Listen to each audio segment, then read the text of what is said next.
C. Wright Mills. Listen, Yankee. The Revolution in Cuba. Ballantine Books, New York. Contents. Note to the reader, 1-7. Letters 1, what does Cuba mean? 13. 2, our revolution 37. 3, your counter-revolution 54. 4, do-it-yourself economics 71. 5, communism and Cuba 91. 6, revolutionary euphoria 113. 7, culture in Cuba 133. 8, what does Yankee mean? 151. Note to the reader, 169. Notes and acknowledgements 190. For my son, Nicholas. This book reflects the mood as well as the contents of discussions and interviews with rebel soldiers and intellectuals, officials, journalists, and professors in Cuba during August, 1960. But it is about more than Cuba. For Cuba's voice today is a voice of the hungry nation bloc, and the Cuban revolutionary is now speaking most effectively in the name of that bloc. What the Cubans are saying and doing today, other hungry peoples in Latin America are going to be saying and doing tomorrow. That prospect is neither Cuban boast nor Cuban threat. It is a distinct probability. In Africa, in Asia, as well as in Latin America, the people behind this voice are becoming strong in a kind of fury they've never known before. As nations, they are young, to them the world is new. In Cuba, the people of a hungry nation are in full revolutionary cry. Their entire history has been involved in extremist ways with the history of the United States, and their island is very close to the domain of the United States. No matter what you may think of it, no matter what I think of it, Cuba's voice is a voice that must be heard in the United States of America. Yet it has not been heard. It must now be heard because the United States is too powerful, its responsibilities to the world and to itself are too great, for its people not to be able to listen to every voice of the hungry world. If we do not listen to them, if we do not hear them well, we face all the perils of ignorance, and with these, the perils of disastrous mistakes. If we do not listen, let us realize that other powerful nations are listening. Certainly the Russians. They are hearing well the voices of the hungry world and they are acting. Some of the mistakes of ignorance have already been made, in our 7. 8. name, by the United States government, and with disastrous consequences everywhere in the world for the image and for the future of the United States. But perhaps it is not too late for us to listen and to act.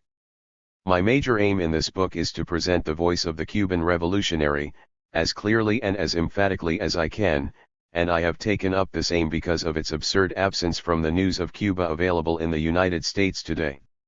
You will not find here the whole truth about Cuba, nor an objective appraisal of the Cuban Revolution. I do not believe it is possible for anyone to carry out such an appraisal today, nor do I believe that anyone Cuban or North American can yet know the whole truth about Cuba. That truth, whatever it turns out to be, is still being created, and every week it changes. The true story of the Cuban Revolution, in all its meaning, will have to wait until some Cuban, who has been part of it all, finds the universal voice of his revolution. In the meantime, my task has been to try to ask a few of the fruitful questions, and then to seek out and to listen well to as full a variety of answers as I could find. The facts and the interpretations presented in these letters from Cuba accurately reflect, I believe, the views of the Cuban revolutionary. Most of the words are mine, although not all of them, the arguments, the tone, the interpretations, the tang and feel, they are in the main directly Cuban. I have merely organized them in the most direct and immediate fashion of which I am capable. Here, I am trying to say, is what Cubans in the middle of their revolution are now thinking about that revolution, about its place within their own lives, and about its future. Here is something of their optimism, their exhaustion, their confusion, their anger, their ranting, their worries, and yet, if you listen well, you will catch the reasonable tone which does pervade the revolutionary argument when it is discussed seriously and in private. This revolution in Cuba is an enormous popular thrust. The voice of Cuba today is the voice of revolutionary euphoria. It is also an angry voice. I am trying to express something of all this along with the Cubans' reasons for it. For their reasons are not only theirs, they are the reasons of all the hungry world. 2. Until the summer of 1960, I had never been in Cuba, nor even thought about it much. In fact, the previous fall, when I was in Brazil, and in the spring of 1960, when I was in Mexico for several months, I was embarrassed not to have any firm attitude towards the Cuban Revolution. For in both Rio de Janeiro and Mexico City, Cuba was of course a major topic of discussion. But I did not know what was happening there, much less what I might think about it, and I was then busy with other studies. In the late spring of 1960, when I decided to look into Cuba, I first read everything I could find and summarized it, partly as information and partly in the form of questions to which I could find no answers in print. With these questions, and a few ideas on how to go about getting answers to them, I went to Cuba. That journey has forced me to the view of you which for a long time I had rejected, that much of whatever you have read recently about Cuba in the US press is far removed from the realities and the meaning of what is going on in Cuba today. I am not altogether clear as to how to explain this fact. I do not think it is simple. Unlike many Cubans, I do not believe that it is entirely due to a deliberate campaign of vilification. Yet it is true that if U.S. businesses adversely affected by the revolution do not coordinate your news of Cuba, business as a system of interests may nonetheless be a controlling factor in what you are able to know about Cuba today. It is also true that the news editor's demand for violent headlines does restrict and shape the copy journalists produce. Editors and journalists tend to feel that the United States public would rather read about executions 10. Than about new lands put into cultivation. They print what they think is the saleable commodity. Our ignorance of Cuba is also, in part, due to the fact that the revolutionary government of Cuba does not yet have a serviceable information agency for foreign journalists. In Cuba today it is not easy to get firm facts, and it is impossible to understand what is going on without skilled help from the people who are themselves in the middle of their revolution. In many cases such people are quite unable to help, if only because they are so busy carrying out the revolution. But it is more than that, they are increasingly unwilling to help, for they feel that their trust has been betrayed. Due to what they rightly consider sad experiences, they have come to feel that North American journalists will not recognize, or will distort, the truth, even when they see it before them. I believe another source of trouble is that many North American journalists simply do not know how to understand and to report a revolution. If it is a real revolution, and Cuba's is certainly that, to report it involves much more than the ordinary journalist's routine. It requires that the journalist abandon many of the clichés and habits which now make up his very craft. It certainly requires that he knows something in detail about the great variety of left-wing thought and action in the world today. And most North American journalists know very little of that variety. To most of them, judging from our newspapers, it all appears as just so much communism. Even those with the best will to understand, by their very training as well as the restraints upon their work, are not able to report fully enough and accurately enough the necessary contexts, and so the meanings, of revolutionary events. In all truth, I do not know that anyone has all the necessary capacities. It is an extraordinarily difficult task for any member of an overdeveloped society to report what is going on in the hungry world today. But one thing is clear, we are not getting in the United States sound information about it. Perhaps the truth is this: the mass media of information are often less coordinated by advertising pressures, official handouts, and off-the-record talks than by the ignorance and I-11 confusion in the minds of those who are running them. In brief, it is probable that some newspapers are often coordinated. It is certain that many newsmen, like all men, are often self-deceiving. Having said that, I must immediately add that whatever may be truthful or useful in this book is due less to any skill on my part as a social investigator than to my good fortune in having been given complete access to information and experience by Cubans close to events who, once trust is established, are eager to tell everything they know and to express everything they feel. That trust was given to me not because of any viewpoint I held towards them or towards their revolution, but simply because of their acquaintance with previous books of mine. My sources include discussions with most of the leaders of the revolutionary government of Cuba.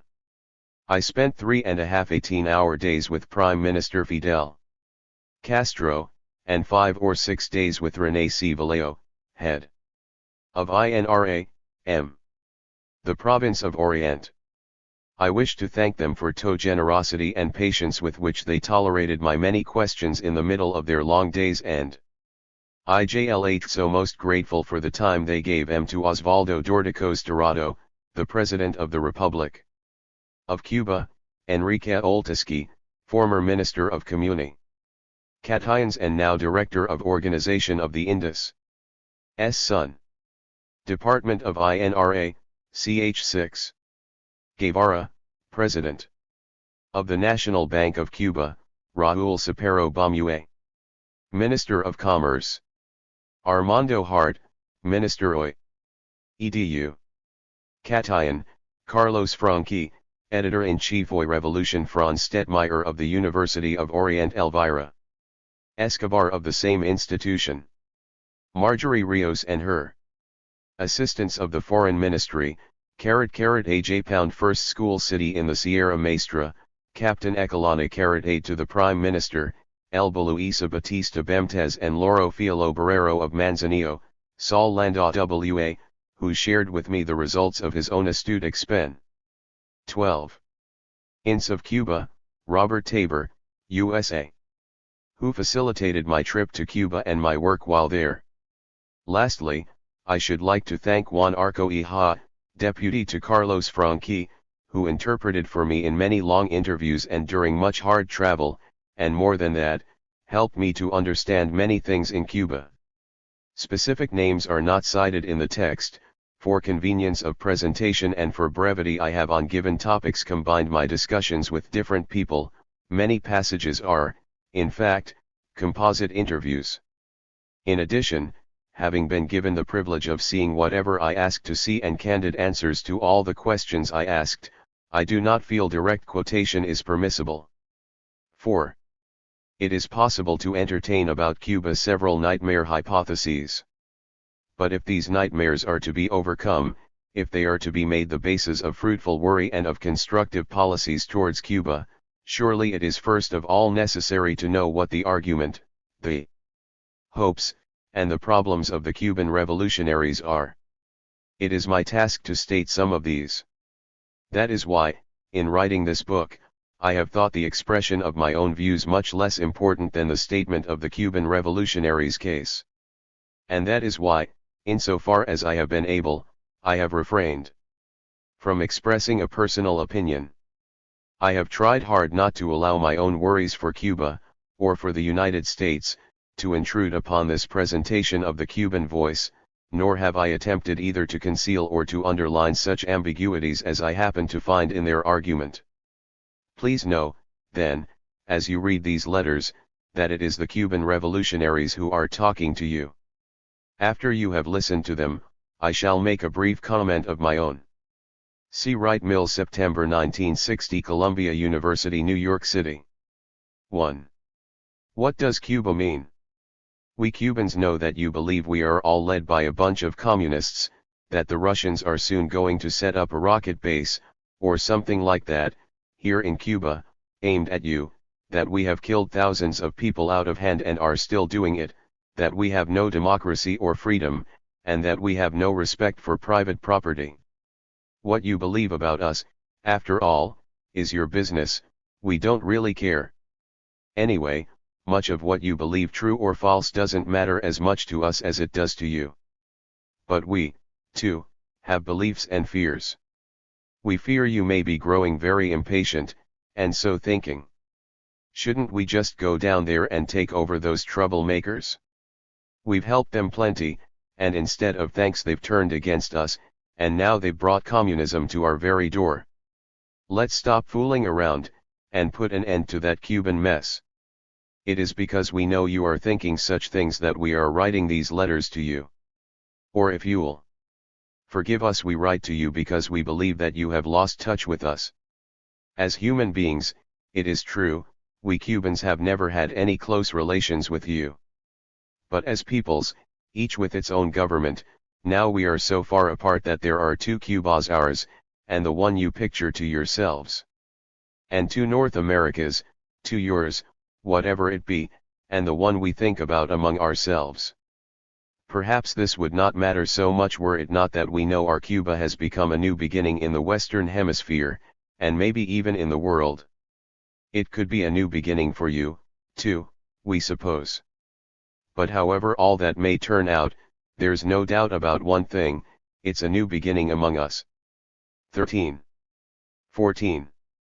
To most of us, and we want you to know this above all else, our new beginning is the very best thing that has ever happened to us. To some of us, and we suppose to most of you, much of it is uncertain, obscure, bewildering. But aren't new beginnings always like that? We Cubans are traveling a road no people of the Americas has ever traveled before. We don't know, we can't know, exactly where it leads. But we do fear that what you do and what you fail to do might well affect the question. For that's how it is in the world today, and that's especially how it is between Yankees and Cubans. And that does worry us, for you see, it's our destiny, and now we simply do not understand you, if we ever did. Your government will no longer talk with us, at least not to make any sense to us, so we are writing to you directly. We are trying to say that we are not some distant question about some far-off international politics. We are not, as you might think, another comic opera those crazy Latins are up to. To us the question of Cuba is first of all the question of how we are going to live, or even for how long. And you are involved in this, so we are trying to get into touch with you. Like everyone else in the world, we believe it is good for men to understand each other, and we don't think that you do understand who we are, how we got this way, what we are now trying to do, and what the obstacles along our road may be. And, as we've just said, we don't understand you either. So we are writing to you. And we are not angry with you, whoever you are, we don't even know you. How could we? The North America we know is not the suburbs of Cincinnati, wherever that is. How could we know anything about that? What we know is the big, sharp edges of Yankee politics and Yankee imperialism.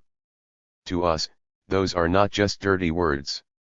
They've been facts of our everyday lives as we've lived them in Cuba. It's been the idle tourists and the sugar monopolies and the support of the Batista dictatorship and the giving of medals to his murderers, and are not. 15. Having work to do and seeing the land lie idle while we squatted on the edge of the road in our filthy huts, that is what most of us know of North America. But we're getting ahead of ourselves. There's so much to tell you and so little time. Let us first ask, what do you really know about us Cubans, anyway? And how did you find it out? Whatever you may think of us, how can you be sure of it? Consider for a moment how it's been that we've known each other.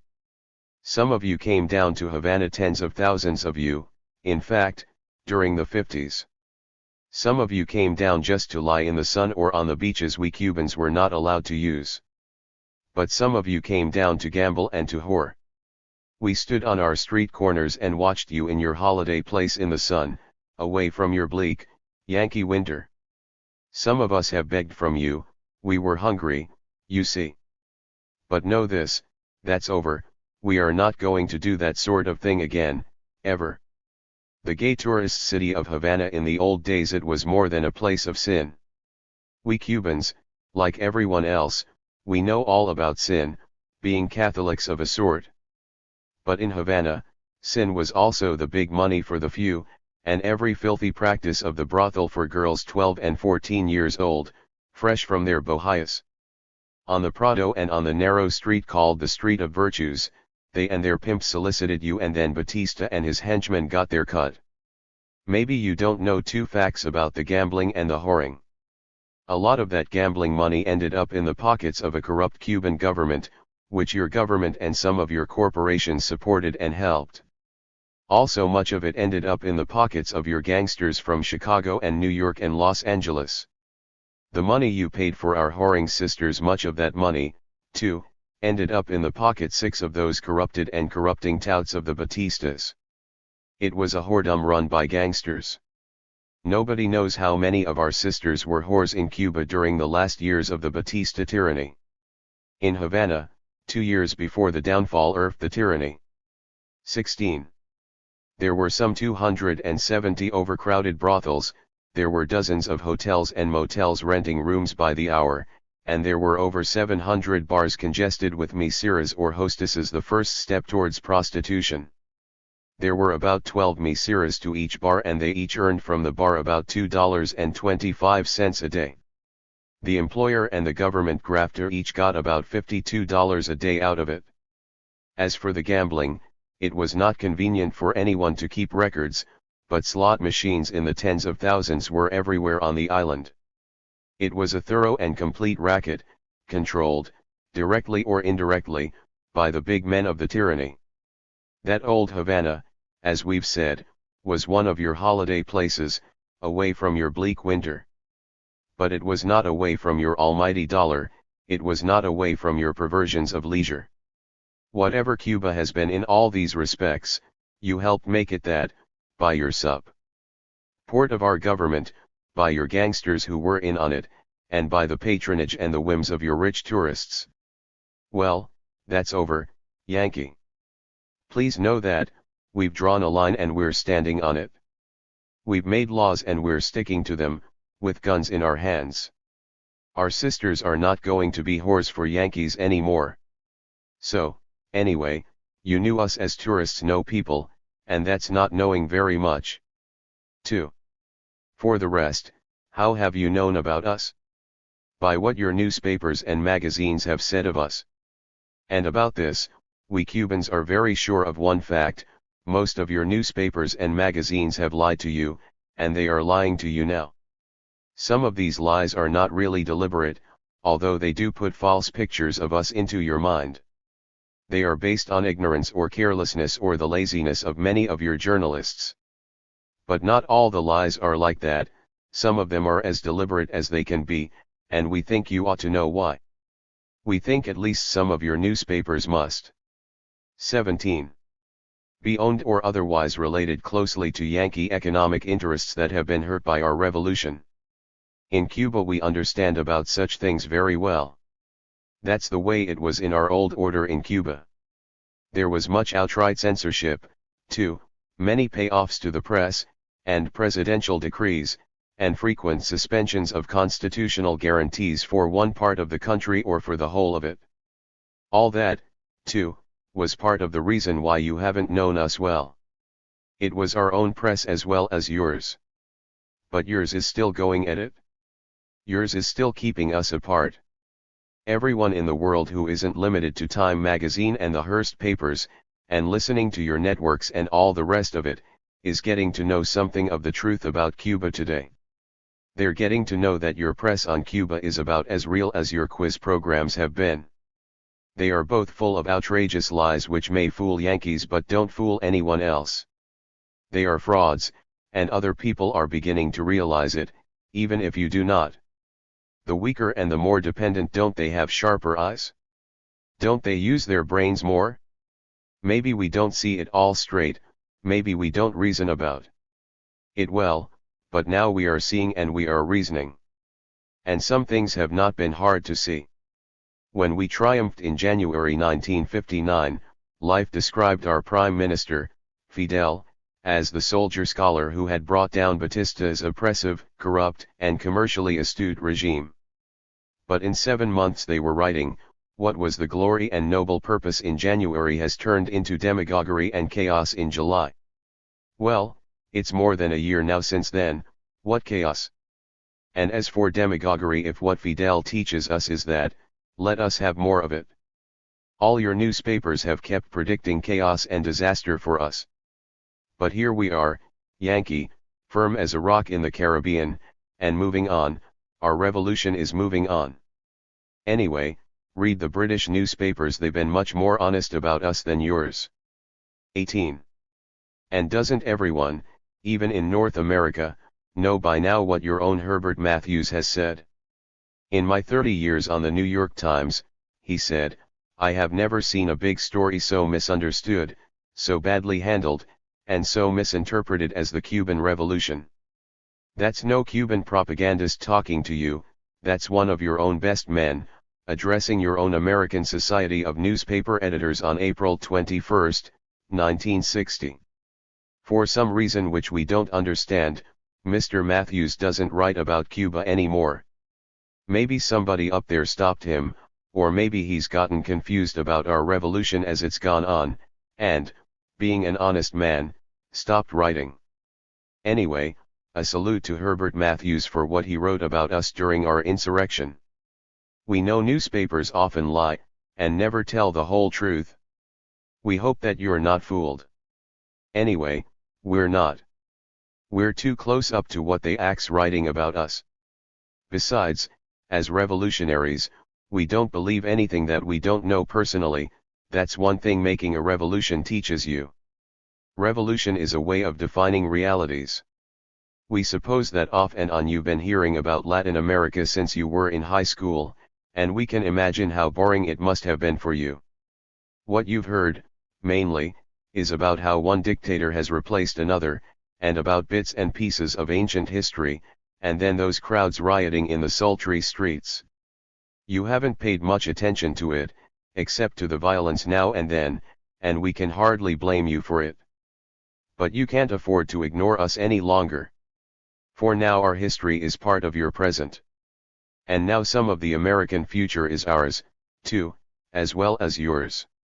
What is happening in Cuba today is not boring, it is not just another episode, it is not merely, as you might think, local stuff, it is not just another palace revolution, K is not something way off somewhere else. And you cannot understand it without understanding the history. It is coming out of 19:3. You say, or you think, we haven't done anything to you Cubans. Well, that is just not true. Look at the history of our two countries, how they've been involved with each other. The facts are plain enough. We got most of them from North American books, as well as out of our own misery in Cuba. First, in 1848, you tried to buy Cuba outright, for $100 million. You tried again a few years later. Do you realize what that means? But Spain would not sell, and the US was not satisfied. The Old South wanted Cuba for slavery. And when they couldn't buy it, some US envoys issued the Ostend Manifesto. Cuba, it said, was geographically part of the United States. If the United States could not buy it, by every law, human and divine, the United States had the right to take it by force. Your Southerners, in brief, wanted to turn Cuba into two slave states. But that was a long time ago, and it didn't come off, this remarkable manifesto. Yet again in 1861 your Southern slave owners looked forward to the time when Cuba as well as Central America and Mexico would fall into Southern hands and be occupied by slave owners. It didn't come off, Cuba remained under the Spanish yoke, and against that yoke we Cubans continued to revolt. In the late 1860s we began an uprising that lasted for the next 10 years, we demanded that the slaves be freed and that Cubans govern their own island. But still the slaves were not freed until 20 years later. And Cuba was not independent. Then, finally, it began to happen. In 1895, inspired by José Martí, we made an insurrection and tens of thousands of soldiers sent from Spain couldn't cope with our guerrillas. The next year, the Spanish sent a big general. Valeriano Weyler, that was his name, and he was a butcher. He turned Cuba into a series of concentration camps, and in them we suffered, whole sections of our civilian population were herded into them, and we suffered. 1920, but also many Spanish soldiers died. True, for a long time Cubans failed. True, our countryside was laid waste. True, out of our misery Yankee businessmen made money. They bought land cheap after the devastation of our wars with Spain. During the last 20 years of the 19th century, Yankee bankers went all out for sugar plantations. By 1896 they had about $30 million of our property, even back then. Also, they bought up Cuban mines, iron, nickel, manganese, Bethlehem steel, and the Rockefeller interests. They began to buy us up. By the time this century began, the Yankees owned $50 million worth of Cuban sugar land and tobacco and mines. You were pretty busy back then going west, but some of you were already busy going south, too. Meanwhile, what were we Cubans doing? Working, as usual, when we could get the work. But also fighting Spain for our independence, and dying for that. The rest of Latin America, most of it, had already thrown off the old Spanish yoke, decades before, but Cubans were still chafing against it at the turn of the 20th century. And then came the Yankee Marines. Our revolutions in Cuba, first against Spain, then against the Yankees. They've come closer together than in most of Latin America. We are the last of the 19th century revolutions and, maybe, the first of the 20th century ones unless you count Mexico. But back to the history for a moment. As we Latin Americans often say, after the Yankee dollar, the Yankee flag. At first we thought you were going to help us to be really free, but it didn't turn out that way. In 1901, the U.S. forced upon Cuba something called the Piatt Amendment. This Piatt Amendment simply took away our sovereignty. Whenever your government pleased, it could meddle into Cuban affairs, and also it restricted what the Cuban government could do and could not do. It gave Yankees the right to come into Cuba with guns in their hands if they wished, to intervene to see to it that the government here was protecting Yankee property. And that's just what they did. The first time was before the Piatt Amendment, IA 21. 1899, one of your generals and his troops occupied our island after we had just about whipped the Spanish who had been occupying us before you. The Yankee soldiers left in 1902, leaving behind the right to have a naval base for $2,000 a year, at our Guantanamo Bay. As we write to you in August 1960, the base is still here. But you did it again and again. Yankee troops came in 1906. Again in 1912. Again in 1917. And in 1920 you controlled our government directly, without even using your own troops. In the meantime, as we say in Latin America, the Yankee dollar was following the Yankee flag. Violence and cash and violence, is that all Yankees think about? Is that your only way of solving problems and dealing? It's a good Yankee word of dealing with people. But forgive us, perhaps it's not you. But it is your State Department and your sugar corporations and your Pentagon. We Cubans know this abstractly, some of us still believe it, and so we still believe in you, whoever you are abstractly. But friend, you really should do something about these people. It is your government, isn't it? All this is your business. And you've got to attend to it now. Or you are going to wreck us all. Of course, we Cubans do realize that all this sort of Yankee intervention wasn't going on only in Cuba. It was happening all around the world, but especially all around Latin America. One of your own generals, Smedley D. Butler, remembered it in the middle 30s, and wrote in one of your magazines. I spent 33 years and 4 months in active service as a member of our country's most agile military force, the Marine Corps. I served in all commissioned ranks from a second lieutenant to major general. I helped make Mexico and especially Tampico safe for American oil interests in 1914. I helped make Haiti and Cuba a decent place for the National City Bank boys to collect revenues in. I helped purify Nicaragua for the International Banking House of Brown Brothers in 1909-1912. I brought light to the Dominican Republic for 22 American sugar interests in 1916.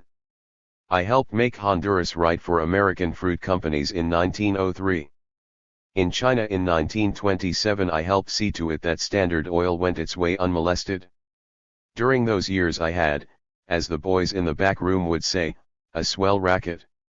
I was rewarded with honors, medals, promotions. Looking back on it, I feel I might have given Al Capone a few hints.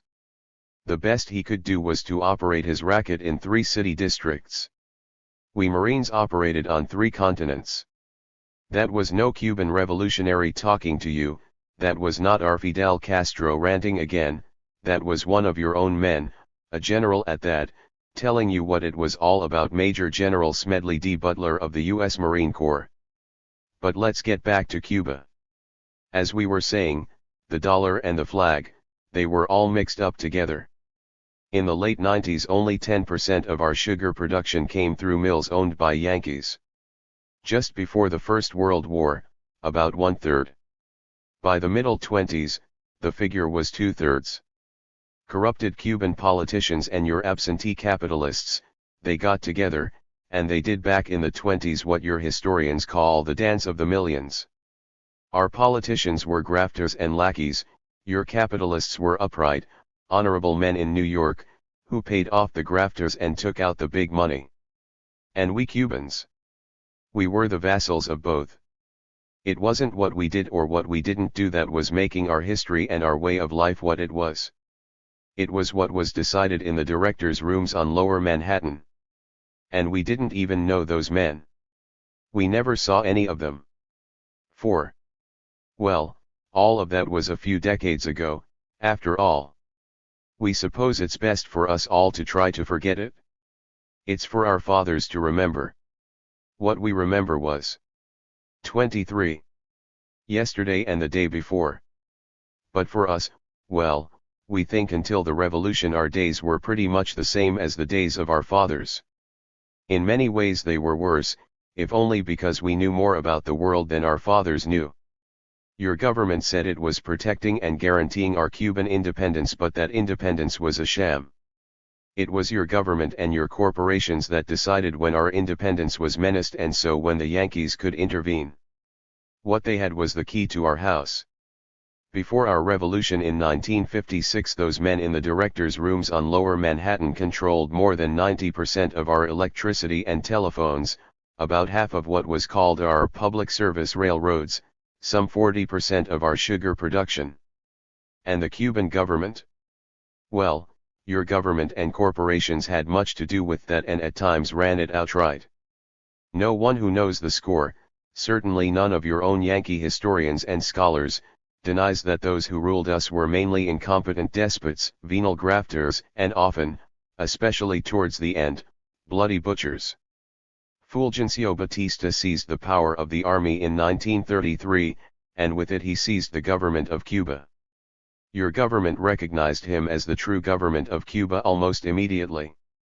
The Yankees didn't intervene then, you can be sure, and he ruled over us, with the power of the army, for 10 years. Then again, in 1952, after the War for the Four Freedoms was all over and done with, Batista came back into power, again by getting hold of the army and using it to take over, and again your government said, "Okay, Señor Batista, you're our boy." Very soon then his bloodbath began. Before we threw Batista out, late in 1958, this butcher and his gangsters, trained by your military missions, using guns and planes and tanks your government gave to him, had murdered some 20,000 Cubans. To Batista, anyone who was against him, anyone who complained out loud about anything, was a dirty communist. And always his answer was the same: torture. 24. Them, mutilate them, kill them all. He was no sentimentalist, Batista, he was a sick barbarian, a cruel savage. With lethal weapons and modern torture at his command. In Havana alone, God only knows how many men and boys were castrated, and when women were raped, their husbands were made to look upon it. Batista's police stations were torture chambers, his bully boys were everywhere, kicking, stealing, arresting, smashing. And always the same excuse, the dirty communists, they are trying to take over our fine little democracy. While all this was going on, in the 1950s just yesterday, it seems to us for 4.5 years, the Eisenhower government sold bombs and warplanes and bullets and guns to this gangster and dictator. They always said it was for hemispheric defense. But what is the truth? Those weapons were certainly not used for any such thing as hemispheric defense. They were used to kill Cubans. And that's one reason that whenever we Cubans here talk about hemispheric defense, we shudder. Batista had a big mansion at Daytona Beach, Florida. He was cheered as a great and noble man of the noble free world outside Cuba. In his rooms, in glass cases, he kept his medals of honor, received from the Yankee government and from other Allied powers. The ones he'd gotten earlier from Hitler and Mussolini he had bummed up or thrown away. Your ambassadors hear their names, Yankee, and send them to disgrace. Mr. Arthur Gardner and Mr. Earl E.T. Smith, they ate and drank with the Batista dictator. Did they tell you what was going on? Did they tell you about the inhuman outrages, or did they just watch the sugar quotations? Did your radios, your newspapers, all your TVs, did they tell you all about how bombs made in the USA were the bombs used to kill thousands of Cubans in the city of Cienfuegos in September of 1957? Did they tell you that shortly after those bombings, the United States Air Force decorated the Cuban general of Batista who directed those air attacks? Did they tell you that, on the front pages, in the big print, in all the newspapers? And if they did, Yankee, what did you do about it? If they did tell you, what did 25 you do about the weapons? For example, the Yankee government kept sending and sending and sending to Batista. We Cubans, how can we help but wonder what kind of a people you are? Can't you understand why we shout so, now that we are able at last to shout what we really feel, what we really know, what we've suffered? If we Cubans have gone to extremes, know this, so have you Yankees. We've been involved with each other in extremist ways. The abuses printed in Cuba against the Yankees have been well overbalanced by the abuses printed in the United States against us Cubans. On both sides, some of these statements are extreme, maybe even absurd, for anybody can get carried away, and in every fight many always do. But much that we've said against you is simply the plain, miserable truth, and we know it is because we have lived it, and you don't know it because you have not lived it. Our country, our Cuba, it was simply a political colony of the United States at least until FDR, and even after that. Our Cuba, our country, it was simply an economic colony of the US monopolies until our revolution. And all the time, Cuba was a place of misery and filth, illiteracy and exploitation and sloth, a caricature of a place for human habitation. And it is out of all that, the Cuban Revolution is struggling. Keep that big fact in mind, Yankee, write it into your conscience when you read about what's happening in Cuba today. If you don't, as you might say, you can't get to first base in understanding what's going on. We Cubans have had a highly visible standard of living and of starving and dying, too, but you didn't see that, or if you did you just didn't care. We did, some of us. And all of us felt its meaning in our bellies. And now maybe you begin to see the results of some of us caring to the point of risking our lives to do something about it. You didn't do anything about it, you see. And that's what our revolution is all about. Our revolution is 26. Not about your fight with Russia, or about communism, or hemispheric defense, or any of that. All those words came later, partly forced down our throat by your government and your monopolies. Point number 1, Yankee, is that our revolution is about our old Cuban standard of starving and our new Cuban standard of living. Of course, it's about more than that, much more. We are building, at breakneck speed, an entirely new society, and we did not inherit much to build it with from the old order in Cuba. From that we inherited disorder and grief. We're in a fluid moment and everything's at stake, like the men in the Sierra Maestra, now a whole nation of Cubans, we're camping out. What's happening here, many of us believe, is one kind of solution for the peoples of the hungry nations that make up the continent to your south, for the peoples of this enormous continent, and of its island fringes. Cuba today is coming to represent and to be understood as representing a way out. A way out of what? The answer is just our point, a way out of the old order in Cuba certainly, and maybe also everywhere in our part of America. That old order is an order of police terror and grief and poverty and disease and illiteracy and the corrupted politics of the thief and the capitalism of the robber, all of it of a sort you probably have never known. And it is out of that we think Cuba has taken a real way. We know that you might be saying, we haven't done anything to you Cubans. We know you feel that. And that's just the point, you haven't done anything. We have to be honest with you, so we say, we think you just don't care. Oh, we don't mean that you should care about us, we'll take care of ourselves now. We mean you don't care about what is being done by some Yankees in your name, and what is not being done by them. It makes us wonder about your kind of democracy. You can understand that, can't you? Like you, only more so, we're a rhetorical people, we too love all the big words of our heritage, all those aspirations we used to think were shared by all the Western 27 peoples, but which, these days, we think you seem all too often to forget, and some Yankees never even knew. But listen, Yankee, we've come to a time when words are not enough. We've got to eat. We've got to use words to get rice and beans. We've got to remake the way we live so we can count on eating all the year around, we mean, and not just when your sugar corporations give us work. And we've got to defend ourselves, because we do believe that if we don't, your government is going to try to crush us. When you're in the middle of action and everything's at stake, you test what men say by what they do. We can't throw away words celebrating what we've already got. We've not got enough and we're in action and everything's at stake. We've got to use words to help our action. We're in a great storm on a big ocean crossing and we've got no time for playing around with your big words. Not just yet. Maybe that will come later. We are hopeful.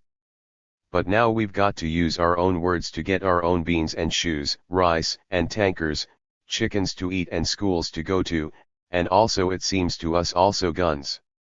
If you can understand the things we are now going to tell you, we think you'll be able to make up your own mind about what is going on in Cuba and what it might mean for you, as well as for us. First of all, we Cubans are part of Latin America. Not of North America. We speak Spanish, we are mainly rural, and we are poor. Our history is not like your history, it is part of Latin American history. And Latin America is 180 million people, growing faster than you are growing, and scattered over a territory more than twice as large as the USA. Like much of Latin America, but more so, we're fed up with what your corporations and what your governments do down here. They've dominated us long enough, we've said it to ourselves now. Your government supported Batista right up to the last minute of his gangster 28 regime. But now Cuba is not just another island in the Caribbean. The Caribbean is not a North American lake. All that's over. For unlike most of Latin America, we Cubans have done something about all of this, about exploiters from your country in Cuba and about our own Cuban exploiters of Cubans too. We are now doing it, and we are going to keep on doing it. We're not just a bunch of bums from up in the hills of the Orient, and we are not in some comic opera. We mean business, your kind of business first of all, economic business for us. Your big business interests and your government, they don't like what we've done and what we're doing. Probably they are going to keep on not liking it, they are going to hate it more and more. And we are not sorry for that except if they keep on fooling you about it. But and this is a very important thing, we are not alone in all this. We are not just 6 v 2 million people sitting on a little island looking up at your 180 million sitting on a big continent. Those bad old days are gone. But who is with us? First of all, we think, we hope, that many of the 180 million peoples of Latin America are with us. They may not like some things we've done and some things we may have still to do, that's inevitable in any revolution. A revolution is not a very polite thing and it's never altogether clear just where it's going, just where it has to go. But in our economic contest with the Yankee corporations and the Yankee government, we think most of the people of Latin America are with us and against your monopolies and against your government, and, if need be, against their own governments as well. We've got others with us too. All over the world people, especially the young ones and the students, those who can read and who can talk and write and who are hungry enough to read well, they are beginning to react against your policies and the warrior establishments of your Cold War and of your monopoly economy. So this is who we Cubans are, we're part of Latin America. We're fed up with Yankee corporations and governments. 29. We've done something about it. Your corporations and your government don't like it. We are not alone. Today the revolution is going on in Cuba. Tomorrow, not next year, it is going to be going on elsewhere. A revolution like ours does not come about just because anyone wants it, although it takes that, too. Revolutions in our time, we Cubans believe, come out of misery, out of conditions like those of the old Cuba. Where such conditions continue and there's a mountain nearby, there'll be revolutions. And in Latin America and elsewhere there are many such countries still today in the old sloth. That is why this continent is going to become the scene of convulsions you've never dreamed of. You can't buy off revolutions with $500 million of aid.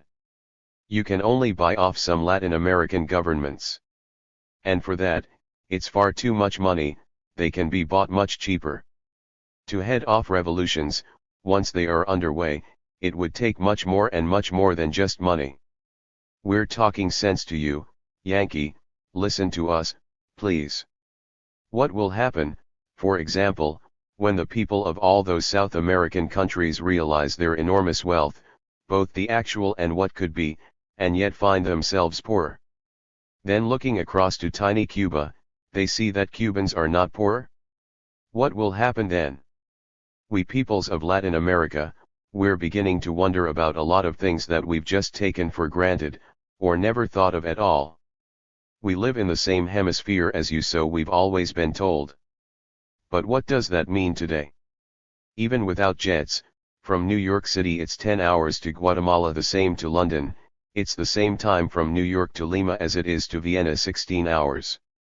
And it's only 6 hours to Mexico City, but 11 to Paris. So what does the mere fact that we live in the Western Hemisphere mean anyway? We are all part of Western civilization, so we've always been told. But are we really? All of us? We Latin Americans die at the average age of 45, you live 30. Until you're about 70. Are illiterate, disease-ridden, hungry peasant masses in Bolivia and Haiti and Venezuela, and yesterday in Cuba, are they part of the same Western civilization as you? If so, isn't it a curious kind of a civilization in which such things can go on?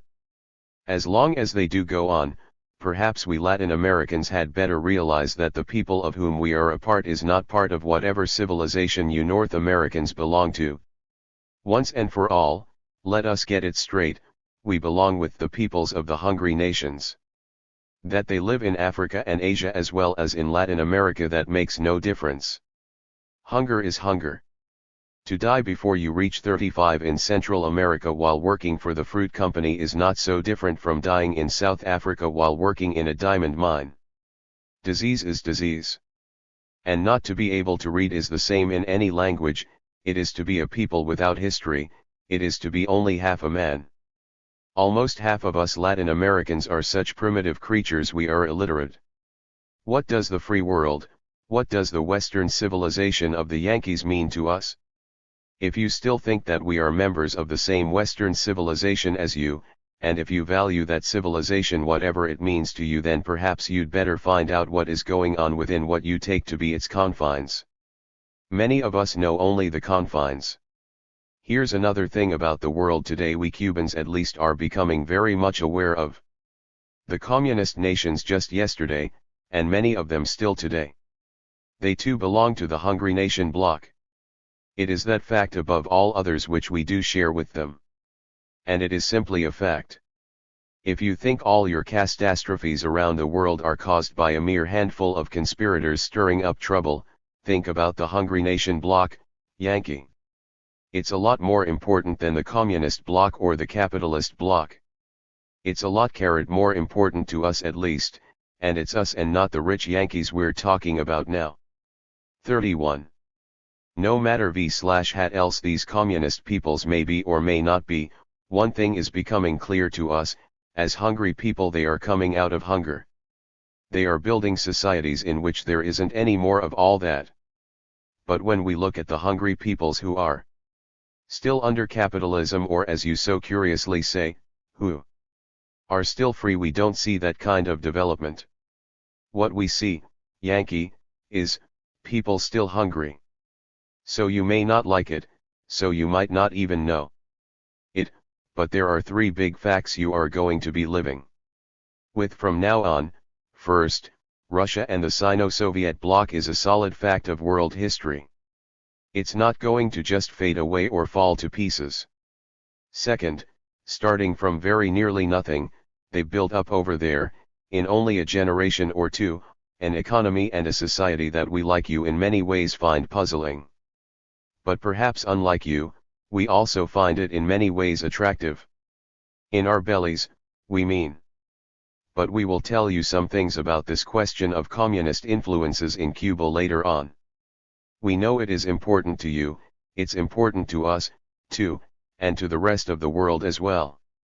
But most of us are not worried about it. Certainly not the way most of you seem to be. So, for now, here's the third big fact: they are with us and they are against the Yankee monopolies and the Yankee government.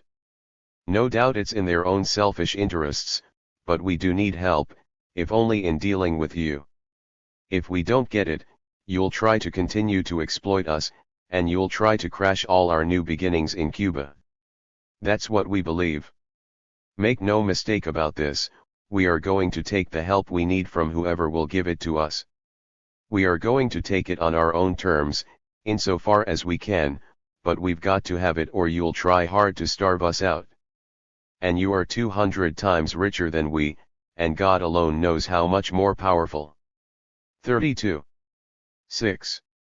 That power and wealth, Yankee, that's why it seems so crazy to us when your government says to us, as it has been saying, that our Cuban government was following a pattern of relentless economic aggression against the United States.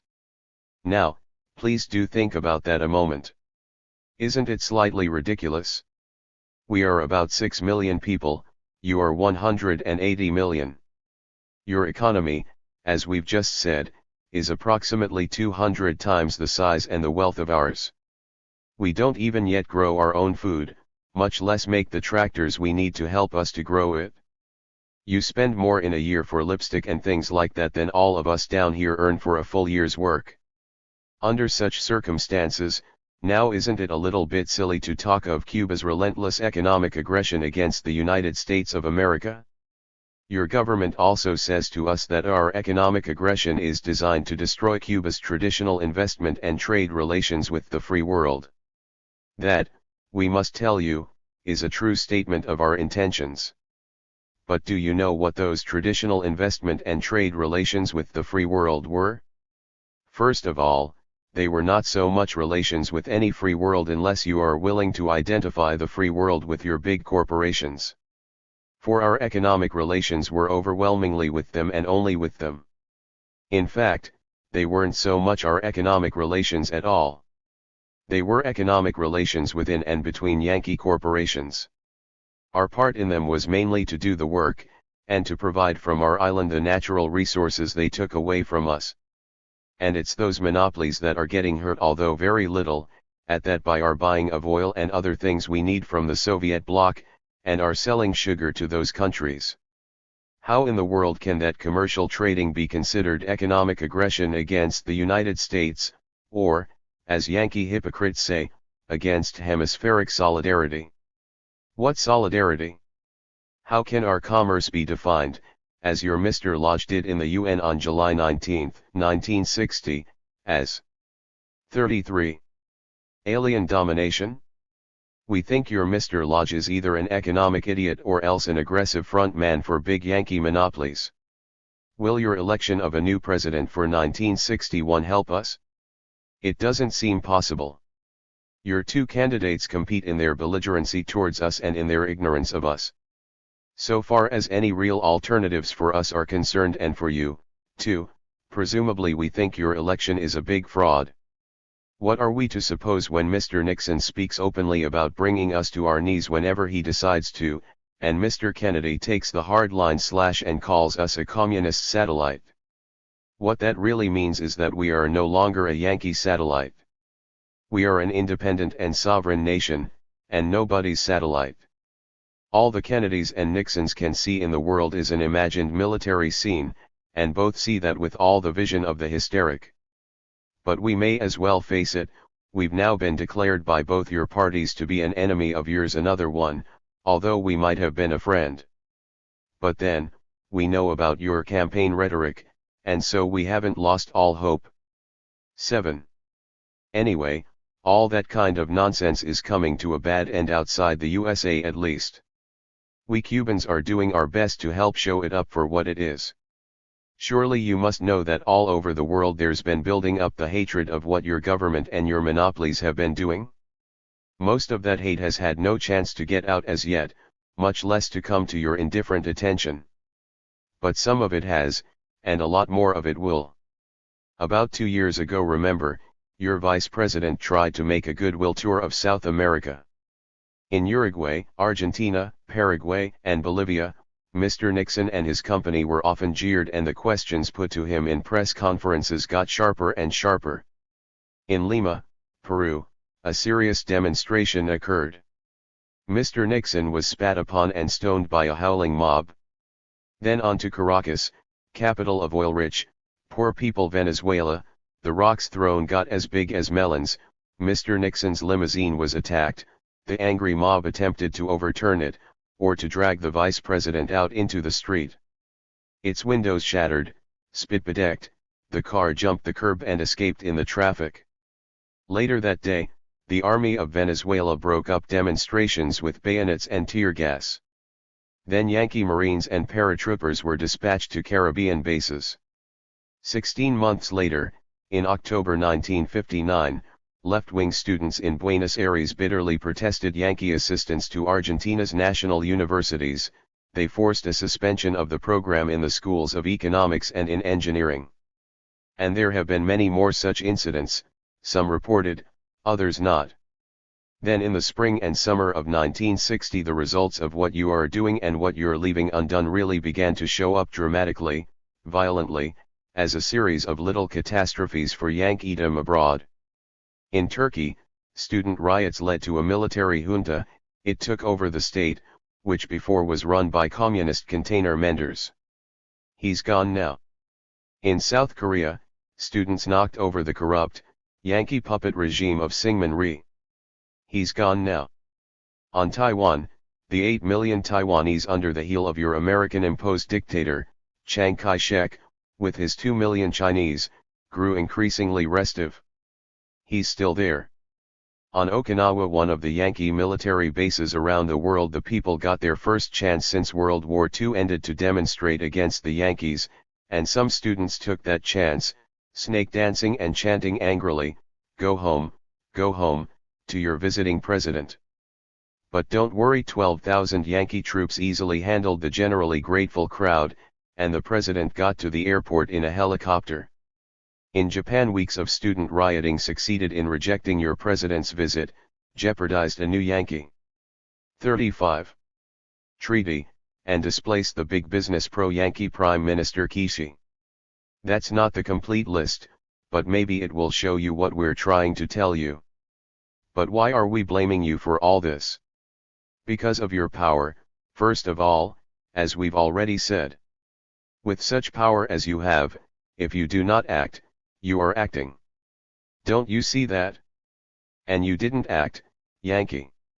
And because of that, now you are the main target of this trouble and of this hate. All those tens of millions of people, they didn't just happen to pick on Yankees. They had some reasons, maybe wrong reasons some of them, but do you even know what their reasons were? Have you ever tried to find them out? Are you trying to answer them, to speak to their condition? But you might now be saying to yourself, well, maybe so, but anyway that's all over now, it will all go away, and besides, all that's way over there in Asia. That's being provincial, Yankee. You must know that with all your airplanes and tourism. But however that may be, you can't shrug Cuba off like that. It's less than 100 miles from the Keys of Florida, and for over 60 years at least it has certainly been closely enough tied up with Yankee action and Yankee inaction. Tomorrow the returns from what you do and what you fail to do, everywhere in the hungry nation bloc, will be even more evident. But will they be obvious enough to distract you from the energetic pursuit of your private affairs? That's a real question for us Latin Americans. It's a question for all Americans in the Western Hemisphere. It's also a question about world history today and tomorrow, a world history of which we are all a part, whether we want to be or not. What they are saying in the hungry nations, in the slum countries of the world, is that the rich Yankees pay attention only to money and to violence. And if you don't have the money, then all you've got left is the violence. Well, isn't that so? In the meantime, you've surely begun to realize that things are not under the old easy control. Your country, and so you, too, if it is your country anymore, is becoming 36. The target of a world hate such as easygoing Yankees have never dreamed of. But listen, Yankee. Does it have to be that way? Isn't it up to you? Isn't at least some of it up to you? As you think about that, please remember this, because we have been poor, you must not believe we have lost our pride. You must not believe we have no dignity, no honor, no fight. Now we are assuring you as calmly as we are able that we do have these qualities. In future we will continue to reveal them to you. By our actions as well as our words. Either you will see this, or you won't see it. If you do, perhaps we can be friends again. If you don't, it will be a very bad time of troubles for us all. Don't you see that events cry out? Don't you see that events demand that you think, feel, act? Now that is true all over the world. But now such demanding events are, in part, Cuban events. Do we Cubans take satisfaction in this? Yes, of course, we do. We'd be less than human if we didn't. We don't take satisfaction in the fact that we are the center of the Cold War in the Caribbean. We don't like the Cold War anywhere. Who does? We don't want to be the Western Hungary. Who does? But we are glad, we have to be glad, that finally many things that must be done are now being done in Cuba. So what can we say to you to make you understand? Can we say, become aware of our agonies and our aspirations? If you do, it will help you to know what is happening in the world you are living in. Take Cuba as the case, in terms of it, rethink who you are, American. What does Cuba mean? It means another chance for you. 2. Our revolution. I was in the revolution almost from the beginning. And I will tell you about it from the inside. Not long after Fidel landed in the Orient, in 1956, coming from Mexico where he had been in training, I got a gun and I went to join Fidel and his men. Where did I get my gun? From you, of course. At least I guess you paid for it. Maybe you didn't know that, but it's true. It happened like this. You paid taxes to your government and your government took your money and bought my gun and gave it to Batista, that bloody bastard, and Batista gave it to one of his murdering gangsters. But one night up an alley, in a little town you wouldn't know the name of, 4 of us jumped him. I killed him myself with my machete. It was a war, Yankee, and so I got my gun off him. Then I went to the Sierra, to Fidel, and fought with him against all the Batistas. Now there was a woman living in a house outside Santiago de Cuba, in the Orient. She was an educated woman in her 40s. Her house was up the mountain away, in between the Batista army and the rebel soldiers. During the day the Batista soldiers came there and during the night the rebels. Her house was in between, you see. But she wasn't in between. She was with us, she was a revolutionary. She came from Manzanillo, where many revolutionaries have come from. So she helped us. She carried guns to us and bullets scattered among the beans. But mainly she bought medicines in Santiago and brought them to her house and we got them there, and messages, too. How did she get away with it? Well, now you see how the mind of the capitalist works. She had a very rich uncle and her father wasn't so badly off either. And the rebels had taken some cattle from her father, to eat the 37. 38. Meat. The Batista soldiers knew that. They had it down on a little card in their secret police files, so they were just absolutely sure that she was against the revolution. You see how they thought? But this woman, she always said to us, "It's another thing to thank Fidel for those cattle you boys ate, it's saving my life." We used to talk with her at night, and she would tell us what was going on in the city and how the revolution had come to her. She was an educated woman and she tried to tell us everything she knew because she was a revolutionary. She was in Havana when Batista took power in 1952. The younger people had forgotten about Batista in the 30s, but she remembered, and she felt insulted seeing how the people didn't remember and just accepted it, how they didn't remember the horrors of Batista. She was in Santiago when Fidel and the 170 young men and the 2 girls attacked the Batista garrison in Moncada, in 1953.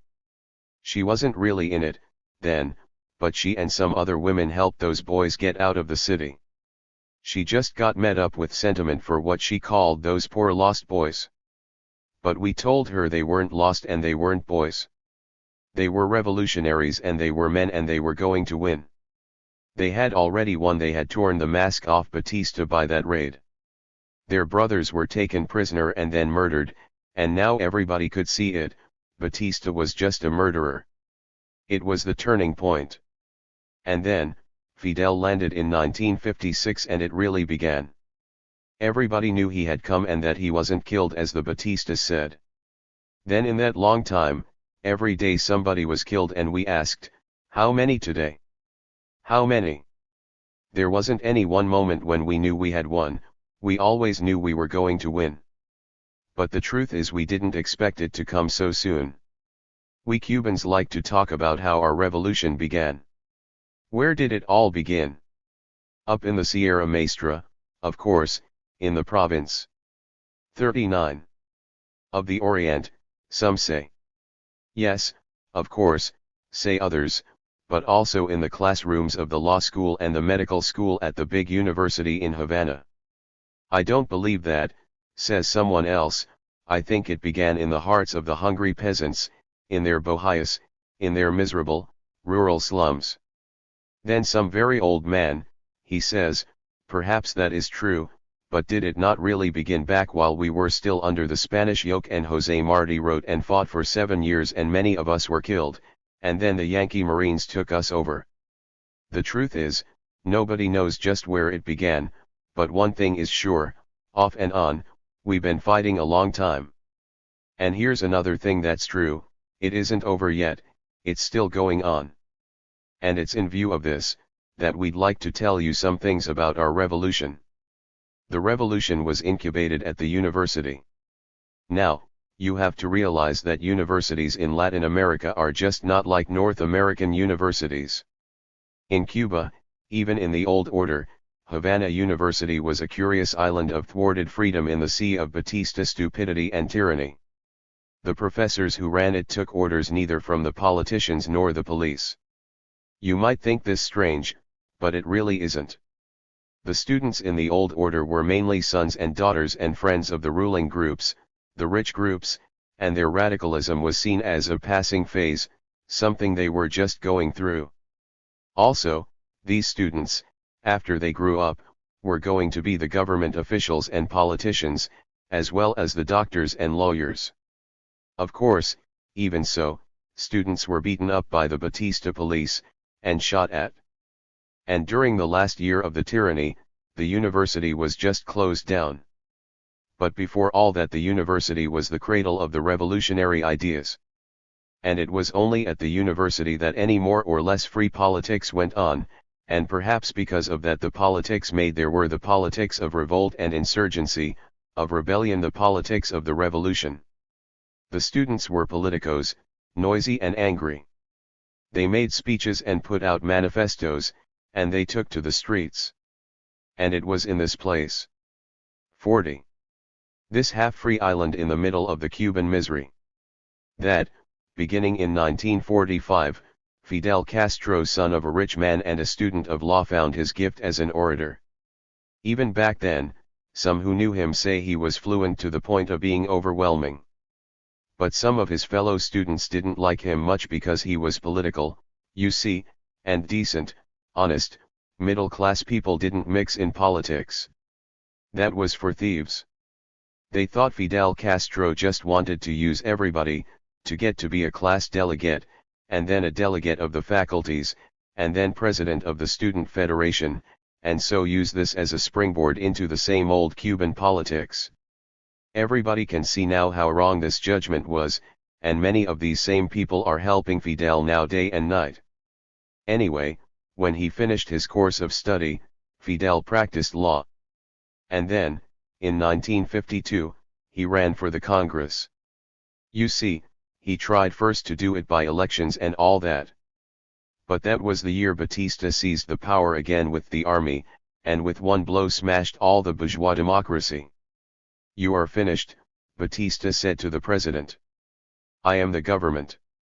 In just 11 days, your government recognized Batista as the government in Cuba. But Fidel Castro, he did not recognize this gangster. And that is how it really began. A man said no to a monster. At first he sued in the courts about the election. He submitted a brief that showed the Batista gang had violated laws. Of course the brief was thrown out.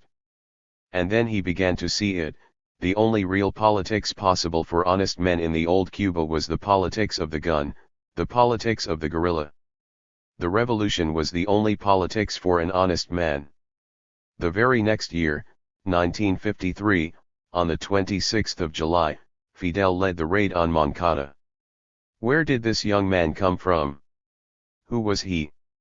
He was born on August 13, 1926, the son of a prosperous sugar and lumber man in the Orient. So he knew those mountains as a boy, hunting in them, and also seeing the poverty there. He went to Catholic schools, first in Santiago de Cuba, the big town in the Orient, and 41. Then to a Jesuit high school in Havana and then Havana University, where he became a lawyer.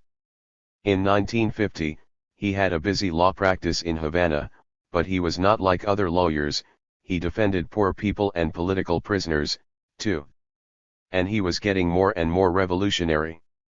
After Batista seized the power and Fidel's brief was thrown out of court, he started training and planning for the raid on Moncada. He had about 170 men and those 2 girls with him, most of them students, and with them he attacked those 1,000 Batista soldiers there in that fort. He was trying to take them by surprise, get their guns, and go on the radio to call up the people against the dictator. As a military job, it didn't work out, although as the first act of the insurrection it did work, as everyone now knows. Some were killed in the attempt, some were captured and tortured in the Batista way, some were held for trial.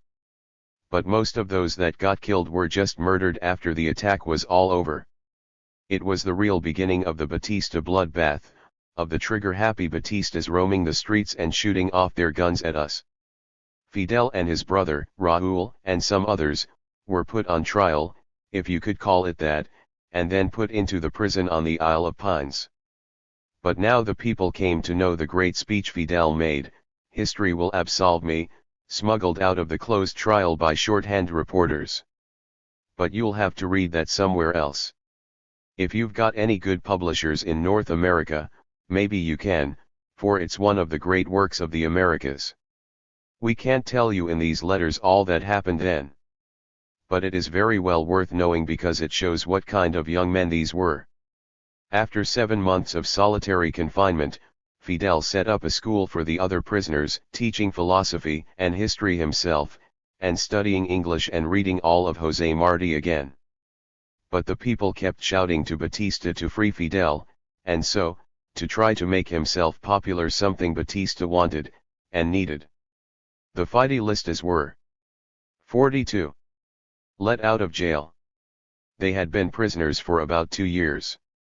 Very soon they went to Mexico, very soon they started training there, under a Cuban they found who knew from his days in Spain how to fight like a guerrilla. Colonel Alberto Bayo was his name, and he was running a little furniture factory in Mexico City. He got hold of a ranch in Chalco and they all went into training there. In Mexico, they met Che Guevara and others, and in 1956 when they had 82 men, they got on a small yacht and came to invade Cuba. It was another disaster, that November, this time worse than the July at Moncada. They got lost, they missed their connection with the men waiting for them in Cuba, they bogged down in a terrible shore swamp, they were attacked. It ended up with just 12 men on top of a mountain in the Christmas of 1956.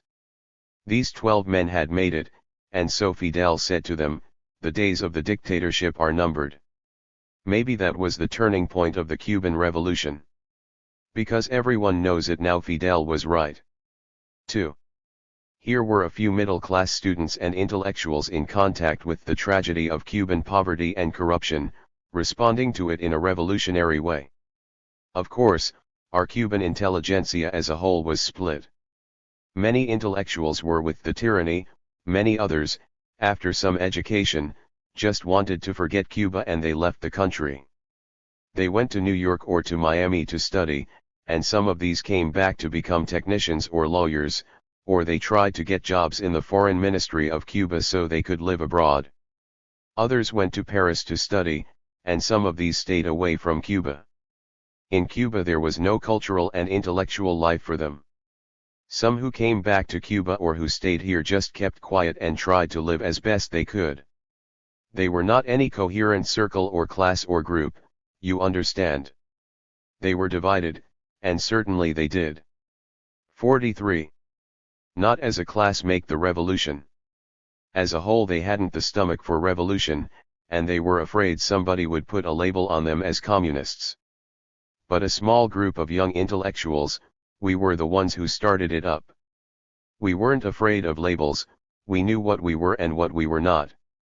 Now there is one thing that you North Americans must understand about these young intellectuals, about us who led the insurrection and who are now putting through the Cuban Revolution, since we did not belong to the old left intelligentsia. The older men who had gone through communism and been disillusioned with Stalinism and with the purges and the trials and the 35 years of all that, we've had one enormous advantage as revolutionaries. We've not gone through all that terribly destructive process, we have not been wounded by it, and so we are free. We are revolutionaries of the post-Stalin era, we've never had any god that failed. We just don't belong to that lineage. We don't have all that cynicism and futility about what we're doing, and about what we feel must be done. That is one big secret of the Cuban revolutionary. As young intellectuals, of course, we know something about all that disillusioning process from books, and now we are studying it some when we have the time to study, but we never lived it. We are new men. That is why we are so original and so spontaneous and so unafraid to do what must be done in Cuba. There are no ex-radicals among us. We are new radicals.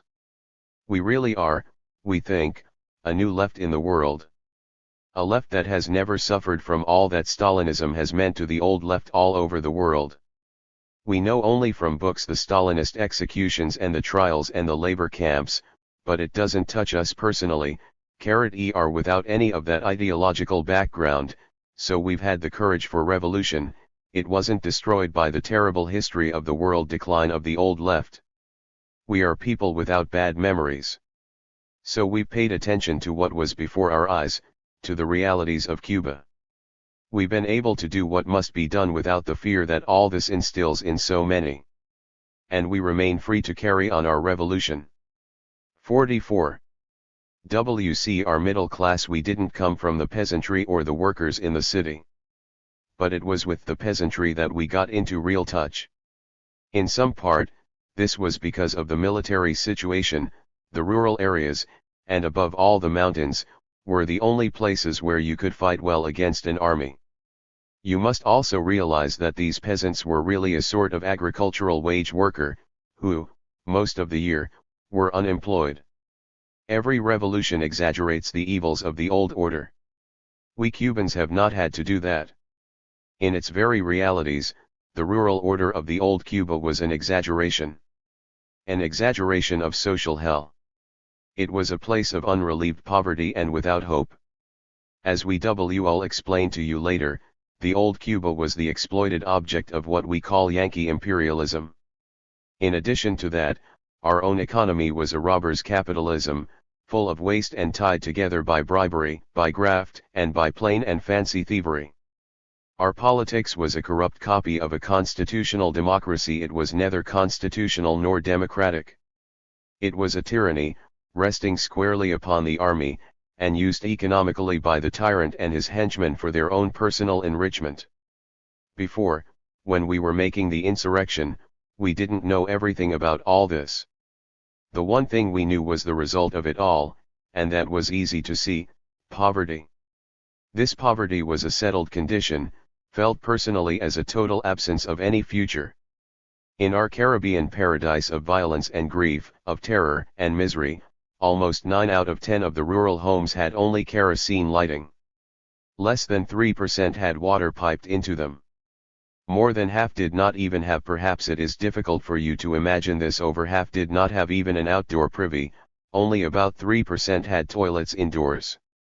Almost 2/3 of our children were not in any elementary school, and most of those who did start in 45. School soon dropped out. In 1950, for example, 180,000 children began the first grade, but less than 5,000 began the 8th grade. That figure is not for the countryside only, it is for the whole of Cuba, city and country. Every year to this rural misery and sloth came the tiempo muerto, the dead season, and then the field hands and the MDL workers were hungry. Because of the short season of work in the cane fields and in the sugar mills, and because sugar was such a dominating crop, and because nothing was done about it all, Cubans were without any work for months out of every year. In the middle of the economic boom that North America got out of the Korean War, the Cuban census revealed that for the whole of Cuba on any average day 1/4 of our workers and peasants were unemployed. As 2 of your own economists have pointed out, this fact about Cuba means that every Cuban year was like the worst year of your Big Depression in the 1930s. For us, that was normal, and please do not insult us by asking about unemployment insurance or relief. These, as they say, were for rich Yankees. Unemployment in Cuba was chronic and unrelieved. It was the result of our history, this miserable poverty. In the middle of your riches, maybe it is difficult for you to know what poverty is. Poverty is mean, Yankee, in case you've forgotten, or if you never knew, poverty is dreary. It is a way of dying yet not dying.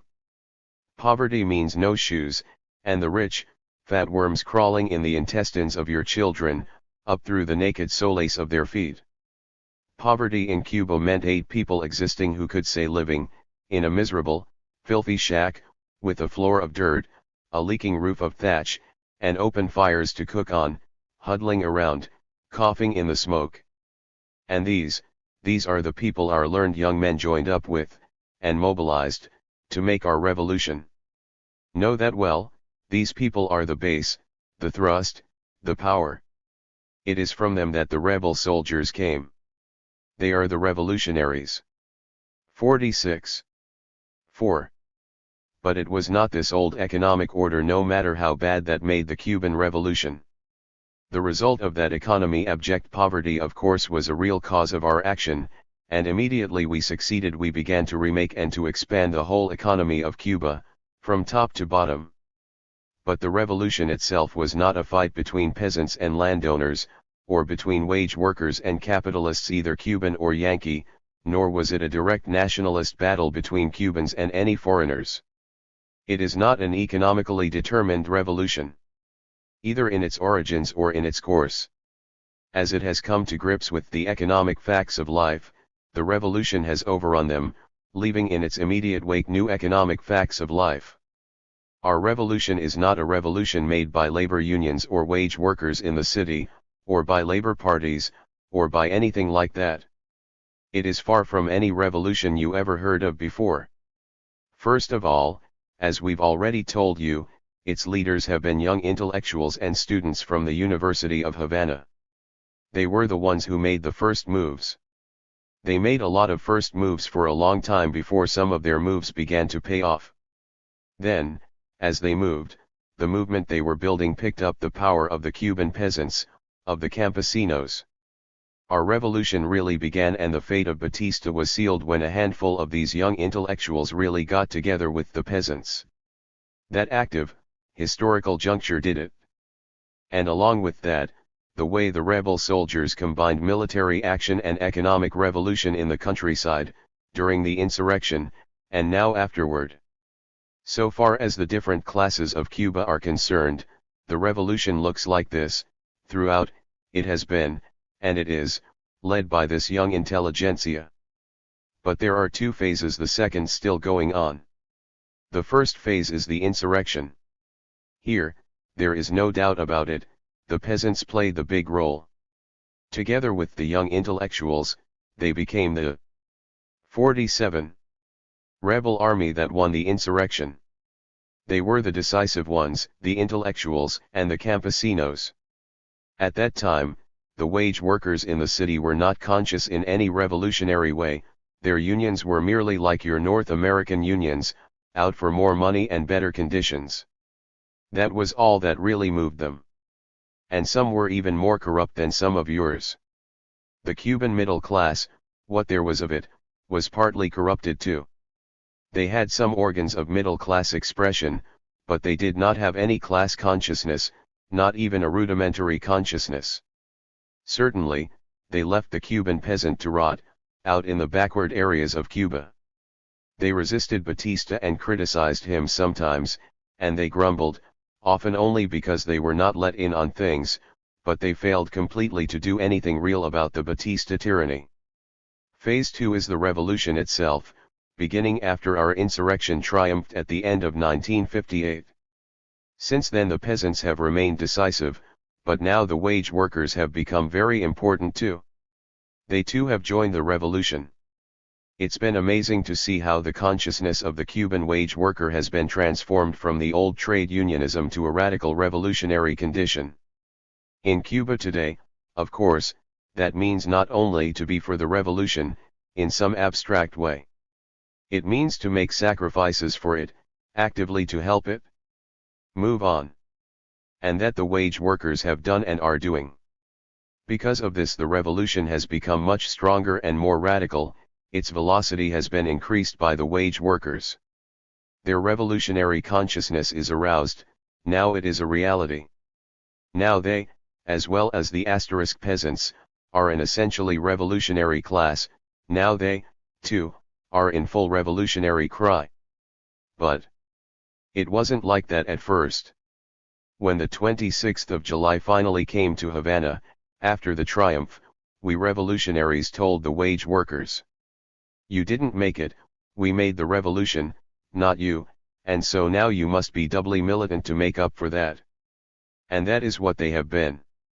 For example, the wage workers have donated 4% from their wages to buy farm machinery for the country, and many times IA. 48.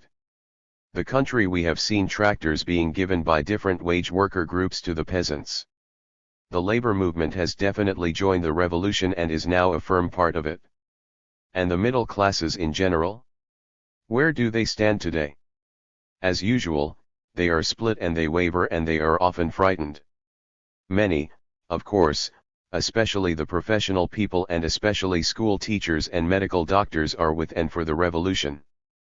But the middle classes are also one source of counter-revolutionary sentiment. It is good for the revolution, We think that Cuba's middle class was never what is called a classic bourgeoisie, never strong and growing.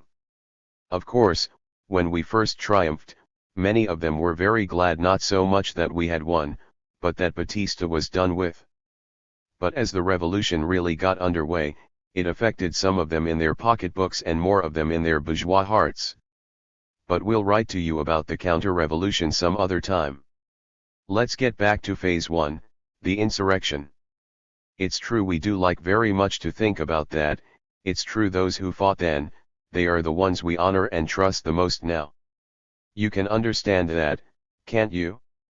We rebel soldiers, formed of peasants and led by young intellectuals, we didn't just defeat an organized army, we destroyed it, once and for all. The fight against Batista's army, trained and supplied by you, that was the most important fight.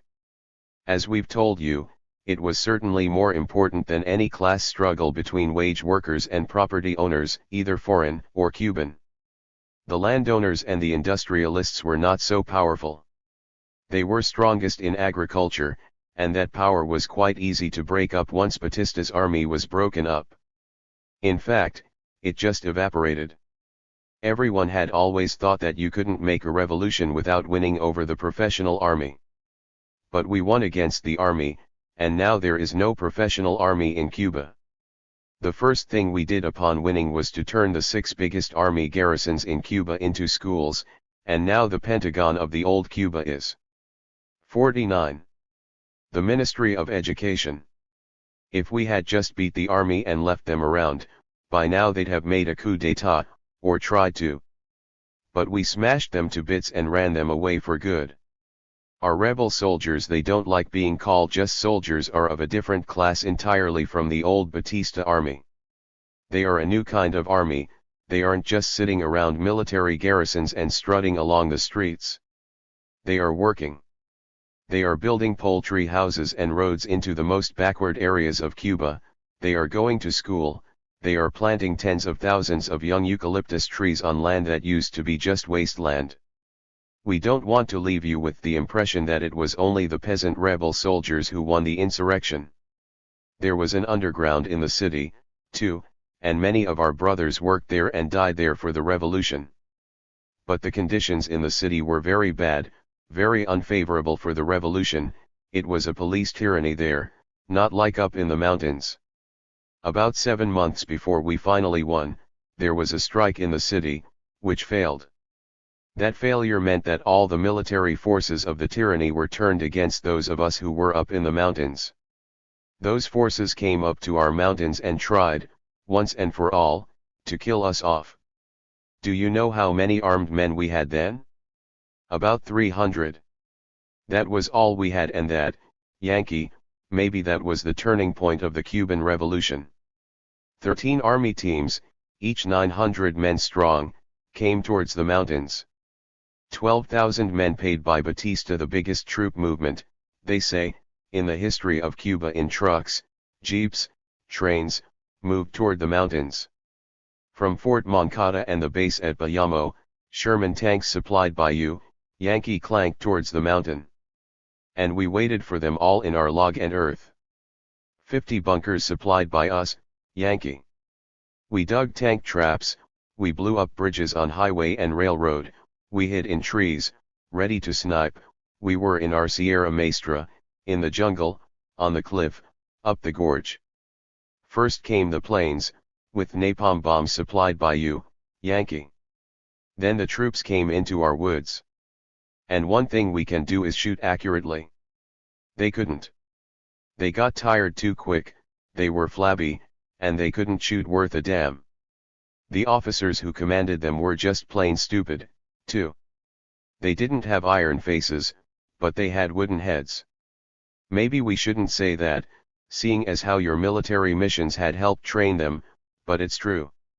The Batistas brought along some of your bazookas, too, but what did we have for them to shoot at? Nothing. So we captured the bazookas and we shot their tanks with them. We captured their tanks, too, when their crews abandoned them in the gasoline-fired tank traps we had fixed up along the trail. And then we captured one of their portable radio senders. with their code book. And then, my friend, we really mixed them up. Then we knew what they were ordered to do, so we cut their supply line. Over their own radio we ordered their own bombers to strafe and bomb their own positions. We had their planes parachute supplies to us. Oh, then we ate the meat from cans, and cheese, and the guava jelly cakes. Mother of God, those cakes were good, after only scraps of meat and yams and not much of that for months and months. So here's the story of the insurrection in one sentence: a handful of men on a mountain top, half starving at that, defeated a 12,000-man army paid by Batista and largely supplied and trained by Yankees. Nobody paid us, we who fought against all that army. We had other things to fight for. Nobody trained us, either. We trained ourselves as we went along, up in the hills, and later on the plains. We young men of the 26th of July movement who mobilized the peasants, we were not like other middle-class young men. We were not out just for ourselves, we were not closed up in our own little interests. We were not disillusioned and made cynical by 51 revolutionary defeats elsewhere in the world. We had big objectives that went beyond our own little interests and beyond all the old futilities. We were above all of that, we just didn't care about it. We represented Cuba, and so we won. 6. Then what happened? We know the pictures you've seen of Cubans shooting Cubans. And they're true. We executed Batistas, about 500 or 600. Killed them dead, without what North Americans would consider, rather curiously, we think, a fair trial. We know you say you don't like this, so we want to explain to you something about how we see it.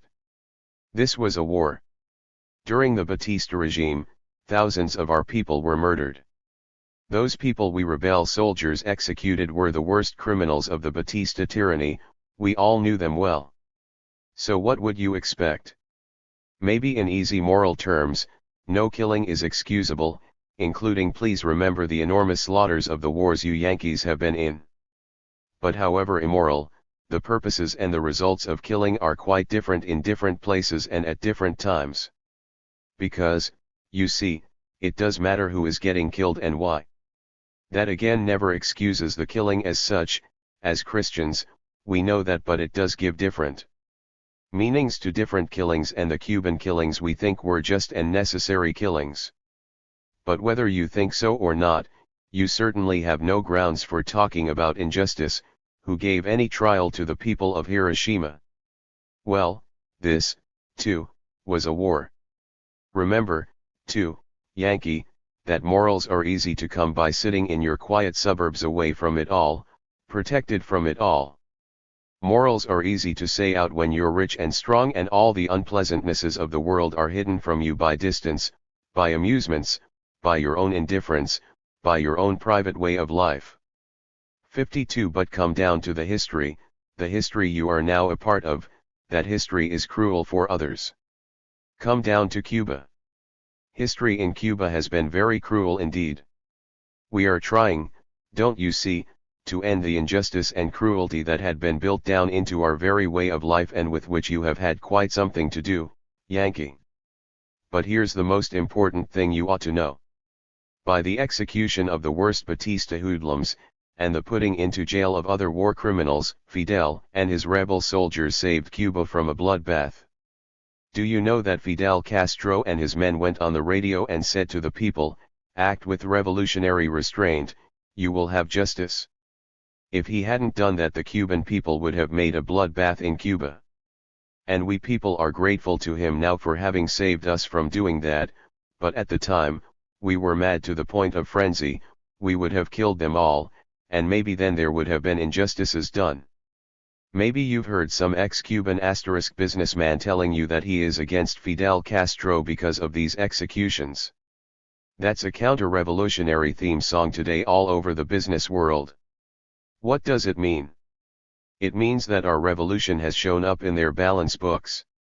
What this kind of Cuban wanted was a nice, safe little democracy, with the old Latin American graft out of it, so that the more impersonal and hidden Yankee kind of graft could be carried on more neatly, more cleanly, more systematically.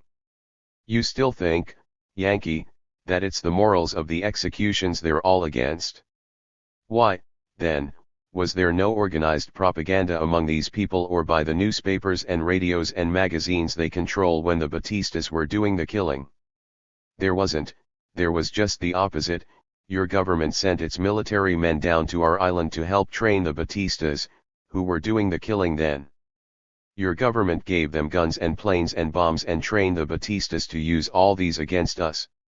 Think about that, Yankee, when you think about our firing squads. 53. For so long as Batista ruled, your business and your government were directly and indirectly a part of his rule and you made no protest. On the contrary, you helped him. Even when we Fidelistas won you did not protest. You could hardly afford to. It was so obvious that we Cubans were overjoyed.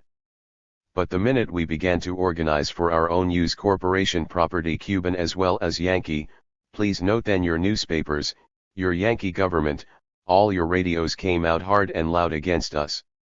Your State Department screamed, your radios bellowed, and very soon you cut the Cuban sugar quota. You didn't help our revolution.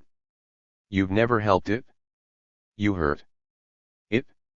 And now you're trying to shut it down, to kill it off. You're trying to hurt us more and more. So that is why we do shout out loud, to the world and to you. Cuba, S.I. Yankee, no. But if we are wrong about this maybe you can prove it to us.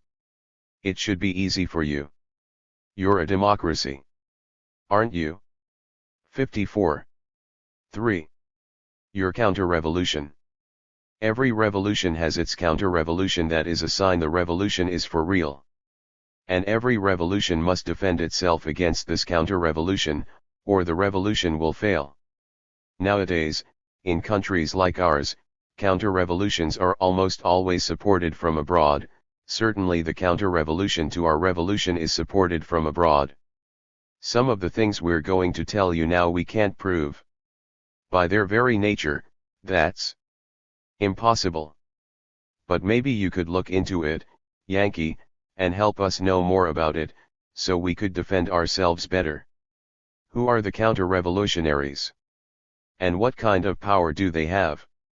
First of all, they are the Batistas who are now in exile mainly in the United States. They have plenty of money, which they stole from Cuba, and we do believe that they plot mightily against our revolution. They go to the United States because their only chance of stopping our revolution rests on their hope that your government will somehow help them against us. You have now in your country many thugs and gangsters of the Batista regime, some of them are even asked to testify before your congressional committees. Inside Cuba, they certainly don't have any force or prestige. The system they represent is so drenched with blood, they themselves represent to us such crime and poverty they have nothing to say to us. They are depending upon your ignorance and upon your just not caring. Along with these Batistas are the defectors, men who were with the revolution for a while but then deserted it. They have quit the revolution and, in fact, 55. They have quit Cuba. Most of these too have gone to your country. Who are they? Perhaps you know some of their names, but what else do you know about them? There was, for example, Huber Matos, once a commandante who fought with Fidel. That was the biggest blow. There was Diaz Lanz, head of the Air Force, he fought in the hills, too, Raúl Chivas of the rebel army, and brother of Eduardo Chivas. There was Miguel A. Corredug, the publisher of our magazine, Bohemia, and Luis Conti Aguirre, a radio man now in Miami, and Miro Cardona, a former ambassador to the United States, with money in the banks all over. Each of these men, and the others, had his own reason for deserting the revolution, although almost all of them gave anti-communism as the reason. That's the big counter-revolutionary theme song, of course. None of them, except perhaps one or two, was really popular in Cuba. Some were ambitious in the old political way, and then came to see that there wasn't going to be any more of that kind of politics in Cuba. Some had some property and income and lost it by the revolutionary laws, maybe that is a reason. Some defectors overestimated themselves greatly, and when they couldn't get as high in the revolutionary government as they thought they should, they quit. At least one thought he should have been made the president of Cuba. And some, after all, were mercenaries and not very intelligent ones at that. There's one thing about all these defectors that has to do with the kind of revolution ours happens to be, it didn't go on for very long with very many people in it, so in the revolutionary process we didn't get a chance to select and to develop very many tried and true revolutionaries. It wasn't like the French Revolution, or the Chinese Revolution that went on for years and years. We triumphed very quickly, by defeating an army in just 2 years, really. It was sooner than we expected, and that's why the revolution has lacked reliable men who know how to do what has to be done and who keep doing it. So, to some extent, these defectors are a 56. Sued, we think, of our making the revolution without any long revolutionary process. But all that's not so important to us now, those defectors just didn't have the real revolutionary stuff in them. What is important is that the Batistas who got away and the defectors who ran off, they will, of course, try to make the counter-revolution. Most of them certainly don't have the courage to become military men themselves. But they are conspiring against us, and we believe that Yankee interests and your Yankee government is helping them do this. We believe they are all working alongside the Yankee government. Why do we think that? What they are doing must cost millions of dollars. Their propaganda against us, their traveling, their very maintenance, and we think too, their buying of weapons. Now, some of the Batista men have money, which they stole from Cuba, but many others do not have any money, and anyone who knows the Batistas as we do knows that they are not giving money to anybody. Certainly they do not get money from Batista himself. So we ask ourselves, where's all the money coming from? From Yankee corporations hurt by our revolution? From your CIA? From your Department of State? Certainly none of them is popular enough among Cuban communities abroad for them to raise money there. We know some of them see your State Department officials.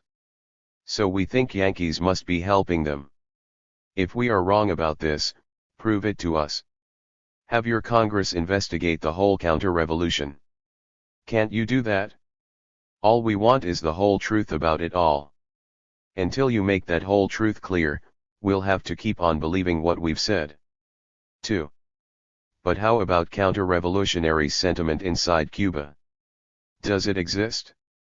Yes, of course it does. Generally. It's held by people who benefited from the old regime. But not from the revolution and are still here most of. 57.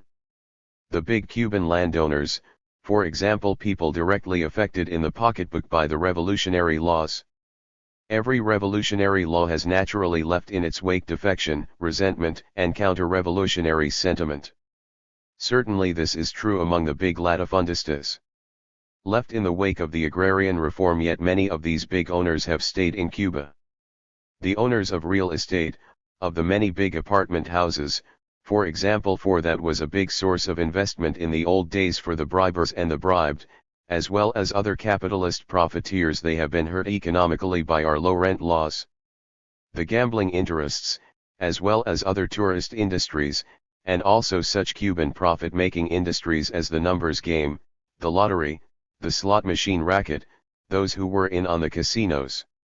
And also, of course, all the business people who depended upon the import trade with your companies that's choked off, now. Yes, many business interests, some real, and some criminal, have been affected by the revolution. After all, in the old order about $1 billion of state money was invested in the political capitalism racket. Most of that has been taken back now by our government, and that means counter-revolutionary sentiment. But let us explain to you something about these people who are affected in this way. Look briefly at one type of Cuban businessman in the political capitalism racket of the old order, or, rather, ex-Cuban businessman. Perhaps he is living now in Miami, he can well afford to do so. If you ask him, "What about Cuba?" he is likely to tell you something like this. "At first I was all for Castro. True, I didn't get a gun and fight alongside him, that wasn't my job. But I was glad he was winning. But now I am against Fidel Castro and the revolution he is making in Cuba. He has gone too far, much too far.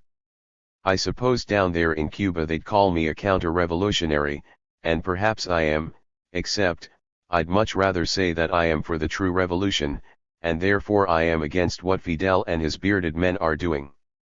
The old Cuba, I suppose it 58. Really was a bad place. Perhaps Fidel was right about that.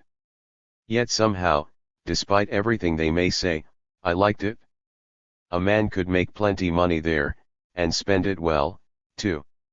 The question, of course, is not, wasn't there after all something good about the old order? The question is, good for whom? The answer is, good for this sort of man. But how did he make money in the old Cuba?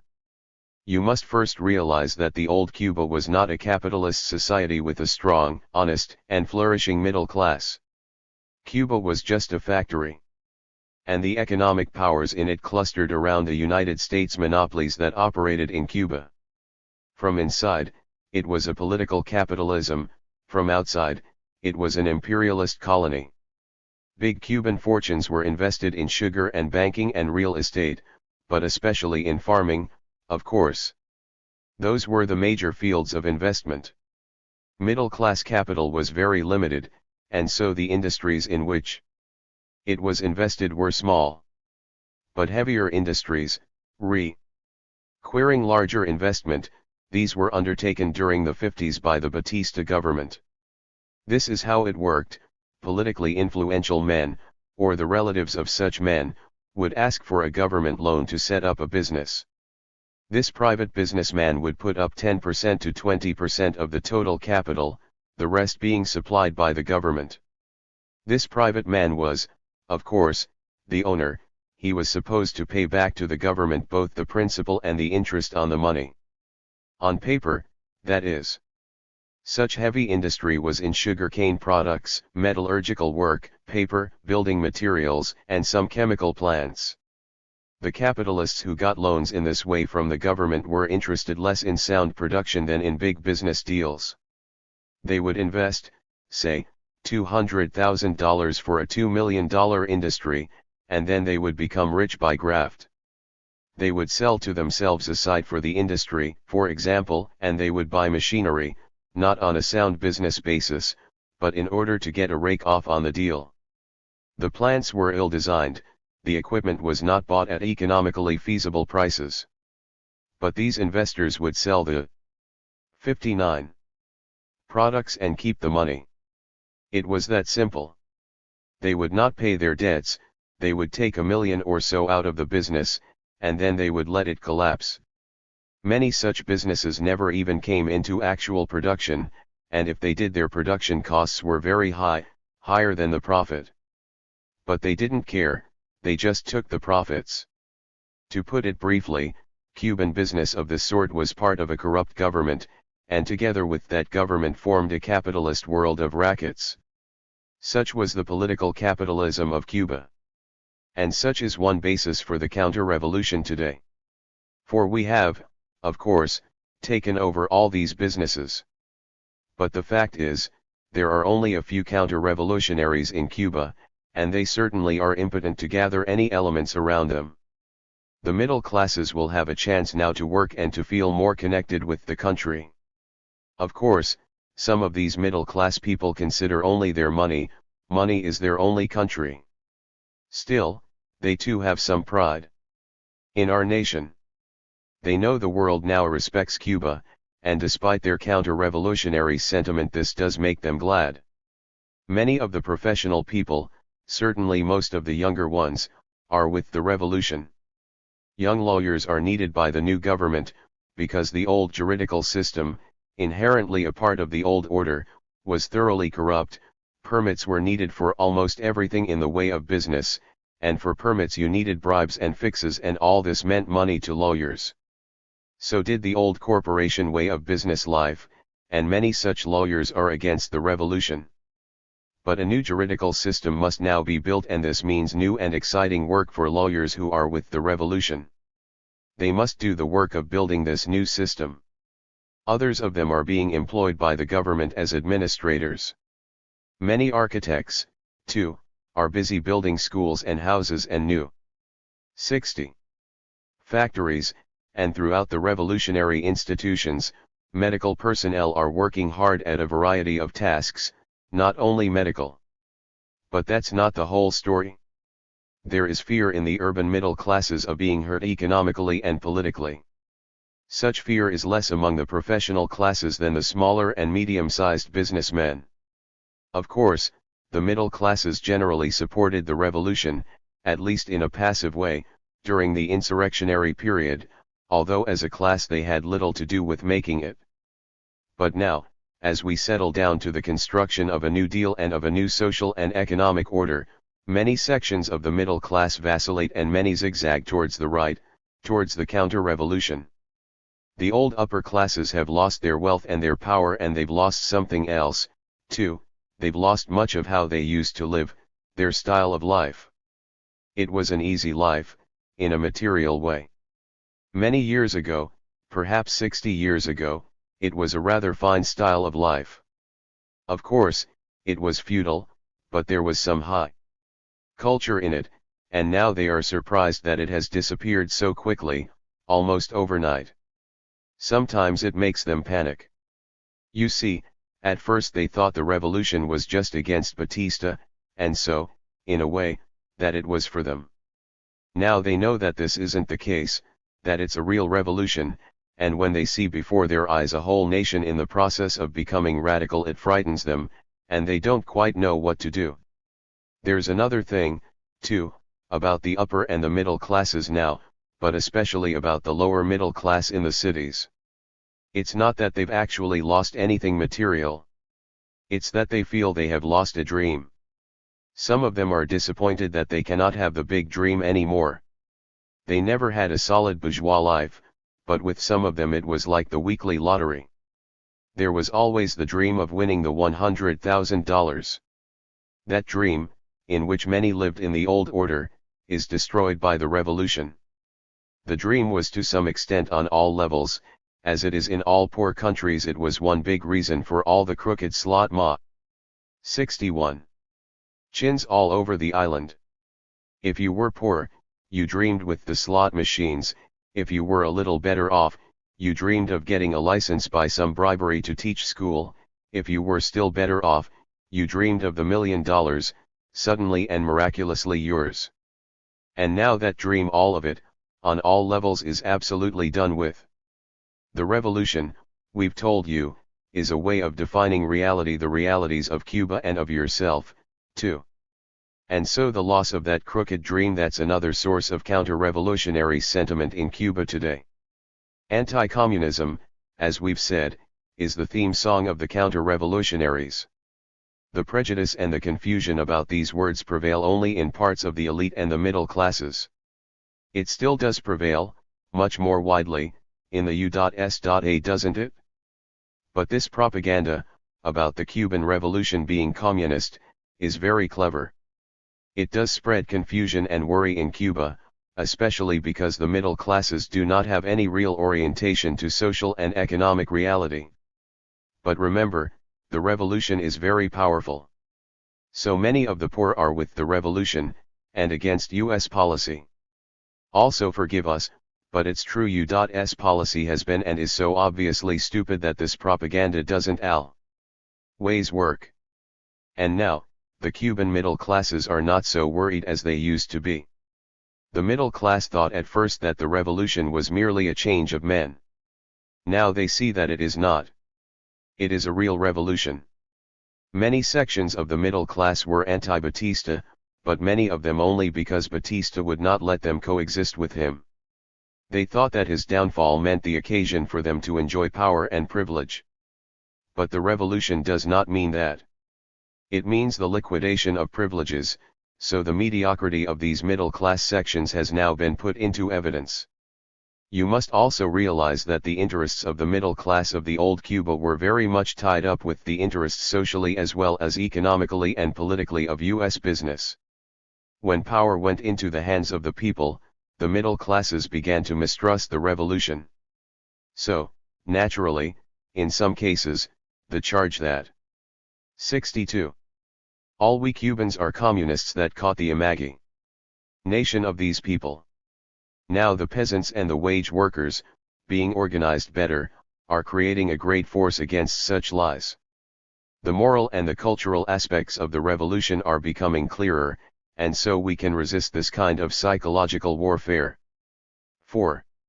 As far as our religion is concerned, we Cubans know it's of no importance in the counter-revolution. That's something Yankees are making up. Certainly inside Cuba the Catholic faith of the people is no basis for counter-revolutionary sentiment. First of all, this religion isn't very deep in Cuba. The religion of the people in the country is a curious mixture of African cults and images with a thin layer of Roman Catholic faith and symbols. All you have to do is travel a few days in Cuba to see that there are very few churches in the country and in the villages, and even in the cities, for that matter. The church has not had any land, to speak of, in Cuba. It has had neither economic nor political power here. And certainly the clergy has not been and is not now very widely respected. The very word for clergy used so frequently in Cuba is not a very good word. Perhaps that is because most of the clergy in Cuba are not even Cubans. They are from Franco's Spain. Did you know that? Some say 800 of the 1,000 clergy are not Cubans at all. As far as the more educated people are concerned, the generation of the 30s, those who are about 50 today, many of them went to Catholic schools, and, if they were leftist, they were also anti-clerical. That was part of how they grew up. It was often in the religious crisis of their adolescence that they became leftists of some sort. But that's all over now. It doesn't mean anything to be anti-clerical. Their children are neither Catholic nor anti-Catholic. It just doesn't matter to them. It's irrelevant. They are for Cuba, and so they are for the revolution. They did not come to that by b. 63. Coming radical, much less anti-Catholic. They just grew up in that state of revolutionary grace. Maybe that's one reason why when those bishops came out with a general declaration against communism, so many of our people in the churches laughed it off so easily. They knew it was just the ignorance and the fear of counter-revolutionaries. Our people know that our leaders aren't communists. In Manzanillo, for example, in August 1960, that bishop's statement was read at the 7 o'clock Mass, but then at the 9 o'clock Mass the people shouted it down. They didn't want to hear all that. Our real religion in Cuba is for the Cuban Revolution. We don't want any religion that's counter-revolutionary. You must realize, too, that we are armed against counter-revolution. We have not only our rebel soldiers, but also our citizens' militia, who are formed in our cooperatives and government farms and in all our city enterprises, too. We don't forget that there are many of Batista's ex-soldiers still walking around Cuba. We are all in training and each man knows what to do. You might well say that, among other things, we are an armed camp against the counter-revolution. Our rebel soldiers and our reserve militia are not like most armies. We come from the fanners and the workers, and now we've got guns in our hands and the revolutionary orientation in our hearts and minds. We are not only good soldiers, we are good revolutionaries, too. We are in very close touch with the interests of all the people. We are the people in arms. We know our cause is just, we're not in the army for the money. And we're going to school, almost all of us rebel soldiers, and learning much more than just how to fight. We are an army that is working at every task we can work at. Because, revolution is construction. And from our schools and also from the very way we're living and working in the revolution, we are learning how to defend our revolution and all the gains that we've made. 64 So ours, we think, is not like any other army in the world. It's a working army and an army going to school. Those of us who are rebel soldiers work directly with INRA, an organization we'll tell you about later, in construction and planting trees and everything else INRA is doing. Of course, you must realize that we feel we are forced to be something of an armed camp of a nation, but that isn't stopping us from our educational and economic construction. We're supplementing our rebel army with militia, too. Every cooperative, every enterprise of any sort, has its own militia, and each man knows what to do in case of emergency. 6. So we Cuban revolutionaries don't worry much about counter-revolution inside Cuba. What we do worry about, and it's making us do many of the things we are doing, is you. We think the United States is somehow going to try to stop our revolution, directly or indirectly. As we see it, the only possibly effective counter-revolutionary force is the United States of America.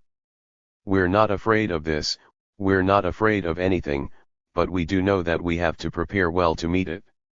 When we shout "my country" or "my death," we mean just that, and we are shouting it to your Yankee government and corporations because that's the real counter-revolutionary force against us. But again, we say to you, if we're wrong about this, prove it to us, look into it before it is too late for us all.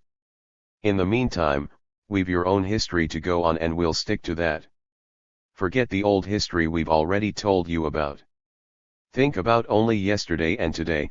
Your government is protecting in the USA war criminals from the old Batista regime.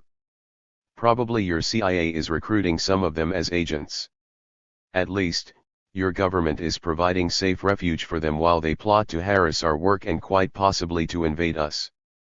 You have them testify before your congressional committee. Planes have flown from your territory to Cuba. 65. Some of them piloted by U.S. citizens, to inflict damage on our properties and our citizens. They burned our refineries and cane fields. You've been arming neighboring countries, like Haiti, but you won't sell us arms. You've tried to stop us from buying arms in Europe, as well as farm machinery. Your government continuously threatens to choke off our economy. Yankee oil companies have refused to refine oil that we Cubans have bought and which we own. It is an attempt to stop our economy.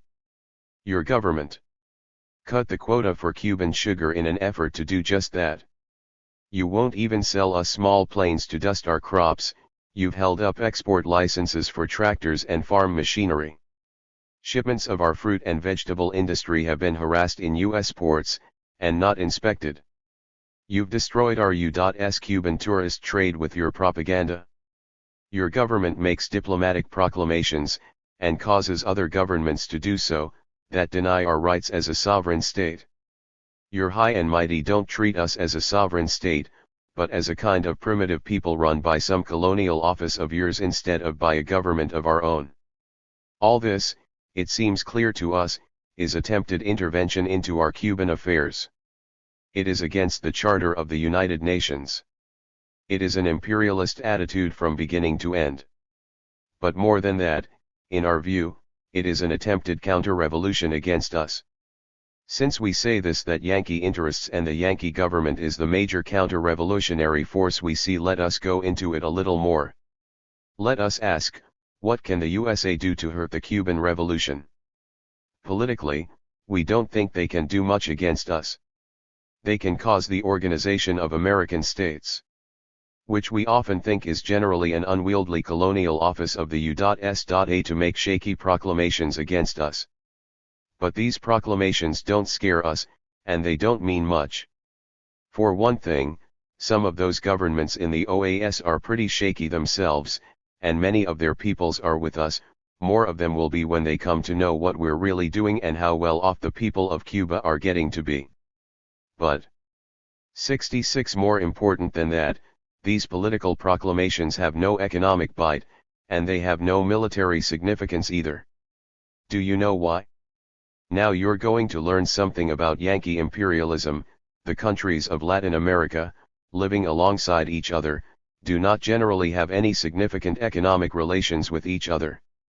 Each of them has economic relations with U.S. corporations. As raw material producers, usually producers of just one or two lines of commodities, they are each tied to you. So even if the USA gets these countries to make some kind of economic blockade of Cuba, it wouldn't hurt us in any real economic way. But we don't think your government could get them even to try. Economically, of course, the US has tried to hurt us directly, but so far it has failed, and we are already beyond the point where it could hurt us in any real way. In fact, we are going very soon to be much better off in our new economic independence than we were, and much better off than most of the other Latin American countries that are still under the Yankee economic yoke. To understand this, you have to know all about sugar and why in Cuba sugar is getting sweeter all the time. We'll tell you about that in our next letter, but briefly, we've been like other Latin American countries tied to you by a single crop and by all your imports to us. It was because of this that we have been so poor. But now, we've got away from all that. You tried to kill us off by cutting the sugar quota. Obviously, it didn't work. You're trying to hurt us economically by not selling us parts for the machines we have that were made in the U.S.A, but that won't work, either. The truth is, there is now nothing economic that the U.S.A as a set of corporations and as a government can do to stop the revolution in Cuba. We'll try to prove that better in our next letter, but now let us ask this question: isn't your government really left with only one way to act against our government and against us? Military violence against Cuba? But what kind of military action can the US take? 67. Against us? Consider the possibilities, please, because we certainly are thinking about them every day. The big way is this: if you think of military action on a war scale as in World War II in the Pacific, say. And if no one helps Cuba, then you could defeat us. But to do that, your intervention would have to be on a really massive scale, and it could succeed only after you slaughtered over half the population of Cuba, and even then there would be resistance in the hills for a very long time, if not forever. But of course we don't feel this big way is so much of a threat now, as we did a little while ago. It would disgrace you before the world, but more important, certain other powers, big and little, would certainly come to the aid of Cuba. We take very seriously the Russian offer of aid if you attack us. Now, what's the truth about this Soviet offer of coming to help us, with rockets, if need be? We think the truth is this: if the United States does not intend to make a military intervention in Cuba, then what does the United States care if the Soviet Union proclaims that in such a case Russian rockets will fly? If there is not going to be such a case, then is not the Soviet statement irrelevant? And would not the best policy be for the US to say to the world, this Soviet statement is absurd? It is based on an illusion. The United States is not going to use military force against Cuba in any way whatever, nor support any military force of any kind against Cuba. Therefore, the Soviet statement is irrelevant nonsense. So forget about it. Why doesn't the US government say that? Why does your government try to get Cuba and other Latin American countries to denounce the offer of Soviet rocket aid? Why did the Russians have such a good chance to make the offer, anyway? If you can't answer those questions, then maybe you can answer this one: why are we Cubans glad to have the protection of the Soviet offer? What we want from the USA can be put into one word: nothing. If only the fear of your military action against us, direct or indirect, if only that were removed, we'd be happy to have nothing further to do with the 68. USA. The military truth just now, which we are living in, is that you are menacing us. Now there is no other army but yours in the Western Hemisphere that is capable of conquering us, and we don't believe you could get any combination of Latin American nations to try to do it. But if you did, the results would be the same as in the big way. There is another way that won't work either: if you tried to conquer us again, with your left hand as it were, in a kind of police action, you could damage us and set back our economic progress, but you'd take one hell of a beating too, and perhaps not only on Cuban soil. We revolutionaries know all sorts of ways to fight. Please understand that well. What you must know is that our people are mobilized and that we are a government. In fact, all our new institutions are filled with young men who have just come out of a war in which thousands of Cubans were killed. Death is nothing new to us. We will not flee the country as Batista did. We are determined to fight to the end. Anyone who is here in Cuba for just a little while sees clearly that this is just a fact. So there is only one way. The most likely thing your government is dreaming of is some kind of indirect military action, secretly supporting mercenaries and Batista henchmen, something like they did in Guatemala a while back. This intervention wouldn't come from US soil, but maybe from somewhere in Central America. Maybe your counter-revolutionaries dream of conquering our Isle of Pines and setting up there some kind of counter-revolutionary government. They know, of course, that there are war prisoners on that island. Batista people. They'd let them out. And if they had some kind of puppet regime there, they could recognize it and arm it. That would be their fig leaf. Then they could harass us and, of course, cause us trouble and set back our economic construction. By the way, you don't seem to know much about the Guatemala affair, do you? We don't either, although. 69. Some of us know more about it than we're in a position to tell you just now. What's plain to all is this. The way your politicians and newspapers and secret services are acting towards Cuba now is very much like the way they acted towards Guatemala back in 1954. There a man named Juan José Arevalo abolished forced labor on the plantations, and raised wages to 26 carat a day. Right away, Yankees started their campaign of abuse and started shrieking communist. The peasants demanded land. The US government, we are told, rushed arms by airplane from Panama to certain military men they trusted. Then a man named Jacobo Arbenz was elected president of Guatemala, and began taking seriously the agrarian reform and the labor laws. He even raised wages to $1.08 a day. The United Fruit Company didn't like that. The Yankee newspapers found a red every other day in the Arbenz government. The U.S. State Department issued a McCarthy-type statement. We don't know how many communists the Arbenz government had in it, but according to your own Latin American expert, Carlton Beals, certainly no more than the governments of Chile, Italy, Bolivia, France, Brazil, or Batista's Cuba. All of those governments, according to Mr. Beals, had more communists and stronger communist movements than Guatemala had.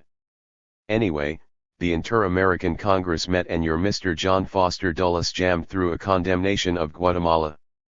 In nearby Honduras and Nicaragua, some Guatemalans started piling up arms, among them at least one, Carlos Castillo Armas, was actually a pro-Nazi, and a great pro-democratic favorite of your Department of State. Guatemala tried to get the UN to look into all this, but nothing happened. It was Monroe Doctrine territory. So then came the putsch. Armas got hold of the government. Now think about all that, please. Isn't it somewhat like the way your politicians and newspapers have been acting towards Cuba? But the ending isn't going to be the same, we can assure you of that. It won't work again. It would be too transparent, we are too well informed, and we can defend our Isle of Pines. We've got anti-aircraft guns there, and everything else we need. 70. And wherever Fidel goes, the rebel soldiers on their posts come up to him and say, if you hear the Isle of Pines is taken, Fidel, know that there is not one of us left alive.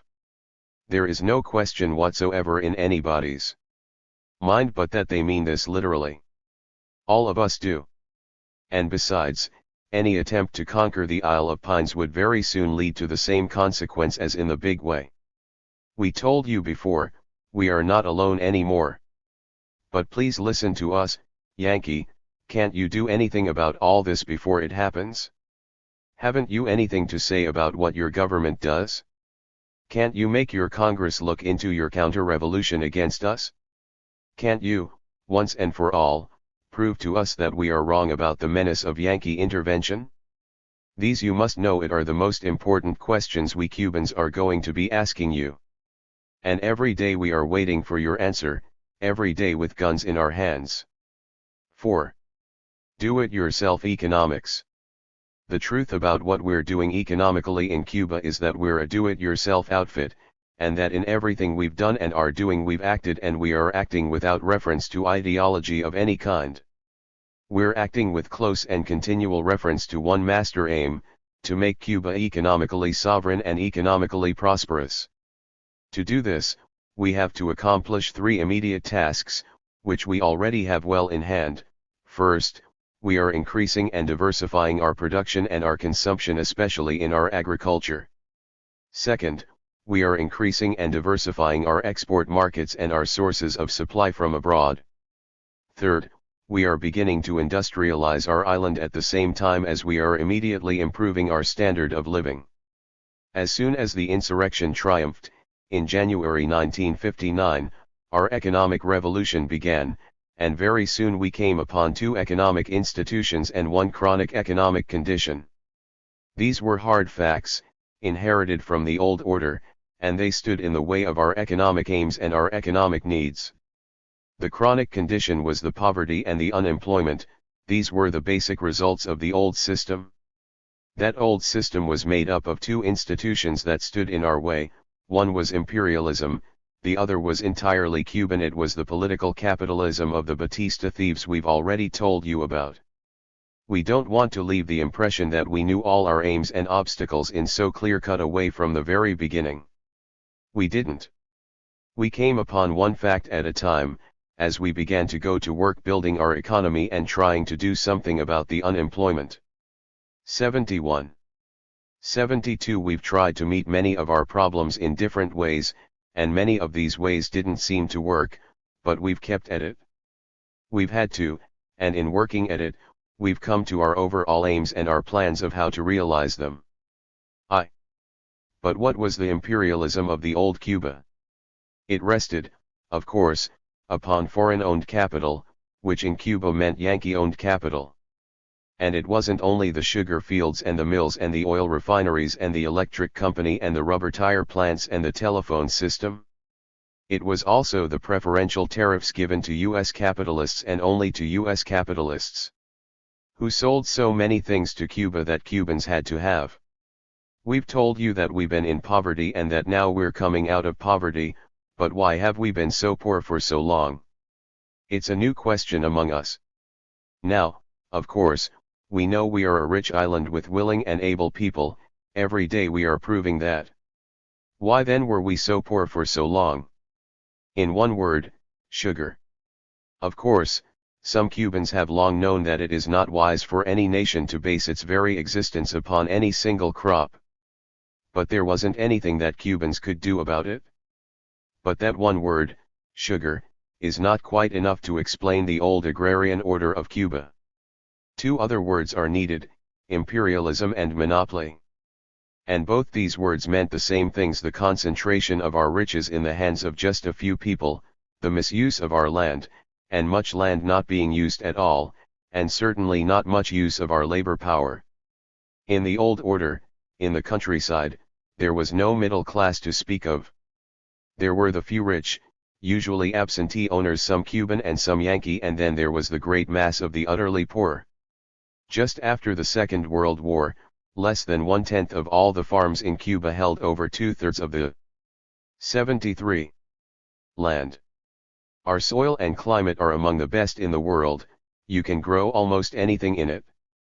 But we could not even grow enough to feed ourselves. Yet we were not overpopulated. The fact is simple: we couldn't use our land for the kind of diversified agriculture we needed. We had to import at high prices. We simply couldn't afford 70% of all we ate. Again, why?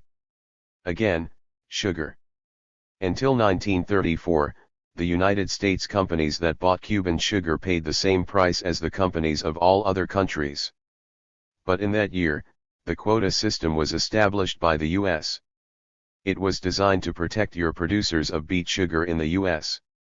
A tariff was not enough to do this, for these U.S. producers could not compete on the world market. So by the quota system, the USA withdrew from the world market, setting up special prices higher than this market.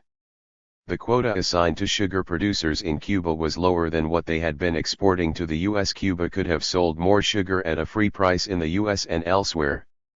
But many Cubans then supposed that this lesser amount was made up for by the higher price.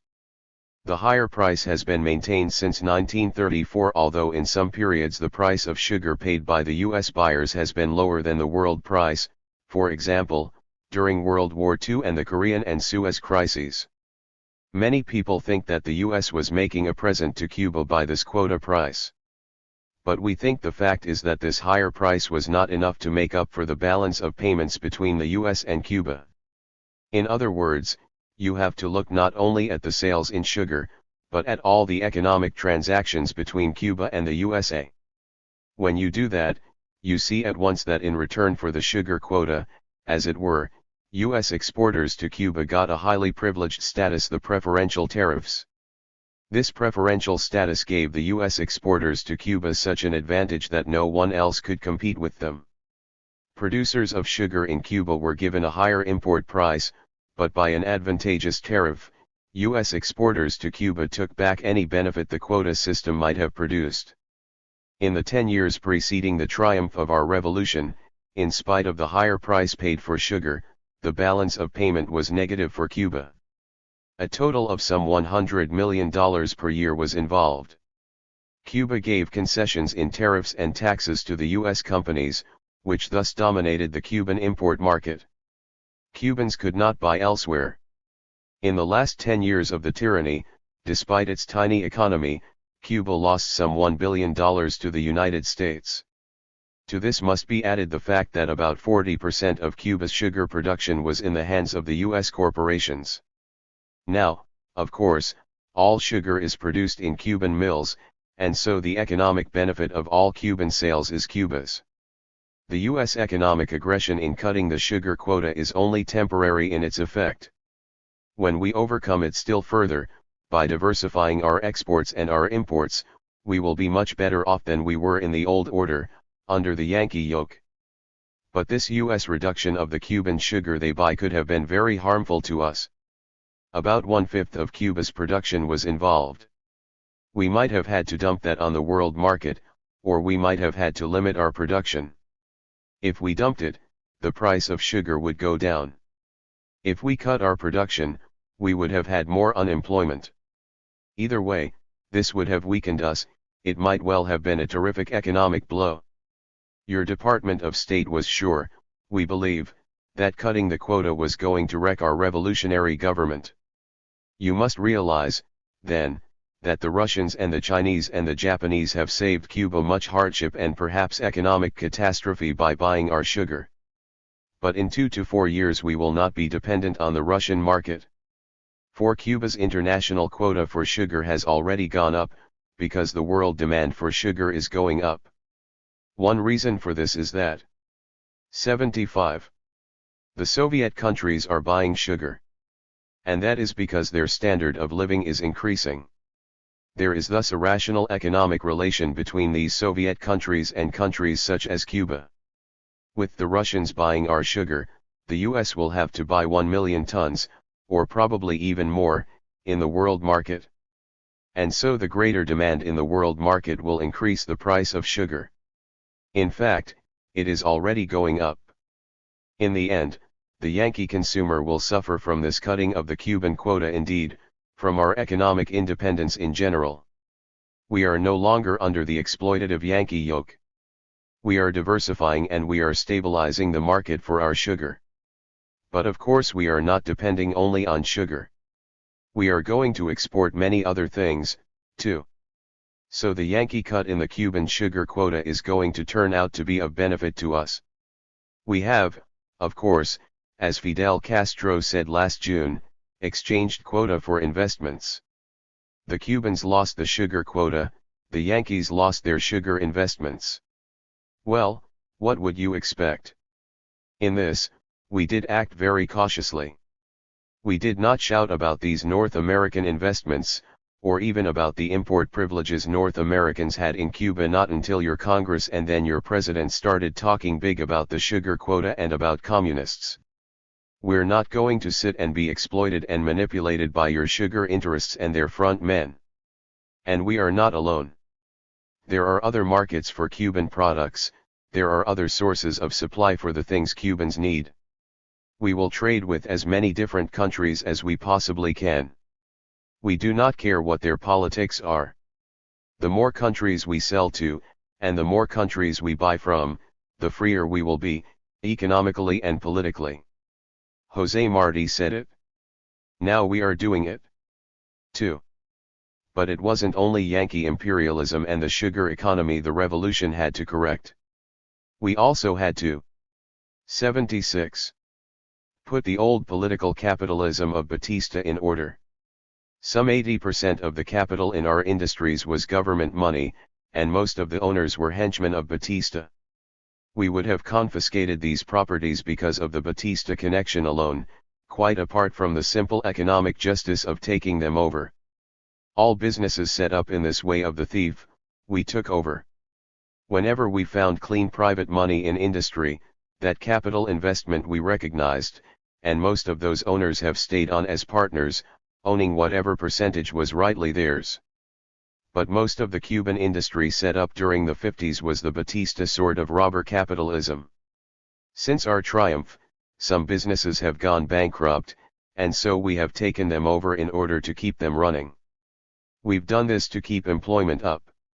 Most industries now held by the government have come from this group and from the Batista group directly. Our principle here is to keep industry going even if it is not, at the moment, economically sound. This, of course, is an indirect subsidy to the wage worker. When we triumphed in January 1959, 700,000 were unemployed. We've already reduced it by 200,000. But we still have 500,000 people unemployed. And this unemployment is still one of our main economic worries. The people have a low purchasing power and also 45% of them are farmers. The average farmer's family has 6 persons in it, and a monthly income of about $40. Again, our immediate unemployment limits the degree to which we can make our industry more technically efficient, or rationalize it. If we rationalize the sugar industry, for example, we could sell sugar at a much lower price than we do. Nonetheless, we've already modernized the sugar mills, and concentrated the 160 mills into fewer, larger productive facilities. Our low standard of living also reduces the size of our internal market, but as we'll explain in a minute, this will be helped a lot and immediately by the agrarian reform. The problem is how we can industrialize our island if half our population hasn't yet got adequate purchasing power. That is why the agrarian reform is our main economic step. It immediately brings up the standard of living. 77. On the 17th of May, 1959, our agrarian reform law was signed, and Fidel Castro gave Comandante Vallejo, INRA head in the province of Oriente, a check for $100,000, and said to him, "Produce." There were no further instructions. First, the Comandante made a list of all the big farms in the area, and the first day he took over 2 of them. The people working there asked, "What do you want us to do?" And the Comandante said, "Well, I don't really know." And the people said, "We will plant some beans." And that is what they did. It began like that. No force was used in the interventions. It wasn't necessary. We have taken over property according to its size, that is what our law says.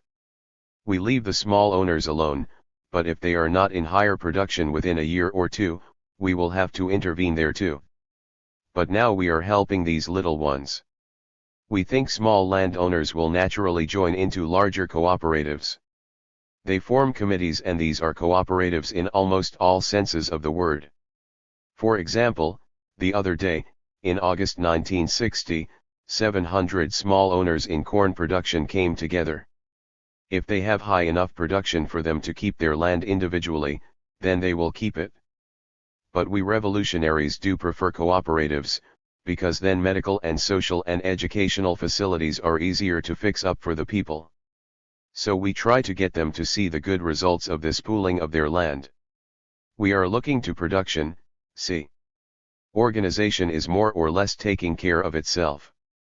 But the rules that have come out of our practice in applying the agrarian law are roughly these. First, size. No man should own and operate privately more than a stated acreage for stated crops. Second, production. Anyone who owns land has to use it efficiently to produce. Third, some land is held as a cooperative and some is made into a government-owned enterprise. The general rule here is, where there's a big investment required and not many workers needed, that's a government. 78 owned farm. Otherwise, those few workers, if they were a cooperative, would become millionaires. In cattle, for instance. But where there is not so much investment and more workers are needed, that's a cooperative. Sugar and tobacco, for instance. Our agrarian reform is the taking back of what's ours. The old order was a private appropriation of public property. So we've taken it back into the public domain and we're using every inch of it for the benefit of everyone now. Those are the rules and regulations of our economic revolution. So the master key to our new economy is the agrarian reform, and maybe ours is the first agrarian reform in the world which began right away with an increased production. Partly, this has been due to the fact that we didn't have many little owners, but instead these big factories in the fields. So, we could start out with the efficiencies of larger scale units of production. There were no political problems about smallholders. Our peasants were not each clinging to an unproductive little piece of land. They were already working on big outfits. And those that weren't, those that are individual small owners, are coming to see that it is better for them to join with one another. First, because in this way they could grow more stuff and grow it more easily, and second, as we've already said, because they saw that they could then have houses and medical centers and schools for everybody in one place, as well as the stores we built close to where they live so they can buy the things they need. The agrarian reform was much more difficult than, say, the nationalization of industry. You can nationalize industry in 1 or 2 days, that is no problem, but agrarian reforms are much more difficult. Every critic thought that it would all collapse right away, when we started. One very radical feature of it is that we have narrowed the old price gap between what the farmer gets for the things he grows and what the consumer pays for these things. And also the price the farmer pays for things he buys.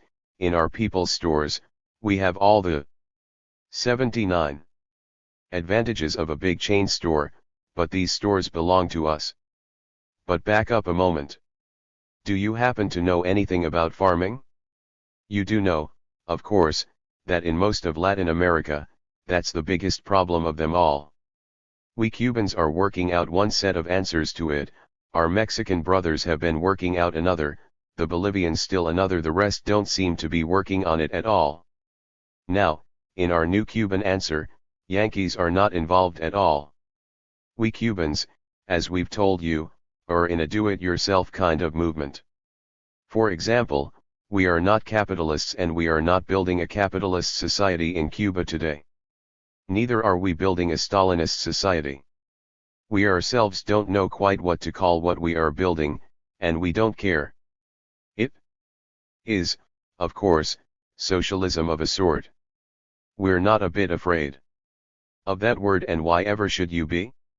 After all of us have worked so hard and for so long, after we've done all the work for generations, why should we turn over these big estates to private capitalists, Cuban or Yankee or anybody else, and allow them to keep our land?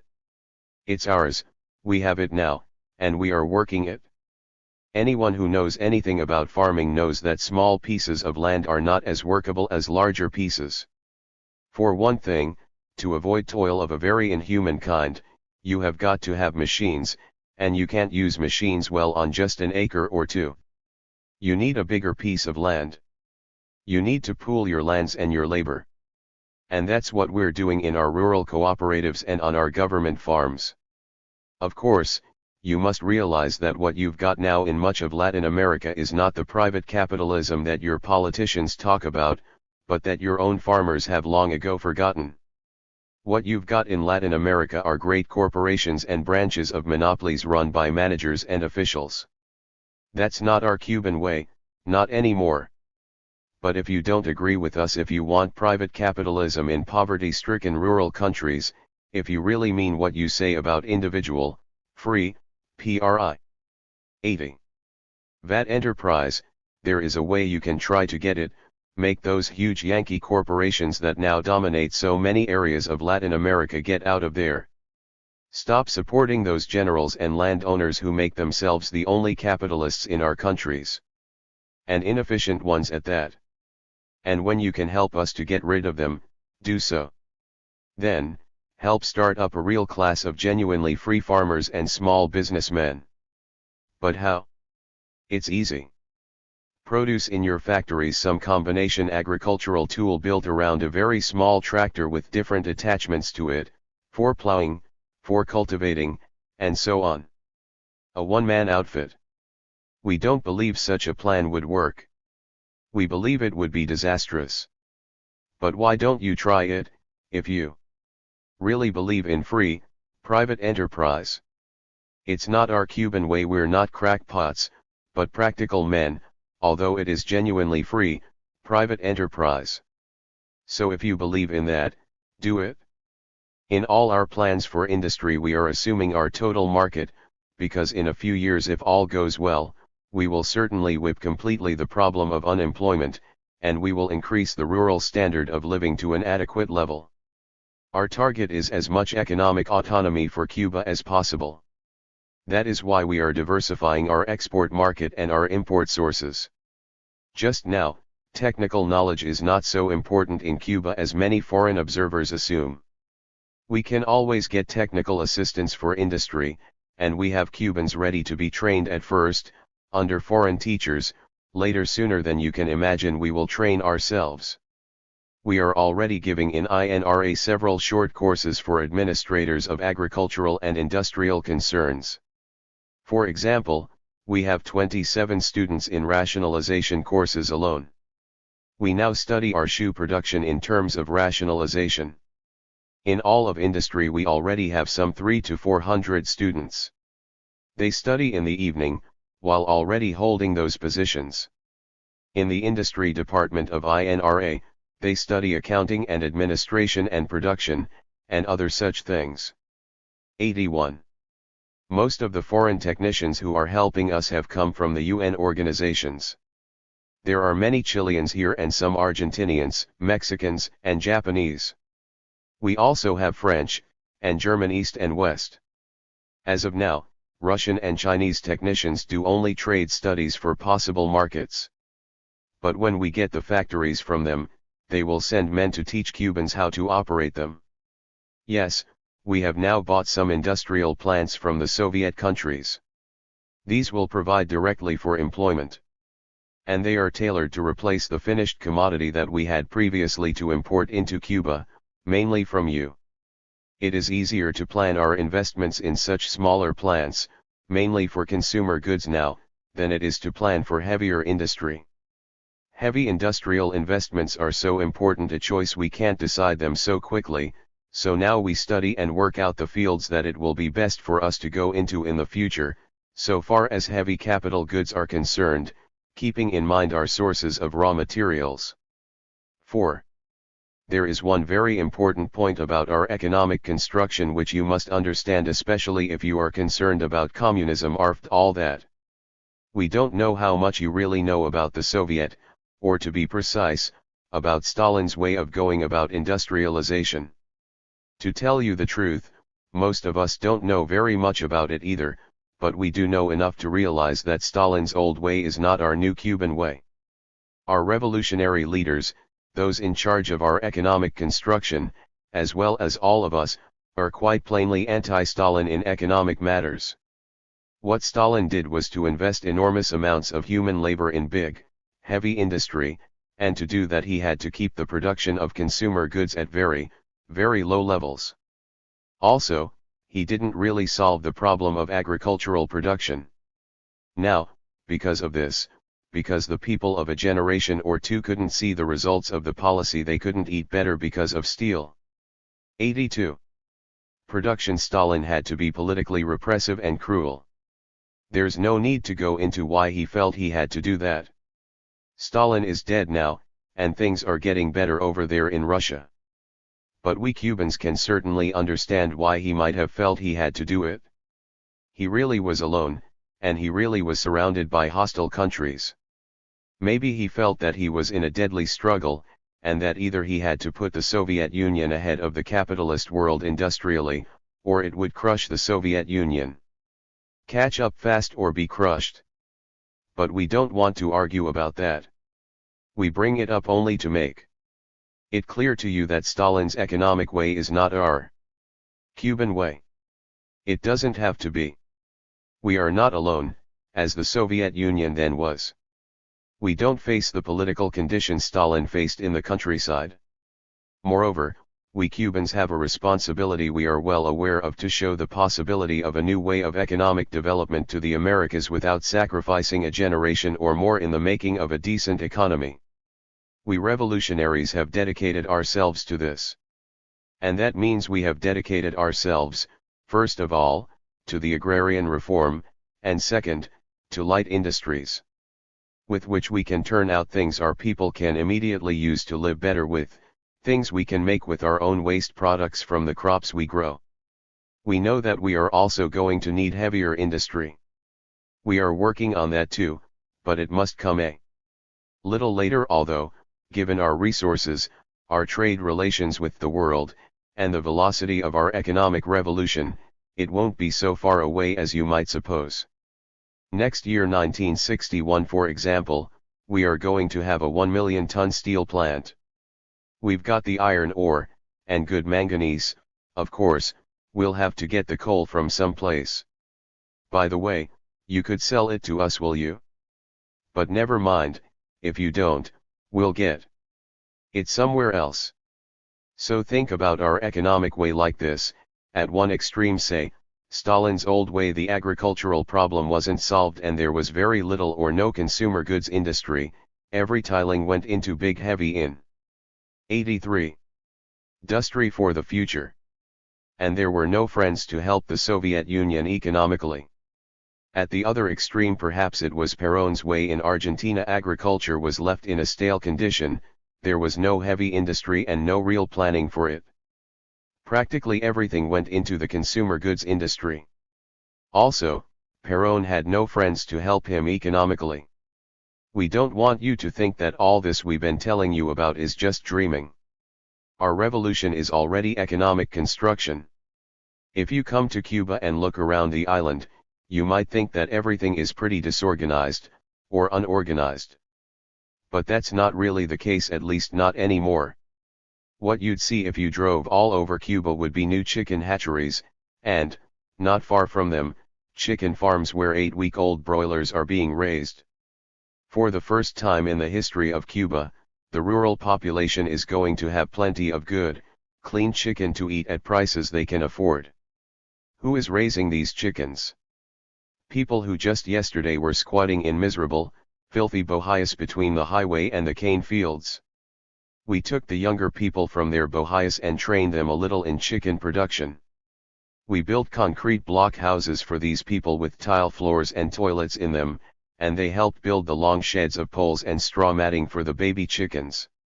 Also, they built a stand in front by the road, to sell cooked chickens to our national tourists, and in the backyard, these people are going to grow oranges. Who's for the revolution? Those people who are now raising chickens. Who's for the revolution? The people who will be eating the chickens that these people are raising. You see how it's working? And that's the economic truth about our Cuban Rev. 84. Alyoshin, economics aren't so complicated, all you need is the good soil and the willing people and a little equipment and organization and the will to live decently. In Cuba, that's a revolutionary will. In Cuba, it's all being done. But it's not just the chickens. It's also the fish. It's been known for a long time that Cuban waters are fabulously rich in fish, but nobody ever set up a real fishing industry, and the people living on this island didn't eat fish. Now we're building a fishing fleet. For the first time, we're building boats, in series production, 10 at a time, in 3 lengths: 33 feet, 50 feet, and 120 feet. We launched the first boat in January 1960. We've reduced the cost and the time it takes to build boats because we've taught the workers to work from a pattern or model, and now they say that they'll never build anything again without such patterns to work from. With our fishing cooperative, we're going to get fish to the rural people who have never had fish before. All the rural stores we've set up have refrigerators, of course, and we've already some refrigerator trucks and we're getting more. We have a freezing plant, too, for the fish. Ultimately, we'll have a frozen food industry, of course, but for now we must depend on refrigeration. We hope, although how can we know, to export our shrimp and oysters to the United States. Then there is the problem of lard. It has been a big item in the Cuban diet, and we've had to import it from the United States. So that was bad both medically and economically. What we're doing about it is to raise peanuts, for the good oil in them. Peanuts are a big thing in Cuba today, and near where they are growing we are setting up the plants to process the oil from them. We're raising cotton now, too, for the first time on any scale in Cuba. And nearby we are making thread from it. In one province we've already more than 50,000 acres in cotton, and a textile plant nearby. We got that from the Japanese. We've already made and set up for planting the long, concrete trays to raise tomatoes hydraulically. 85. And nearby, we've opened up a long-closed factory, to make tomato sauces and such things. We've planted tens of thousands of acres with eucalyptus trees on land that's just not been used at all. It's a wonderful tree that matures in Cuba in only 10 years, and we're going to get cellulose from it as well as wood. We're going into chemicals and paper, made from sugarcane products. We have pilot plants to work the byproducts from cane. Never before was this sort of thing done in any serious way in Cuba. Paper was the only byproduct from sugarcane, yet we did not have enough paper to cover even Cuban needs.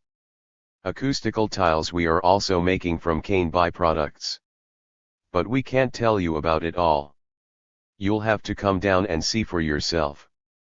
We'd be glad to have you. And now, there are a great many motels and hotels we've built all over the island, not just the big monstrosities in Havana. They were for gamblers, for our national tourists, where you could stay too, and very reasonably. Perhaps you'd like to stay on the Isle of Pines. The Isle of Pines is now becoming a lumber and cattle center, with some citrus fruits. Rebel soldiers have already planted 600,000 eucalyptus trees. By Christmas, they will have planted 5 million of these trees, thus transforming the Isle of Pines into Eucalyptus Island. Pangola pasture is in the fields here, too. It is ready for the cattle. Pangola makes a wonderful pasture for us. It resists the terrible invasions of brush. Marabou, and its protein content is very high. You can run 40 head of beef cattle on each 33-acre unit of it, without any extra feeding of the cattle. And the Isle of Pines used to import its meat from Havana. It was the center for smuggling, because it was a free port. The Batista government left it a free port because, of course, they were in on the smuggling and the bribery that went with it. The chief smuggler in Cuba, in the old order, was the chief of the armed forces. He was really the cover-up for his 2 sons, one of whom was head of the Air Force, the other the head. 86. Of Batista's aides. They set up several stores under the name Free Importers to sell the stuff that was smuggled, everything from refrigerators right on up and down. But now the Isle of Pines is becoming a new part of the new Cuba, a place of production. The big ideological fight going on in the Isle of Pines is between eucalyptus trees and Pangola grass. 6. We can't give you statistics on all we've done, because frankly, we're only now setting up a central statistical board. We've just plunged in on all fronts. Since everything was needed, there wasn't much danger of our overproducing anything. and there wasn't much need of any elaborate bureaucracy to run it. Of course, we've been a little disorganized. But why is this the case? It is less for lack of any system than because we inherited disorder. The only thing really organized in the Batista era was bribery. So of course we've been disorganized, but in our own way, every day, we are getting better organized. We are glad to say that our revolution is less an efficient bureaucratic government than a bunch of outfits, each of them working like hell at real tasks and accomplishing them. You might say that we revolutionaries in our very persons, above all, Fidel himself, embody the anti-bureaucracy principle. We're unsystematic, it might seem from the outside. But the revolution has its own system, it's unsystematically systematic. That is why everyone who doesn't understand our revolution is so amazed at how much we have done in so short a time. That is why they all said, and they are still saying, it's bound to collapse in 30 days. Well, now you can see how wrong they've been. We're not amazed at what we've done. We knew we could do it. We're not going to collapse. The revolution has its own system. It goes along, and in its wake it leaves poultry houses full of chickens, and new schools and men and women full of hope, and working hard and well. 87. But it is true we are now reaching the time when we can't just camp out like this much longer. The time when almost anyone could run a cooperative farm, and a lot of people suddenly began to do so, that is passing. We can't be setting up new industries in a hit or miss fashion. We need, and now we're beginning to get, a more orderly and centralized, a more systematic and far-sighted way of doing things. Out of the actual work we're doing, we're beginning to get some rules and regulations for our new economy. But who has been in charge of it all? Mainly INRA. Our National Institute of Agrarian Reform. We suppose INRA is a rather curious institution to outsiders, but to us who've been through the revolution, it's the most direct and simple way to carry out the Cuban Revolution. Personnel used to be a difficult problem, but now everyone is learning so fast, it won't be a problem for long. Think what we've done in just 15 months. Many times the rebel soldiers of INRA depended more on the peasants than on the engineers. For example, in rice, the engineers said to put on 4 tons of fertilizer. But the peasants said no, only 2 tons, if you put on 4, you will burn the rice. The engineers, who lacked practice, turned out to be wrong, because we tried it both ways and found out 2 tons are enough. 4 tons burns the rice. The University of Orient and INRA work closely together now. In this respect, Orient U is much better than Havana U. 60 peasants are now students at the university. INRA pays for their course and loans some teachers to the university. They are studying cotton production, and when their 13-week course is over they will be foremen. We also have courses planned in rice, in peanuts, in poultry. We're trying to reduce the prices of all these things by more efficient production. The Cuban diet needs more fruit and vegetables and salads. We also need teachers and social workers to teach the women to cook these things, how to prepare different dishes out of vegetables, for instance. They used to say that we Latin Americans didn't know how to work, that we were just naturally lazy. But that was never true. That's another lie we Cubans have. 88. Shown up. We were forced to sell our work, and our crops, at a fixed price. We knew we were being cheated, so what was the use of working? That is what we asked ourselves. Now we see by INRA that we do get something for our work. When INRA raised the price of various commodities, to a fair price, you should have seen us go to work. And our machinery, we're working 20 hours each day, the other 4 hours we use to grease and maintain it. But again, who is we? Who is doing all this? Well, almost everybody is in on it in some way, but we are led in our economic construction by INRA, and of course by Fidel Castro himself. INRA and Fidel himself, they are the real movers and shakers. INRA used to build roads, up to the end of 1959, but now most road building is in the hands of the Department of Public Works. INRA used to build schools until last February 1960, but now the Ministry of Education is in charge of that. Also, hospitals until February 1960, but now the Department of Public Health does that. We are now planning and coordinating the work of all these departments. It's been necessary to do things this way because INRA started in rural areas where there were no roads, and so INRA just built the roads. And in the rural cooperatives, everything comes to a point of intersection: education, roads, medical care, construction, and all the rest. But we try to keep all of this as simple as possible. INRA is a vanguard, an economic pilot, constantly beginning new things and always leaving in its wake a variety of jobs for the various ministries to do. Is there some tricky thing to build, to set up, without any routine for building it? If that is the case, INRA will do it. So INRA is a provisional government, but it is also a builder of government. The economic government we are building in this way is a pragmatic outfit. But we are getting it more systematic as we go along. It is not as disorganized as it might seem to outsiders from abroad. Our Prime Minister, Fidel, is the key to it. He plans and works and sits in on both INRA decisions and those 89 of the Council of Ministers. He likes to persuade people, he does not like to force them. That is why he argues for hours, in order to persuade them. He wants everyone to be convinced, and he will change his own mind, if you can convince him.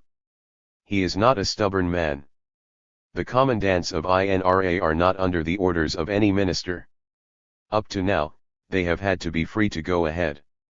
The different ministers meet very often, of course, with themselves and with others, and they are in on the planning of policy with the Prime Minister. The commandants do not do this. They administer INRA. In fact, INRA is the executive branch of our government. The Council of Ministers is the closest thing we have to a legislature. We have already got an investment schedule for each INRA zone into which our country is divided, and in time, of course, the INRA heads will be more administrative. The premium now is more and more on technical competence. Some people will fall out of the administration, if they don't acquire this competence. But, earlier, if INRA had waited for the personnel that they really needed to take over the latifundia, they would not have made the agrarian reform, and then the latifundistas would be undermining the government. But the time when everyone could run a farm is now passing. Although, even so, you might notice that our ministers talk more about competent personnel than do the INRA men. The commandants say, people learn so fast, it's not much of a problem, or very soon won't be. But the great economic fact about Cuba is that the revolution is moving on and building new Cuban institutions, agricultural cooperatives and schools and medical centers and chicken farms and tomato sauce plants and all the rest of what is needed for a decent life. No one, we believe, could reverse this revolution unless someone comes down here and kills a lot of Cubans. We couldn't do what had to be done in all these connections if your corporations controlled our economy. So and it's that simple to us. We took over these corporations. Are taking back of all these properties the foreigners 90 took from us, mainly the Yankee monopolies. That is now a fact that's accomplished, and it isn't going to be undone. We Cubans have worked these properties for years, for generations, and now we are going to use them to build a decent standard of life in Cuba, by Cubans, for Cubans. So, economically as well as in every other way, we're a do-it-yourself outfit. But our do-it-yourself is not any kind of playing, like yours is. Ours is the building up of a new Cuba. It's a social and economic and military do-it-yourself. And we are going to win. 5. Communism and Cuba. We know that this is important to you, all these many questions about communism in Cuba, and we want you to know that it is important to us, too, although perhaps in a different way than to you. So let us talk about it together calmly, taking up one question at a time. First, let us consider the questions that have to do with what your politicians call international communism. Are we Cuban revolutionaries under such influence? As individuals, as a ruling group, as a people? Are we being influenced by the Soviet Union? The answer is surely clear. The answer is, yes, of course we are. All countries and all peoples in the world today, especially the poor ones, are under such influence. They are also under North American influence, so that's not the question, as we Cubans see it. The real question is, what kinds of influence, or, better, what does it mean to say that we Cubans are under the influence of international communism?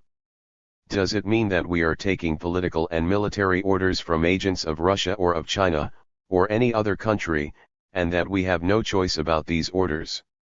Or does it mean that we are voluntarily taking technical advice and economic aid from them?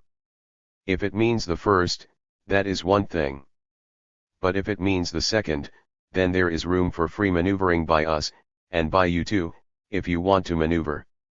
There is a worldwide competition going on, you know, and in this competition, we Cubans don't think you or your government can avoid assuming that the advice and the aid we are taking from Russia, we are taking voluntarily. That happens to be the plain truth. We haven't done all this fighting to get out from under one tyranny just to 91. 92. Stick our necks into some other yoke, any other yoke. We're taking orders only from ourselves. But even if you don't believe this, still you've got to act as if it is the case. To act as a government at all, you Yankees must act as if we Cubans are not, as your politicians say, under communist orders. Certainly, among our leaders and among our public, there are differences of opinion and of knowledge on this question, as on many questions. We are a political people, and each of us as well as each of you must work for his own beliefs within and between all these groups. That's what politics is all about, isn't it? But again, we have to ask you, what does it mean to be under communist influence? As for the domestic policies and leaders we Cubans are following, we'll talk about that later on. The point we must speak to first is the international influence. On both these counts, we must consider the influences in economic orientation, in cultural and technical aid, in political ways of thought and action, and finally in terms of some military realities. Let us begin with cultural influences and technical aid, for this is now a small but a definite part of the Cuban scene. And we hope it will become a larger part. We've already told you something about our foreign technicians. We're trying, for example, to bring some teachers, as well as other kinds of skilled people, from Mexico to Cuba. 25 years ago, the Spanish intellectual elite, exiles from that war, passed through Cuba on the way to Mexico, and now we are trying to get them to come back here. And we've already gotten economic experts and other qualified people from Chile and elsewhere in Latin America, as well as Europe East and West.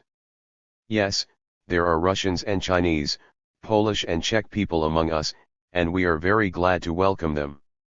Right now there are not very many, but when we get some factories from these countries, we hope there will be many technicians from there to show 93. Us how to run the machinery. And we're going to welcome them. Let us say at once we'd be glad if you too would send us such people as they are sending.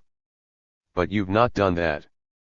What engineers, sanitation experts, ballet companies, irrigation technicians, agricultural exhibitions, symphony orchestras, oil experts, exhibitions of painting, soil analysts, what has the US government arranged for and sent to our revolutionary Cuba? The answer is none. What you sent, that we certainly do remember, were the military missions to Batista. They helped train his soldiers to kill us. Those are the technicians you sent. They became a horrible part of the everyday life of Cuba, and you did not withdraw these Pentagon missions until it was obvious to everyone in the world, even to the people in your Pentagon, that Batista was through. But nowadays, no military missions from anywhere are with us. We know very well how to fight, if we must, and we do not need military missions, yours or anyone else's. What we do need and what we are getting is the assistance of technicians. Take our economic relations next. The Soviet Union and other communist countries are buying our sugar and selling us oil as well as other things we need. We are doing business with them. It's a good economic deal for us, at least, and we think for them too. You know a good business deal when you see one, don't you, Yankee? Your corporations that have dominated Cuba's economy, they certainly know. But we've already told you about their economic relations with the old Cuba. Do the Russians have that kind of exploitative relations with the Cuban economy today? They certainly do not. And as long as they don't, we're going to keep on doing business with them. It just happens that the Soviet bloc and the underdeveloped countries have many opportunities in plain economic terms to benefit mutually from economic traffic. As their own standards go up, these Soviet countries need more raw materials of the sort we in Latin America are producing. It's not merely a gift. And 94. We're getting from them. We're doing economic business together. We'll do it with you too, or anybody else. If it works out fairly to our mutual economic benefit. If you don't believe it, try us and see. As for our recognition of China, as well as our Chinese trade, the only thing we need to say is this: if your government is so foolish as to think they can accomplish anything by not recognizing over 600 million people, we Cubans are not. We are not ostriches. We want news about China. We want to do business with China. They are very much a part of the world we all live in, and we want to live in it with them, not try to act as if they didn't exist. Besides, it's none of your government's business what countries our government recognizes, is it?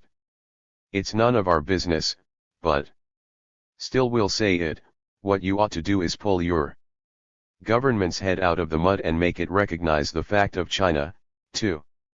But getting to what we suppose is your main worry, take communism as a military problem.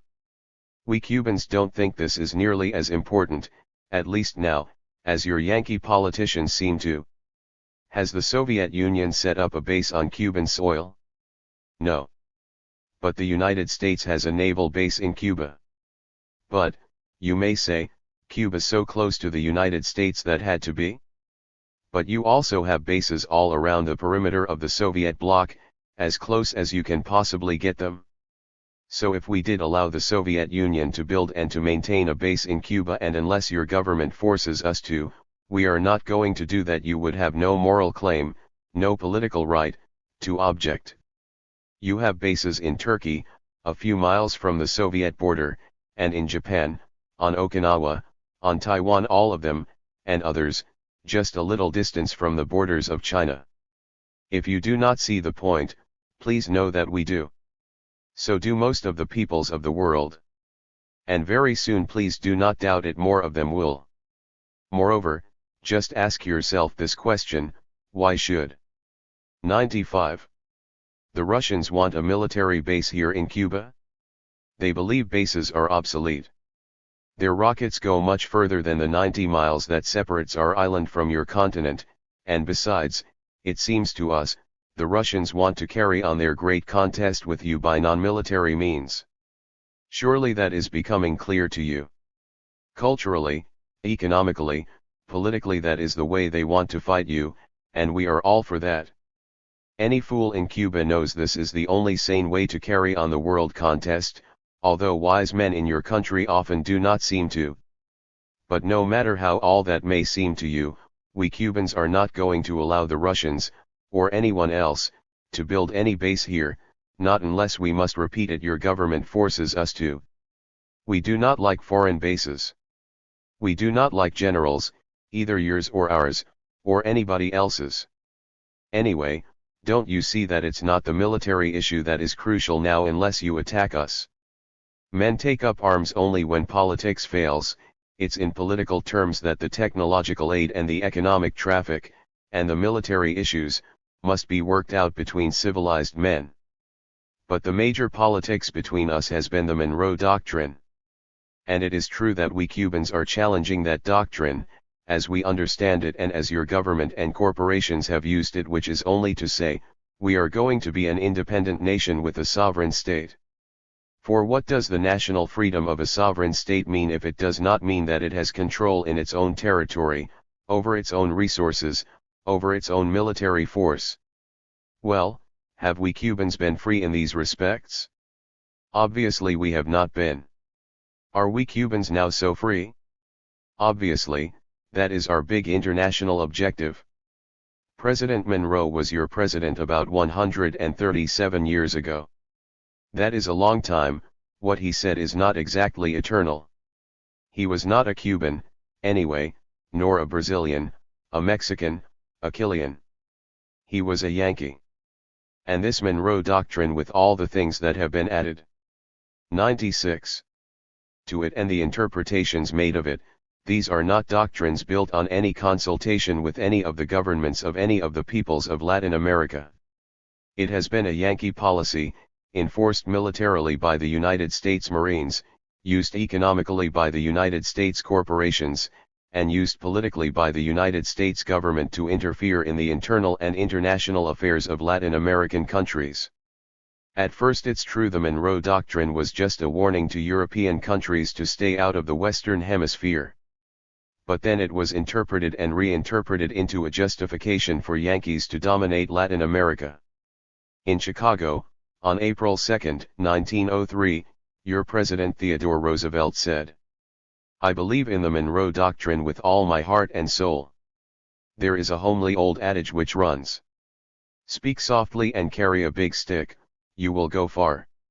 If the American nation will speak softly and yet build and keep at a pitch of the highest training a thoroughly efficient navy, the Monroe Doctrine will go far. Isn't that plain enough? If not, then read Olney's Fiat.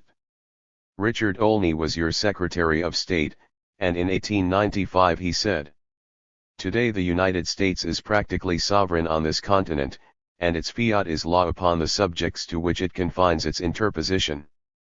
Why? It is not because of the pure friendship or goodwill felt for it. It is not simply by reason of its high character as a civilized state, nor because wisdom and justice and equity are the inevitable characteristics of the dealings of the United States. It is because, in addition to all other grounds, its infinite resources combined with its isolated position render it master of the situation and practically invulnerable as against any or all other powers. It didn't take Mr. Khrushchev to tell us Latin Americans that the Monroe Doctrine was an outworn piece of arrogance. We know all its interpretations and corollaries. We know about the good neighbor policy too, and the inter-American system, as well. But it's the Monroe Doctrine as your politicians have unilaterally interpreted it that's been your real policy and still is. This Monroe Doctrine, of course, is AEN/ERD. 97. The whole idea of the inter-American system, although not against how that system seems to work. Do you know how the Monroe Doctrine with all its official interpretations reads today in Spanish? It reads Yankee imperialism, and maybe the Marines are coming. And today, it's surely a very dangerous argument for you to use. For if the United States can have a Monroe Doctrine, why then, can't the Russians and the Chinese? Your leading newspaper said, on the 25th of July 1960, that you were the natural customers and the natural friends of the Cuban people, and they of us. But if that is so, then are not the Taiwanese and the Japanese the natural customers and so on of China? And are not Turkey and Afghanistan the natural friends of Russia? Well, if that is not so, what is the difference? Please don't tell us that they are tyrannies and that you Yankees are all for freedom everywhere, and that this is the difference. We know something about your freedom. For other peoples we've lived under it. A few of us, who have had time to think about such big problems, have wanted Cuba to be neutral, like India. Of course, not everyone in Cuba agrees with us. There are differences among us about all such big issues, but you haven't helped us to think clearly about them. Sometimes, these days, we feel that you are forcing us to say Cuba, si Yankee, nor and just not mention Russia at all. One of the many ways you are not helping us is this curious idea you seem to have of how history is being made.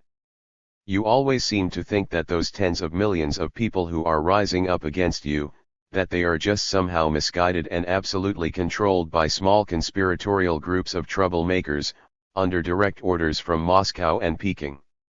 You must think that they are diabolically omnipotent if you think that. It is they who create all this messy unrest for you. 98. That it is they who have given tens of millions the idea that they shouldn't want to remain or to become the seat of American nuclear bases, those gay little outposts of North American civilization we've read about in your magazines. But you are wrong, Yankee, very wrong. It's you who are being misguided by your own propaganda. Those people don't want your U-2s on their territories. They want to get out of the American military machine. They don't want to be tangled up among you crazy big antagonists. They don't want their societies to be made military garrisons.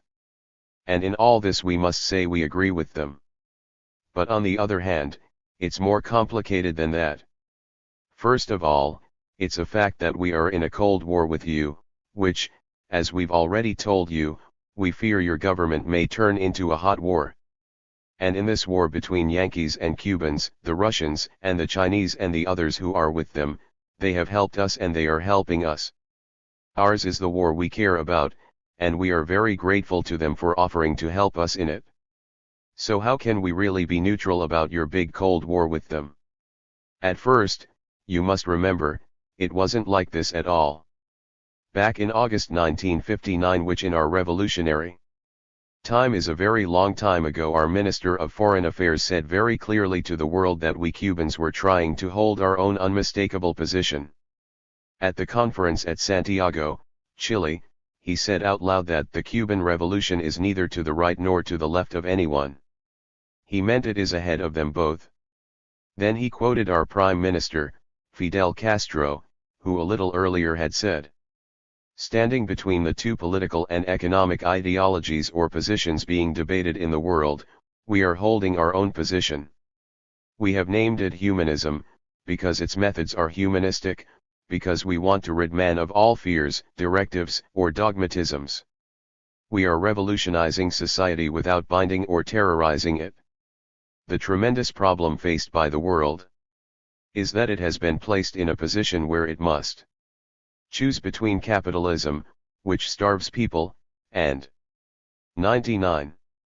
Communism, which resolves economic problems but suppresses the liberties so greatly cherished by man. Both Cubans and Latin Americans cherish and foster a revolution that may meet their material needs without sacrificing those liberties. Should we accomplish this by democratic means, the Cuban Revolution will become a classic example in the history of the world. Our idea of freedom is different from that of the reactionaries who talk of elections but not of social justice. Without social justice, democracy is not possible, for without it men would be slaves of poverty. That is why we have said that we are one step ahead of the right and of the left, and that this is a humanistic revolution, because it does not deprive man of his essence, but holds him as its basic aim. Capitalism sacrifices man, the communist state, by its totalitarian concept, sacrifices the rights of man. That is why we do not agree with any of them. Each people must develop its own political organization, out of its own needs, not forced upon them or copied, and ours is an autonomous Cuban revolution. It is as Cuban as our music. Can we conceive of all peoples listening to the same music? Such is the reason for my saying that this revolution is not red, but olive green, for olive green is precisely our color, the color of the revolution brought by the rebel army from the heart of the Sierra Maestra. That wasn't, and that isn't, mere rhetoric. It seems pretty clear to us, our revolutionary government tried very hard to be neutral, to stay on its own, to work out its own destiny with all nations that would help us, regardless of whether they were red or red, white and blue. We tried to be explicitly olive green. But the truth is, and you must know it now after all we've told you, your government hasn't let us be just olive green. By what they've done politically and economically against us, and by what they failed to do, Your imperialists and politicians have been forcing us to establish economic and political relations with the other side, and also to be grateful to them because they really have helped us. By its military threat to us, your government has forced us to be very grateful to the Russians. 2M. 100. For their offer of military aid, should it be necessary, against you. Don't you see that? It's the plain truth of the matter. And if you think it's not the whole truth, well then, you tell us the rest of it, will you, please? In the meantime, the way things have developed, under pressure from your government mainly, we can't now proclaim any neutralism as we tried to do, a year or so ago. We can't and we don't want to, because it would be a false sentiment. We Cuban revolutionaries have faced immediate facts as we have come up against them. We've been forced to react to this fact, and then to that fact, as we've gone along our revolutionary road. We're a pilot state and an experimental nation. Most of us have never even thought about communism or capitalism or about your Cold War with the Russians, until we got involved in it in the course of our own Cuban Revolution. And what we know about the Soviet Union and about the United States is what we've experienced with each of you. And that experience has led to this. We see the United States in terms of what we've suffered at the hands of your government and your monopolies and the Yankee Marines. We see you as materialism without any philosophy, and closed off by yourselves in your own selfish interests. We see the Soviet Union in terms of their very decisive economic traffic with us, and their offer to help us if you attack us militarily. We are afraid of that attack, and so we are glad of their offer. And in terms of these experiences with the Soviet Union, which you cannot deny without lying, what do you expect us to think about them? We are beginning to think that the Soviet peoples are perhaps a materialistic people with a philosophy. We don't know much about that philosophy, but it does seem to us that they believe in science and industry to help people and not to exploit them. So far at least, that has been our experience with them. But it is not a question of philosophy, it is a question first of economic and political interests, and then of the ideologies that serve them. We think that what gives its character to our revolution is the fight between North America and Latin America. That's our Cold War. And if 101. The Soviet Union helps us in constructive, bold, decisive ways, and you keep trying to hurt us in destructive ways, how then could you expect us to be neutral, much less to be for you? Maybe we shouldn't put all this so candidly, but why not? We've nothing to hide, and we are not afraid of you any longer. There are many influences and forces between the two extremes which the Russians and the Yankees take. But then, surely you are beginning to realize that your attitudes toward them are rather extremist in the world today, and getting to be more and more unique, too. So, here's how many of us in Cuba see it. Suppose you had not cut our sugar quota. Suppose that you had sold us oil. Suppose you had not supported Batista. Suppose you had sent technicians to Cuba, instead of military missions to Batista. Suppose you hadn't tried to stop West European countries from selling us farm machinery, arms, and giving us credit. Suppose you had helped us, instead of trying to hamper us, then do you think we should have needed to go to Russia for help? Our Prime Minister went to Washington, right away after the insurrection, but he was just given the cold shoulder, and certainly no help. Even his request for quite minor financial consideration was turned down flat. Certainly we'd still have had differences about payments to U.S. corporations, for example, and other things, too, but all those could have been negotiated fairly.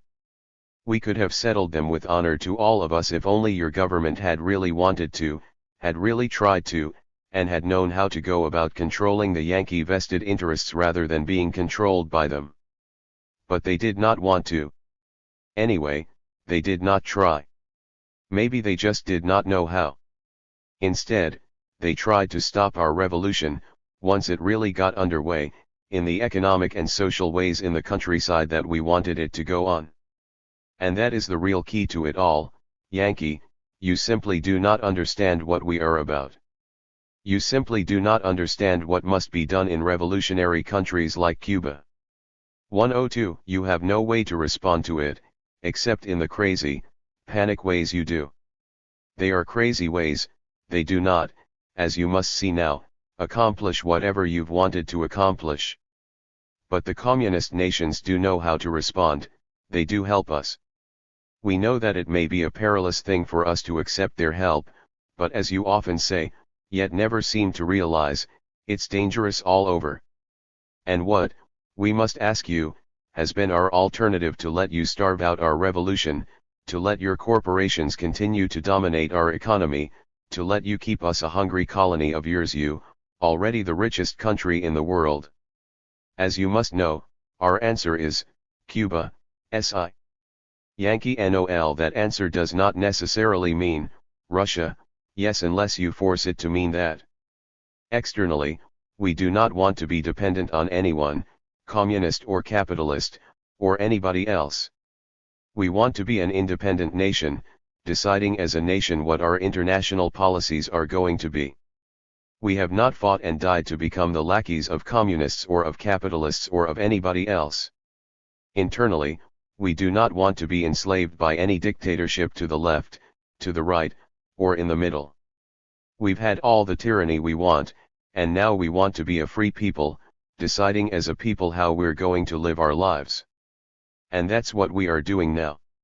In the meantime, let us tell you a little joke we Cubans don't always think is altogether a joke. When Mikoyan went back to Moscow, Khrushchev asked him, "Why are you looking so worried?" And Mikoyan answered, "These Cubans have infiltrated that damned Communist Party of Cuba." And it wasn't very long until everyone in Moscow just knew that Mikoyan, after all, was a Cuban agent. Here's another story. It is said, although we don't know, that the following actually happened. Anyway, it certainly sounds like Fidel. In August 1960, in Pina del Rio, in one of the new motels the revolutionary government has built for national tourism, the new Soviet ambassador to Cuba first met our Prime Minister. It 103 was an accidental meeting. The Prime Minister was working, as usual. The Soviet ambassador was touring the country to get acquainted with some of our problems. His Spanish is fluent. He was in his shirt sleeves without any tie, something we're sure Fidel noticed and liked. The conversation went like this. The Soviet ambassador said, "The peoples of the Soviet Union express their admiration of the courage of the Cuban people, and wish." "Thank you very much, sir," Fidel interrupted. "Now, Mr. Ambassador, by next Christmas we need 3,000 tractors. We've got plenty of bulldozers, so don't worry about that. But we could really use those tractors." The Soviet ambassador said, "Perhaps our specialists could discuss the specifications of." Fidel: "Yes, of course, now we need 3 types. 200 of them should be, etc., etc., etc. And by the way, why don't you Russians quit planting all those damned sugar beets? We've got plenty of sugar. You plant corn. I understand you can raise magnificent corn over there, this high. And look, Mr. Ambassador, how about those boats you've got that go on skis? How fast do they go? How many people do they carry? Are they for quiet waters only? Really? Over 200 people? Are you sure? We need a couple of those. And listen, if you run into any trouble and can't get those 3,000 tractors for us by Christmas, you let me know, will you? I'll go over there and talk to those Russian workers. They can produce them by Christmas, that's plenty of time." Perhaps it wasn't exactly like that, we weren't there, but knowing our Fidel, we're sure it did go something like that. His language, most of the time, is the language of production. He is really curious about all such things. In him you see what it means to say, revolution is construction. Our Fidel Castro's no communist, and never has been, even the deputy director of your own Central in 104. Intelligence Agency General C.P. Cabell knows that. He said it on November 5, 1959 to your Senate Internal Security Subcommittee. He said that the communists in Cuba don't consider Fidel a communist or even a pro-communist, and that they were unable to gain public recognition or commitments from him during the course of the revolution. That part he got right. Then he said, within the 26th of July movement there is considerable evidence of opposition to communism. Well, that's true, too. But please know this well, our Cuban opposition to communism doesn't mean the kind of McCarthyism that you put up with in your country. That kind of hysterical anti-communism is very much the kind that prevails among your top government people today, and they are trying very hard to make it come about in our country, and other countries all over the world. But we're not having any of that panic and ignorance in Cuba. Let us put the whole business to you like this: in our Cuba there are communist influences and Yankee influences. Generally, in the past, the Yankee influences have been counter-revolutionary, certainly they are that today. Now, you Yankees and the Russians are at Cold War. Therefore, you must understand why we Cubans say, anti-communism is counter-revolutionary. Indeed, much of it is just that. Maybe it didn't have to be, but now it is. We know that is not all there is to it. Would to God it were that simple. We know we're not in the black or white days. But because of your hysteria, anti-communism in Cuba is counter-revolutionary. But what exactly is communism? There are many roads to many different kinds of decent societies, Marxian and non-Marxian and in between, and we are trying very hard to stick to the idea and to the practice of the Cuban people working out our own Cuban road. That is much more difficult than following any already established road, fascist, capitalist, communist, or whatever. It needs much more imagination, and it is often much more perilous, especially for the leaders. But we think we've already shown imagination and 105. The sense of historic daring in the making of our revolution. Now the tasks are more difficult, and sometimes more tedious for men like us. But when we find them tedious, we remember that this too is part of history we're fooling with, that this is still the Cuban Revolution we're trying to clarify and push further and make even more real in the life of the people. It's another kind of history, another phase of the revolution, and now it's far more important than the black or white days. For, it could, all of it, go to hell. Don't you think we know that? Anti-Yankeeism is not merely some emotion we've whipped up. We hope by now we've shown you that it is due to justified grievances against U.S. imperialists and the actions of the U.S. government in the past and in the present. But, you may ask, to what extent is this anti-Yankeeism necessary for inside Cuba? To what extent is it a necessary basis, even if a temporary one, of our continued revolutionary enthusiasm in support of our government? Well, we don't really know. It's mixed up, of course, with that. But if anti-Yankeeism is serving this purpose, we are trying to control it.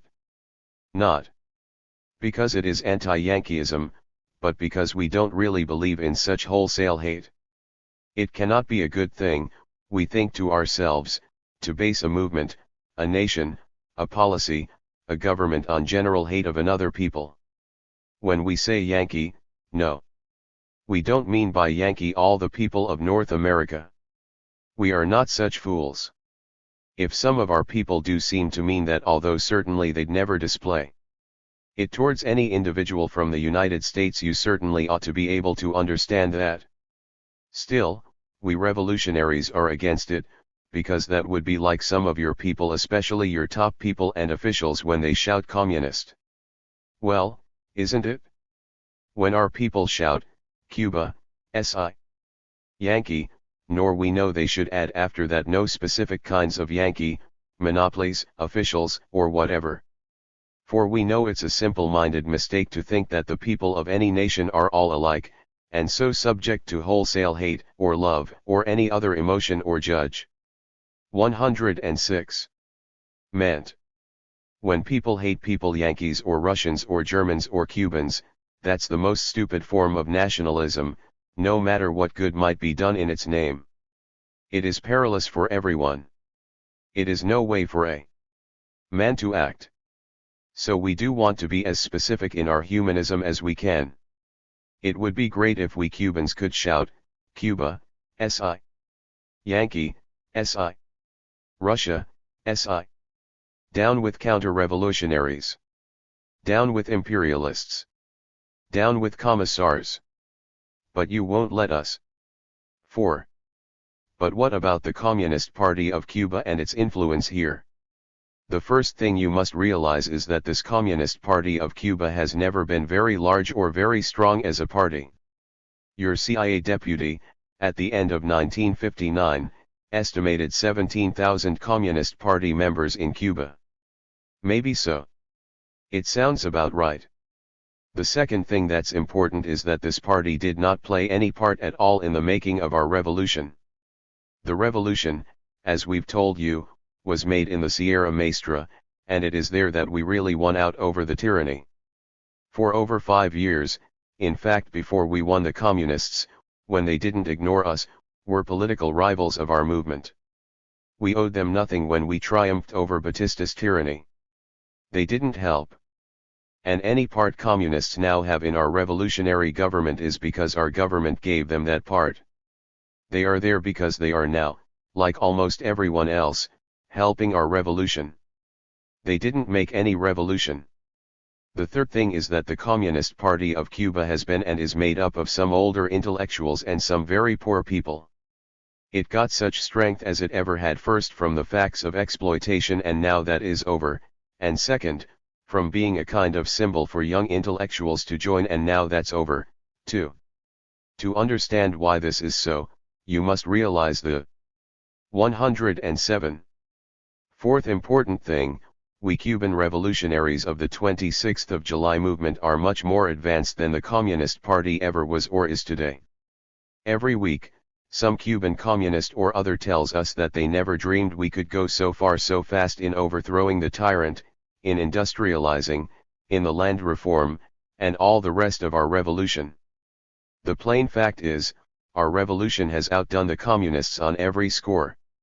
From the beginning up till today, always at every turn of CWTVA and policy, the revolution is always faster than the Cuban Communist Party, or individual communists. In all objective facts, then, we are much more radical, much more revolutionary than they. And that is why we are using them, rather than the reverse. They are not using us. In fact, they are being very grateful to us for letting them in on the work of the revolution. In fact, this is the case generally with local communist parties in Latin America. In a real revolution today, in Latin America at least, the local communists are to the right of the revolution. Here in Cuba, certainly the revolution has outpaced them and does on every front. They always arrive too late and with too little. This has been the case in Cuba and it still is the case. They lag behind our revolution. The communist parties in Latin America generally go for popular fronts, and national democratic coalitions, and so on. They haven't got sufficient popular support to make a revolution, and so they sacrifice immediate revolutionary action and even thought for national movements of liberation. They are small everywhere, although sometimes rather well organized. But they are not really very well adapted for Latin American conditions of revolution. They are too much like some Society of Friends of the Soviet Union, and they won't even go into the China question when you raise it, and the Chinese in Latin America, they don't fool around at all with the communist parties here. They go directly to the left-wing element.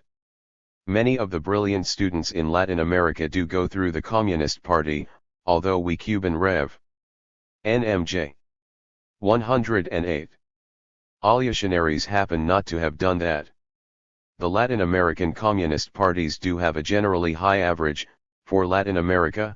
Nonetheless, in all the countries here, there are brighter men outside the Communist Party than in it. Anyway, in Cuba the Communist Party men try to hold back Fidel.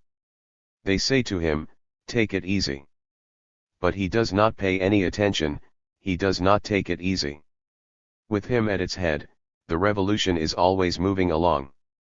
The Communist Party, and individual communists, follow in his wake. What else can they do? But they do not now lead, and they have not led at any time in the past. The Communist Party of Cuba is a more or less disciplined political organization. So, some people believe that since there is a lack of adequately trained administrative personnel for all the work of the revolution, the Communist Party will increase in its power, that the communists will move into the administrative vacuum, so to speak. Maybe there's something to this. But on the other hand, consider the following: the Cuban Communist Party is a less disciplined outfit than you might think. There is no evidence that the communists in Cuba are so diabolically competent. In the first place, it's very easy for anyone who wants to join the party to do so. But to join doesn't mean anything much. Under the tyranny, perhaps it did, it was a symbol of rebellion for a young man to join. But it isn't now such a symbol at all. What's new and real and immediate is the revolution itself and the new institutions the revolution is creating so rapidly. Young men go directly into these institutions. They've no need to join the communists.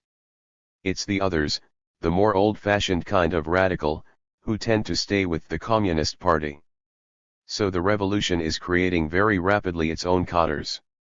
It doesn't have to lean on such apparatus as the Communist Party may have. We Cubans have a tremendous capacity to work, and even to organize things well. Certainly, we've already shown that. Moreover, those who do belong to the Communist Party of Cuba think Cuba first, the party second. The most 109 valuable and talented persons who happen to be communists think in this way. Their allegiance is to the Cuban Revolution, not to any abstract communism as such.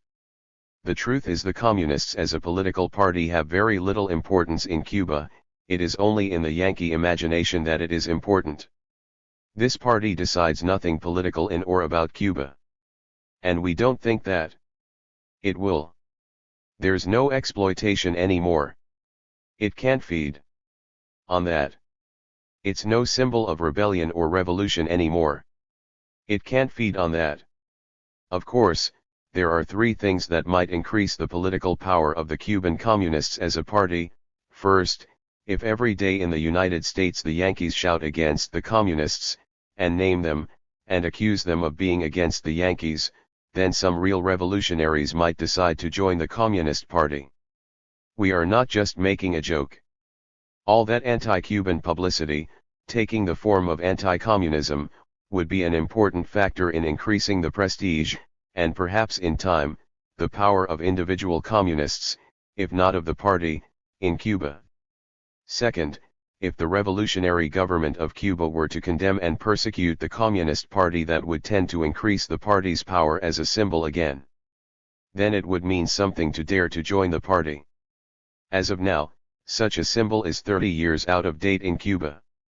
Third, and this is certainly more serious, the power of the Communist Party might be increased if the U.S. succeeded in making serious economic difficulties for Cuba that the revolution couldn't cope with, or organized the counter-revolutionaries abroad, and with them or without them, stepped up the threats of military action against us, and did all this in the name of anti-communism. Well, then, perhaps the Communist Party would gain strength, although we can't know how much. Still, maybe. FW 110. You'll want to think about the point. It's quite a solid point. But for now, the overwhelming fact we think you ought to bear in mind is that our revolution is faster, deeper, and stronger than anything the Communist Party can accomplish today or tomorrow. As we write this to you, it occurs to us that you may be thinking, well, maybe all that's so, about the actual Communist Party in Cuba. But so what? Your revolution itself, isn't it, after all, communist? Our answer is that the question is a matter of what words you want to use. We don't care what words you use.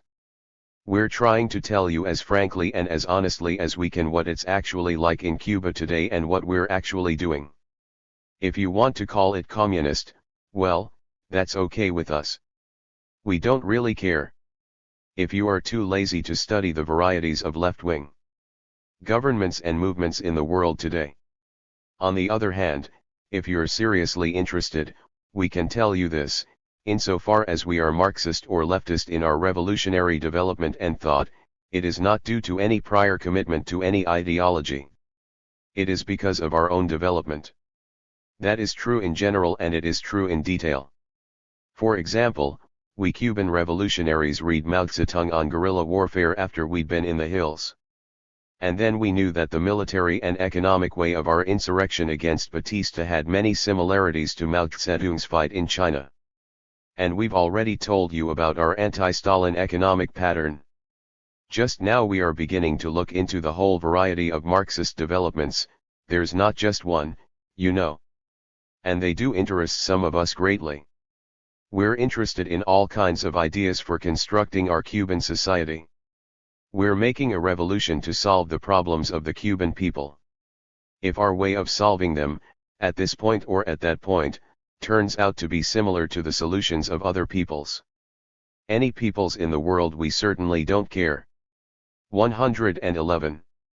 We're practical men, not theorists, although some of us are getting more and more interested in theories, and when we've the tune, we're studying them now.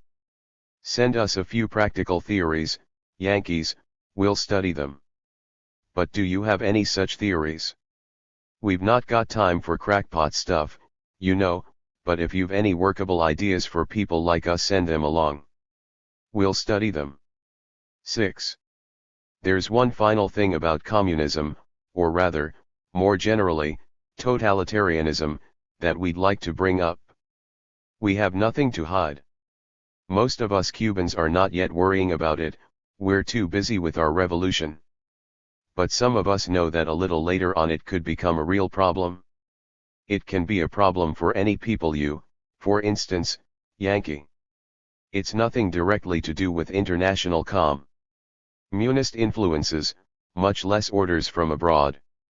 And it's not due to any role of the Cuban Communist Party, much less any increase of their power. It's what you might call the totalitarian mentality and way of doing things. Even though you are not under communist influence anyway, certainly not by any foreign apparatus, nevertheless this mentality may come about whenever there is generally a lack of culture and knowledge and education, and along with that a deadly fear of foreign menace. Because if you're in that kind of condition, then you're forced to think in black or white ways, and you feel the panic to make sure of the loyalties of everybody you come to feel that you've got to know, then that you must ensure that you know, and that could mean, we suppose, a hardening up of everything, even a reign of revolutionary terror. All this is really part of the problem of a political system for Cuba. We're not worried about it just now, but some of us do think about it, when we've the time. RT trademark TWO. To do so, couldn't you think about it /it you do, please bear in mind the conditions we've. Hi. 112. Just suggested. Don't you see how extremist your involvement with the course of our revolution has been, and is going to be? So what does the business of communist influence on Cuba and in Cuba boil down to? That you don't know, and that you can't know the exact extent and the character of such influence. Neither do many of us. But for you, that is not the main point at issue. No matter what you may believe about communism, there is only one way you can counter it. You must begin really to compete with that influence in positive, constructive ways. And that can only mean in technical and cultural and economic and political ways. If you really tried, perhaps you might win. Or don't you think you've got a chance? The cost of such efforts would be as nothing to the tremendous results for the United States throughout Latin America alone, not to speak of the rest of the world, which, never forget it, Yankee, is watching what you do and what you fail to do in Cuba. But even if you didn't win, whatever that may mean to you, would not everyone in the world benefit from such competition itself? Well, so that is what we are thinking about communism and Cuba these days. SIX. Revolutionary euphoria. What's it like in Cuba today? Any honest man must ask himself that, as he hears and reads so many contradictory stories. The only way to know is to find out for yourself, and that is not possible for everyone, for it means that you'd have to come to Cuba and stay here for a long time. That's why we are trying to tell you what it's like in Cuba today. Today in Cuba there's the enormous feeling of new beginnings and the ending of old evils. There's some fear, too, that new evils may arise, but then, nowadays, who hasn't such fears? We Cubans, we Latin Americans everywhere, we are all living at various points in a kind of balance. We've broken away from the old, and we don't know exactly where we're going to end up, but then, who can really know that today? Among us there are many desperate hopes. But here's the real news from Cuba: our hopes are already coming true. So, already in Cuba there is the hope that is based upon achievements already made and being lived in. No one can show you any photographs of Cuba's future. Only present scenes that might become more general. We're trying to make them so, and that's what it's like in Cuba today. Everyone has daydreams, but for most people these dreams are never related to their everyday life. By our revolution, we Cubans have made the big connection between fantasy and reality, and now we are living in it. To us, to live in this connection, that is the fact of our revolution. 113. NM 114. So if we try to do too much all at once, if we are at times childish, if we make terrible mistakes, if we get carried away, understand all this, Yankee, as part of an extraordinary effort. Understand all this as part of making the connection for the very first time in our lives between our daydreams and our realities. And if you find this somehow unwholesome, think also how unwholesome it is never to make the connection, but to live badly forever and yet to dream always of how it might be. Does not all glory have a touch of insanity about it? Isn't that the peril, one of them at least, of trying to make the big connection? For, in every revolution, that is what you must do. You must act as if you'd already made it. And that is what we Cubans are doing. We have to cling to our revolution, to all of it, the good and the bad, because now its agencies and its leaders are the means of our hopes, but more than that, of our very sanity.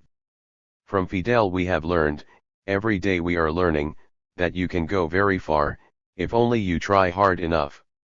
The will to see further and to see it all in big terms. What is the Yankee expression? To fly high. Maybe that is utopian, but that is what Fidel has taught us and is teaching us all the time. To dream and to believe you can make the dream come true. The revolution is a way of defining reality. The revolution is a way of changing reality and so of changing the definitions of it. The revolution in Cuba is a great moment of truth. It is a moment of military truth. That truth is that guerrilla bands, led by determined men, with peasants alongside them, and a mountain nearby, can defeat organized battalions of the tyrants equipped with everything up to the atom bomb. About the atom bomb we don't know. Everyone thought the days of the guerrilla were over. In our moment of Cuban truth, they are seeing that they are not over. 115. That is not the only military truth of the Cuban Revolution. We may not yet be through with the fighting. You may attack us. But in the meantime, we are proving that a revolution in a Latin American country that is against Yankee imperialism can win. People had given up that hope. We are proving, so far, that it can be a fact. The revolution in Cuba is a moment of economic truth. It is in revolutions like ours that such truth appears, and it is then that everybody can see it. Not just the leaders, not just the intellectuals, but the ordinary men and women who never thought about such things before but only lived them. The economic truth is this: things economic are not so very complicated. Those who say they are, say it to keep others from knowing how easy it can be to produce and to distribute the things men need. How quickly men and women can all learn to make these things, to grow these things, for themselves. You can be good at anything if you've the will to do it. In our Cuba today, young people are no longer told, maybe that would be fine, but it's just not practical, this won't work, too much is against that, leave well enough alone, Take it easy, now, don't get excited, buckle down, walk lightly, boy, things are not so simple. In short, be afraid. The economic truth of the revolution in Cuba is that you do not have to be afraid. Every day the revolution we are making is teaching us how to build a civilized, sensible economic system. You name it what you wish. We're too busy building it, and that's why just now above all else, for us, revolution is construction. 4. The revolution in Cuba is a moment of political truth, and here are the main political truths of it. Under a tyranny, all politics of any consequence are the politics of the guerrilla. NM 116. Under conditions of poverty, all politics of any consequence are the politics of economic construction. Under conditions of ignorance, all politics of any consequence are the politics of educational construction. By the military and then by the economic and the educational effort, we Cubans have thrown away politics as we've known them, and also the kind of politics that you know. These don't exist in Cuba. First, in the military moment, and then in the economic and the educational moment, all politics become irrelevant and everything becomes political. That is the political truth about Cuba today, and it is not a paradox. For the old politics we've done away with were the politics of the thief and the exploiter. The new politics we're in the middle of are the politics of the revolutionary who is constructing a new society. And what our future politics may turn out to be, we simply do not know. But for now everyone who is half honest is in agreement on two general points. Before the triumph of the revolution, Cuba was a land of grief and fear and frequent horror. Under the revolutionary government and with it we people of Cuba are enormously happy. There is no other word for it. No one dreamed, not really, that there could be such a close agreement between the felt needs of the people and men having such great power as our revolutionary leaders do have. No one dreamed that such power would not immediately corrupt men.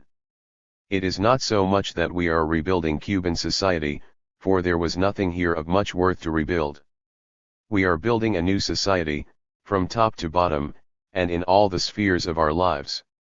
It is the birth of a nation we are living through. Starting with the few ill-equipped rebel soldiers, we defeated Batista's large and well-equipped battalions. Now we are building around these rebels a new type of army and citizens' militia. Starting with thousands of acres of land in the old order, allowed to go to weed and brush as well as the old latifundia and other properties stolen from us, now we are building a brand new economic system. Starting with illiteracy and a dreadful lack of education. 117. On all levels, we are building a completely new educational system, from kindergarten to university. Those are the three areas in which our revolutionary government now works all day and half the night. And, make no mistake about it, we Cubans are working with them, willingly, enthusiastically. We are full of hope and the only real worry, the only real fear we have is the menace of the United States to all our efforts. We are not just setting up some new rulers over us. We're working out a brand new social and economic order in Cuba. To do that, we've got to have leaders with the power to act fast and not to be hampered. And we have just such leaders and we are not hampering them. They are acting for us, we can see that every day, and we trust them, so we are acting with them. We don't want to hamper them with some political system whatever that may mean. What they are doing, all of it so far, is just what we want them to be doing. We're in the middle of all this construction of the new Cuba that we're already so proud of. So it's no trouble for us to forget all about this political system. That's just an old abstraction to us when it doesn't mean the government of thieves like with Batista. We've got plenty of liberty, we've got it for the first time, the real liberty. We are acting it out, not just talking about it. Today all our moments of truth live as truth only to some, in the lower half of the Americas, the southern half, the exploited, the diseased, the impoverished half.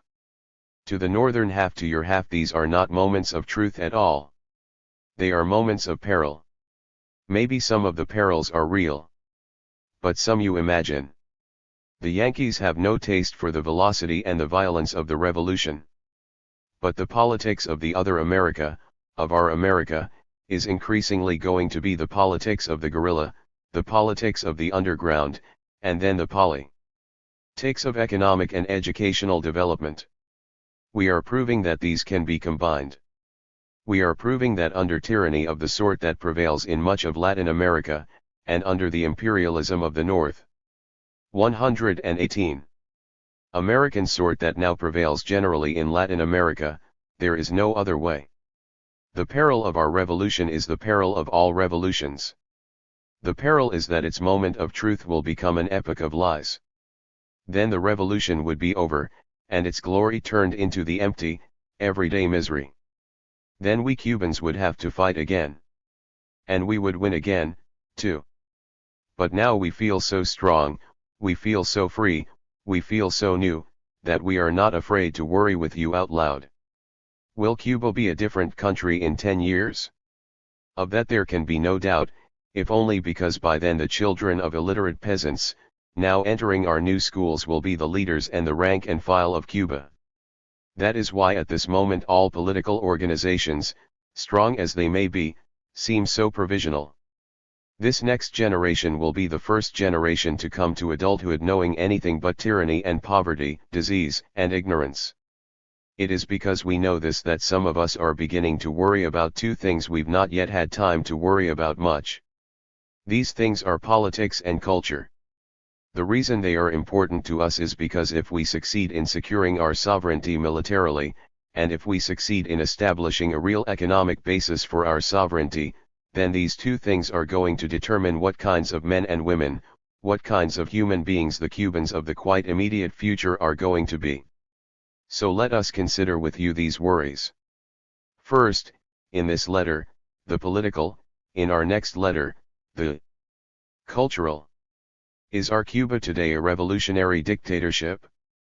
Yes, we suppose it is. But to understand what this means, in the case of Cuba at least, you must under 119. Stand several things about this word and about Cuba. In the most literal sense imaginable, Cuba is a dictatorship of, by, and for the peasants and the workers of Cuba. That phrase, dictatorship of workers and peasants, was turned into a lie by Stalin and under Stalinism. Some of us know that. But none of us is going about our revolution in that way. So, to understand us, you must try to disabuse yourself of certain images and ideas of dictatorship. It is the pre-Stalin meaning of the phrase that is accurate for Cuba. Its political meaning is this, that to carry through an economic revolution and to meet the external menace that you Yankees make for us, any political system, would seriously hamper us. Everything is fluid in Cuba now and everything is at stake. Very little is consolidated in the sense of having become the routine of some institution, and almost no political institutions have been consolidated. It is in this fluidity and while confronting this menace that our revolutionary government is putting through the educational, the military, and the economic construction at such a whirlwind pace. Politically, as we've said, there is no question at all but that our revolutionary government has behind it a revolutionary consensus of the immense majority of our population. This has come about, and it continues, because of two specific facts about our Cuban revolution. Economically, there have been, and there continue to be, definite increases in our standard of living and more than that, in our standards of hope. Not in 5 years, not next year, but today and tomorrow we are improving the way we are living.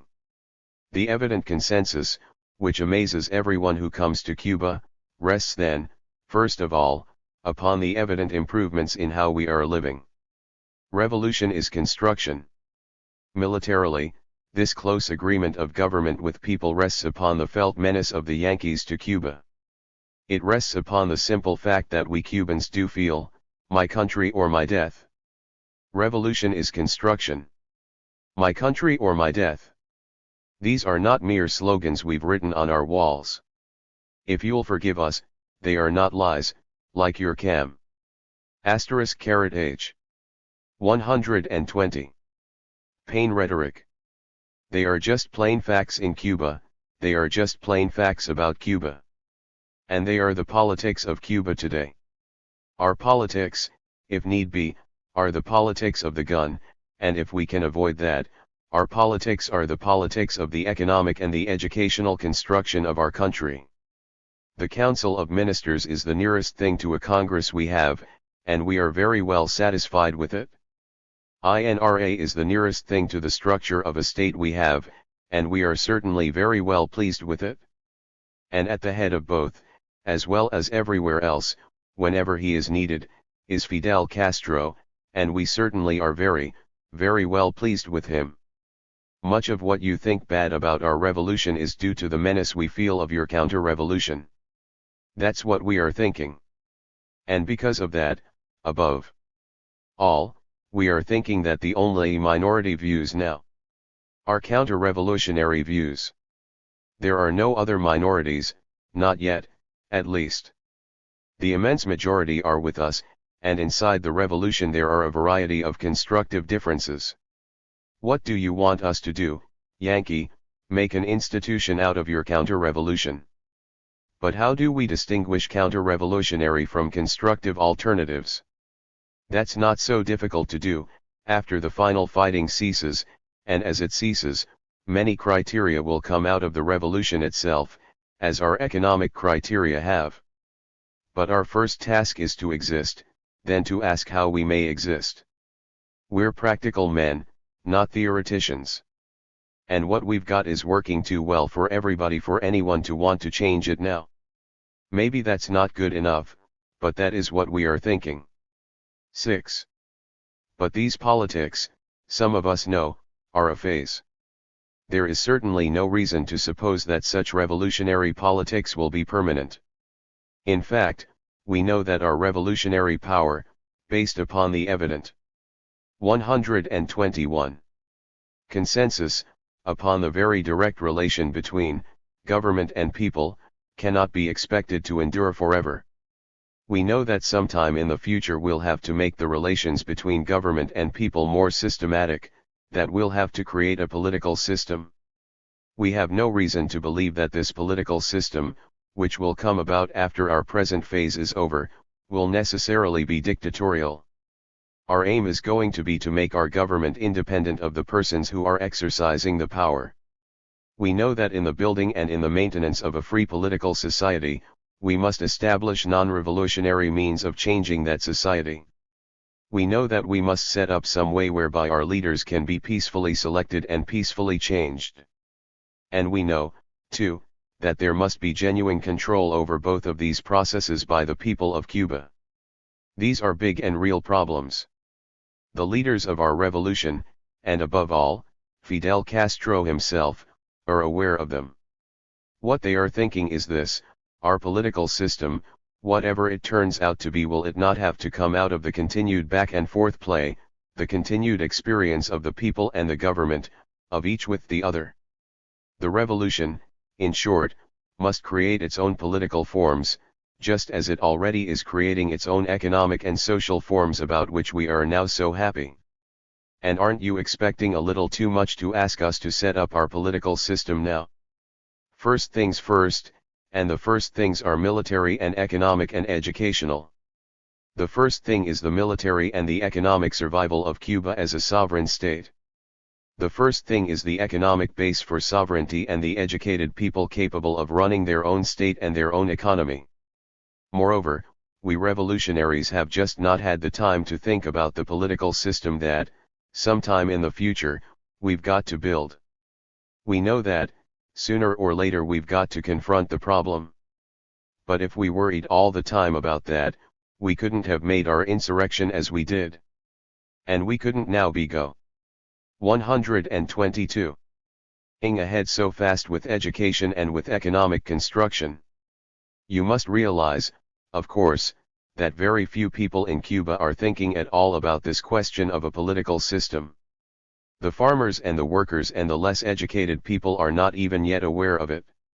It's only some of the intellectuals and revolutionary leaders who are now beginning to think about it at all. The revolution is still very young. The enthusiasm of the farmers and the workers is still rising high, and this should continue for quite some time, if only because of the menace you make for us. Without that outside pressure, probably the enthusiasm would last a shorter time, but, as things are, several years of such enthusiasm and of such work is not a silly expectation.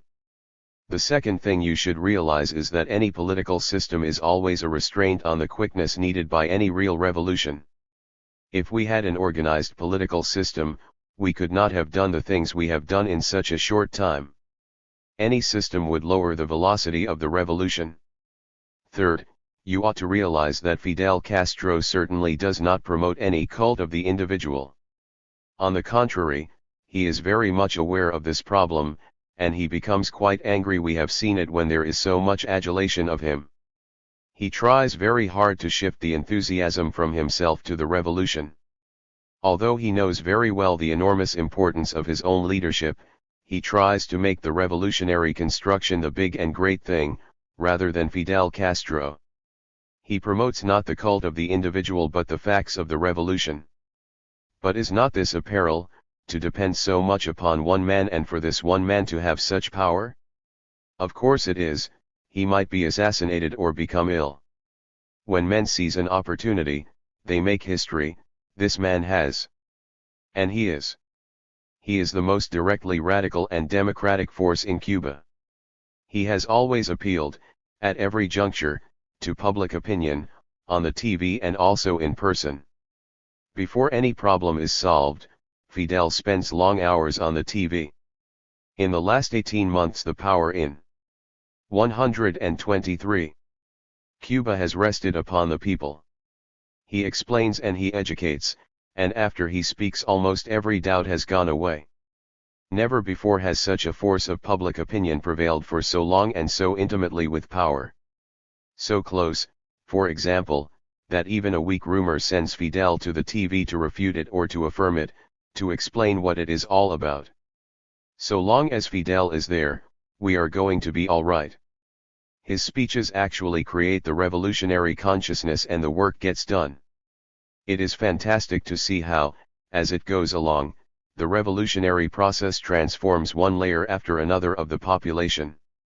And always, there is Fidel's anti-bureaucratic personality and way of going about things, of getting things done, without red tape and without delay and in a thoroughly practical and immediate way.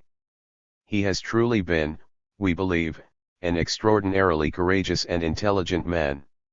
In the incubation and in the insurrectionary phases of the revolution we doubt that we could have made it without him. Had he not been here, and done and said what he did do and say, the history of Cuba would have been different. Surely he is among the small number of men in the 20th century who have been event-making.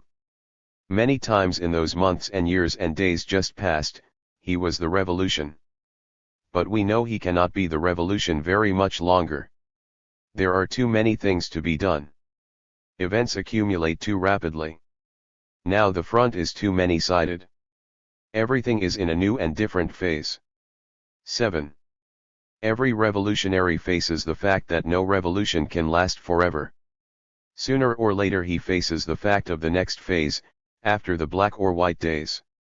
There comes a time when you're not just camping out anymore, when the simple, heroic virtues are not enough, if only because the people, no matter how heroic, grow weary. The damned problems of consolidating, and of furthering, the revolutionary gains, these are different problems than those of camping out and making the insurrection.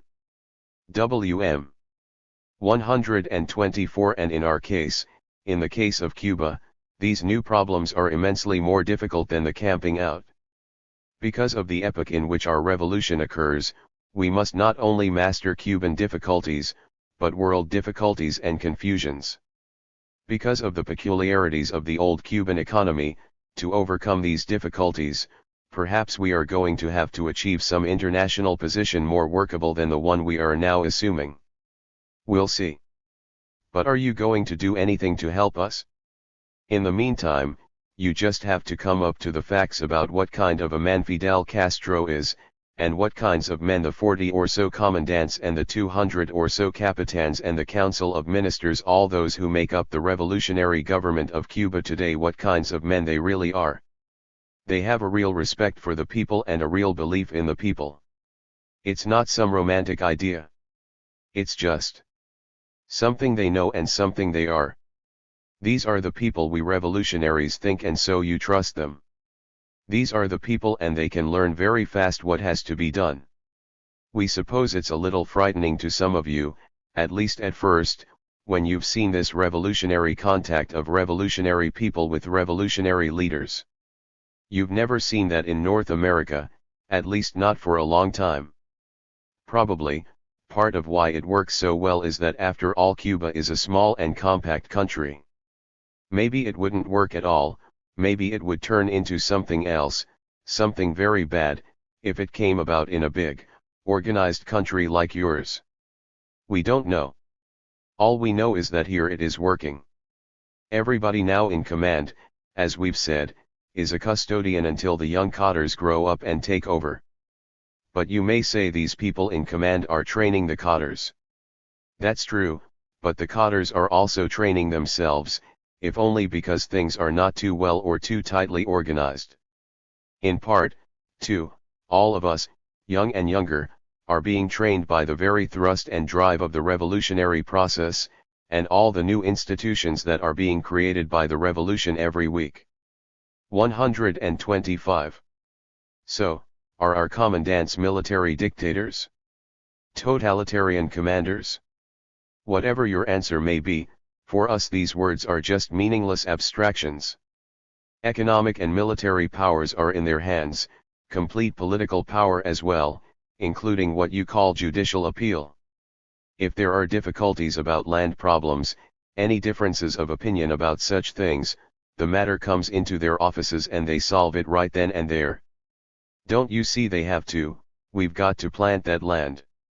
But the abstract idea of a totalitarian dictatorship is certainly far removed from the realities of what these men actually are doing and how the people behave with them. They work and drive and fly about their INRA zones without any guards, and everywhere, with the greatest familiarity they are greeted with genuine affection that could not be pretended. In the most idealistic meaning of the term, this is a dictatorship of the people. Nobody feels any need for your mechanisms of popular control, because what these men are doing is so obviously, so immediately, so fully in line with the felt interests and needs of the people at large. The results of their actions are so immediately good, who can argue that they as men are not good? Above all, we believe neither Fidel Castro nor any other of our revolutionary leaders will use force to maintain himself in power. Certainly he does not have to now. That is one reason we revolutionaries are so preoccupied with things that have to do with the immediate welfare of the people. We are not sacrificing one generation now for future generations. Think of all the public beaches. Think of all the motels and all the other immediately good things that we are building. Think of the modern hatcheries and chicken farms, those are not one-shot gifts. They are productive facilities.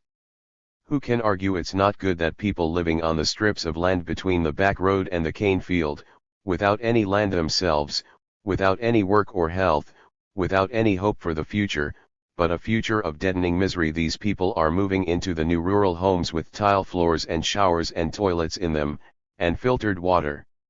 It is they who are producing those chickens. And that is Phi 126.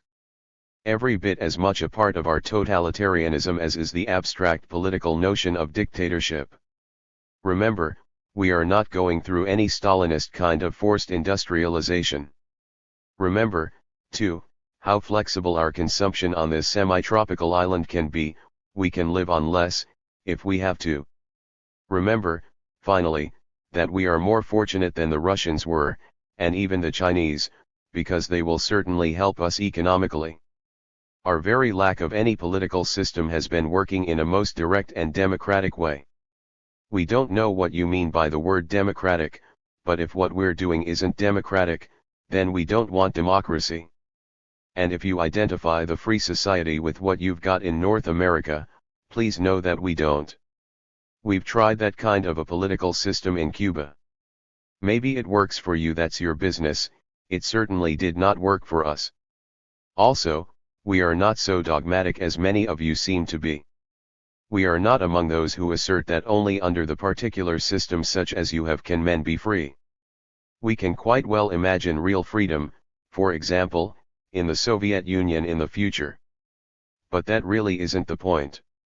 You ought to realize by now that our old politics is one big reason we don't think about politics much today, and don't want to. When we think of politics, we think of the corruption in the old Congress and how many senators and representatives there were, and how they all got rich out of it while we rotted away. That was a politics for robbers and tyrants and rich men. But not for us.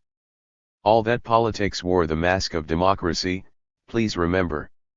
All the trappings were there, the Constitution, the parties, the elections, but all of it was just a big front without any liberty and with no food to eat.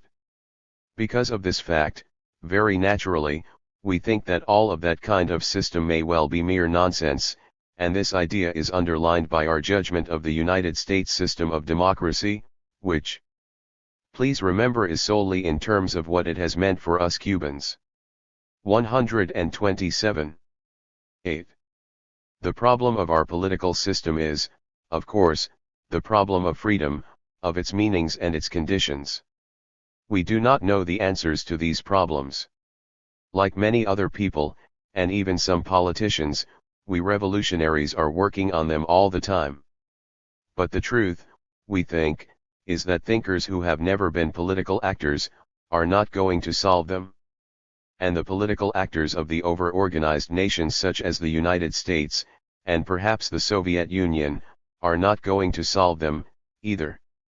The problem of freedom is an ultimate question. The first thing to be said about it is that nobody in the world has really solved it, and that nobody is going to solve it once and for all. By its very nature, it is something that goes on. Its solution is its continuing to go on.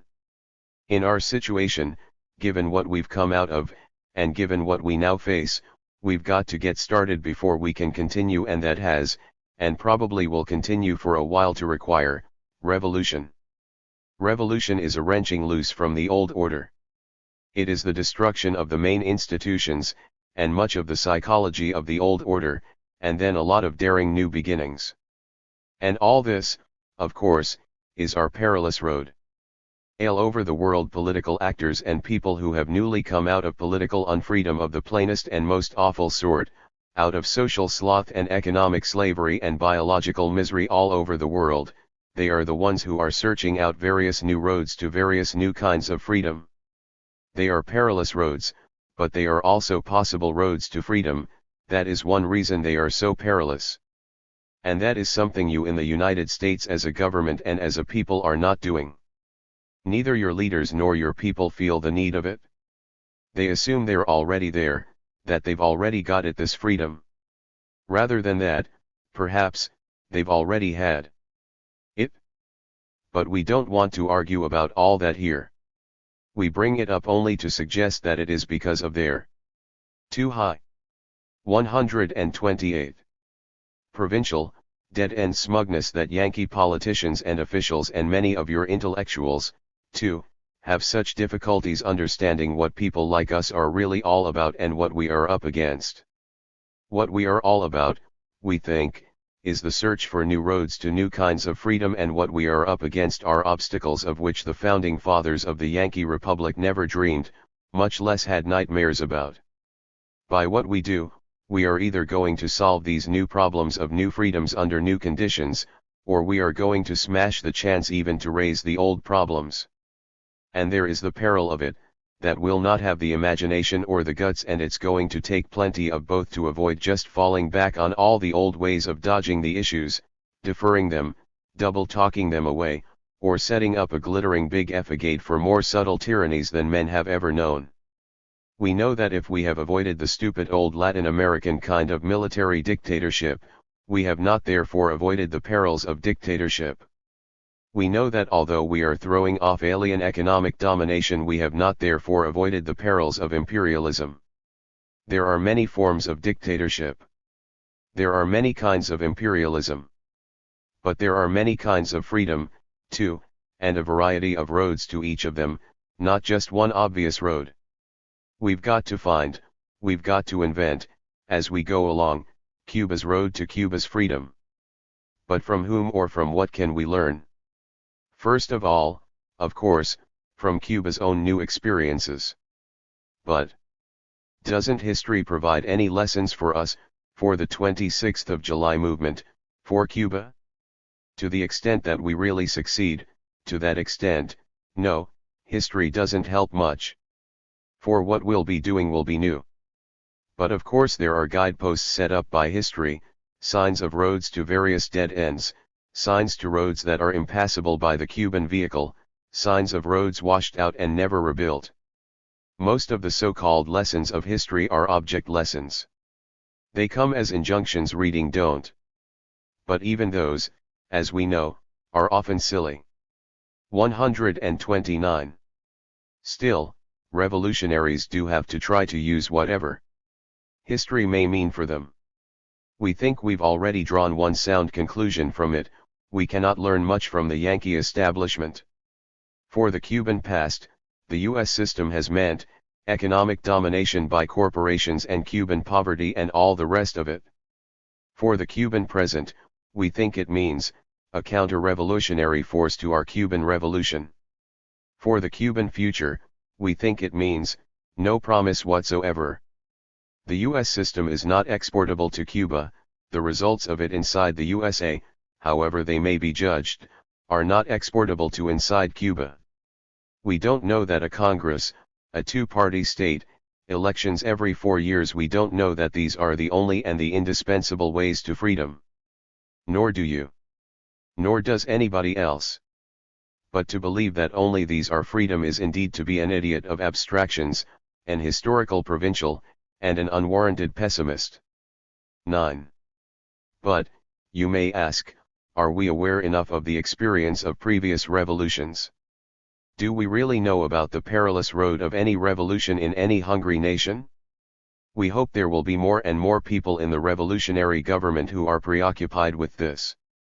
You must realize, think now of our situation, that since the early 50s we've been making the revolution, and we have not been able to read and to study, as we should have done. Most of us did most of our reading before 1952 or 1953, and nothing much since then. We're only about 30 now, you must remember. But these days we are trying to catch up. After our work, many of us devote 2 or 3 hours to study. We also want very much to travel, in many other countries. This is one of our main preoccupations. Our lack of knowledge we must now make up for by reasoning. What else have we got? But maybe it's good. I.M. 130. That we've been ignorant. If Fidel had been an army general, he'd not have been able to do what he did. His very lack of experience was of great value. Sometimes knowledge or experience itself is a wall that stops people, instead of a starting point. With NS, being what we are, it's a starting point. In the meantime, we think we should delay the establishment of any fixed political system. The question is, where is the stopping point of such a policy? And one answer is, when the Cuban people are not preoccupied with these big issues of military safety and economic security, then we revolutionaries will know, as we have known before, what the people want. When that time comes, it will be in the air. You can feel it. It is heavy on your shoulders. This is a government very close to the people. Remember that, please. It is a solid fact of the Cuban Revolution. But what system will it be? No one can answer that. But we believe that whatever our political system will turn out to be, it will not look like any known political system. That is true, first of all, because of Fidel's personality. He does not know limits, he has a genuine original. Ity. Ours will be a simple, practical, flexible system, we are sure of that. And it will take fully into itself the opinions of the people. Of course, we believe that minorities should have the means of expressing their opinions. For what is a political system but a way of protecting minority opinions? Otherwise, it is a dictatorship. We Cuban revolutionaries certainly know that. We must get the opinions of the people probably not just by their numbers but by the fields of activities they are in. The people must be represented in terms of their needs. And in our system we must develop a better coordination of the three traditional powers of government. One thing that will influence our political system a great deal is our economic planning and our government's control of our economics. Any underdeveloped economy that is really on the move shows you right away the need for such control, to avoid the waste of resources, if for no other reason. And for speed. There is so much to do and so little to do it with, really. The 131. Greatest crime today in Cuba is to waste our resources. So the economy must be planned by our government. And this will, of course, be a main determining factor of our political system, whatever it turns out to be. So, by the time the question of our political system really arises among us, we hope to have in hand solutions to it, and to make something fine politically here in Cuba, as we are already doing economically. We Cuban revolutionaries know that like all men who have done the sort of thing we have done, we are no longer just men. We are also a kind of symbol. To this symbol we ourselves must respond, to it, we also are now beholden. We cannot altogether control the symbol that we have become. It is in the hands of too many of us. But every act, every sentence, every decision we make does and will affect that symbol. And that symbol, the Cuban Revolution, is important, not only for Cuba, but to all the peoples of the hungry nation bloc.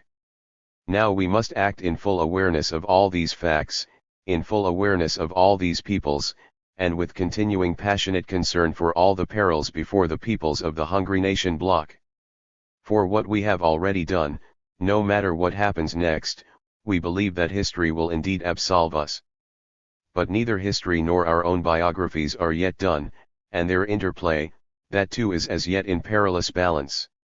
We're becoming aware of that as our revolution moves on.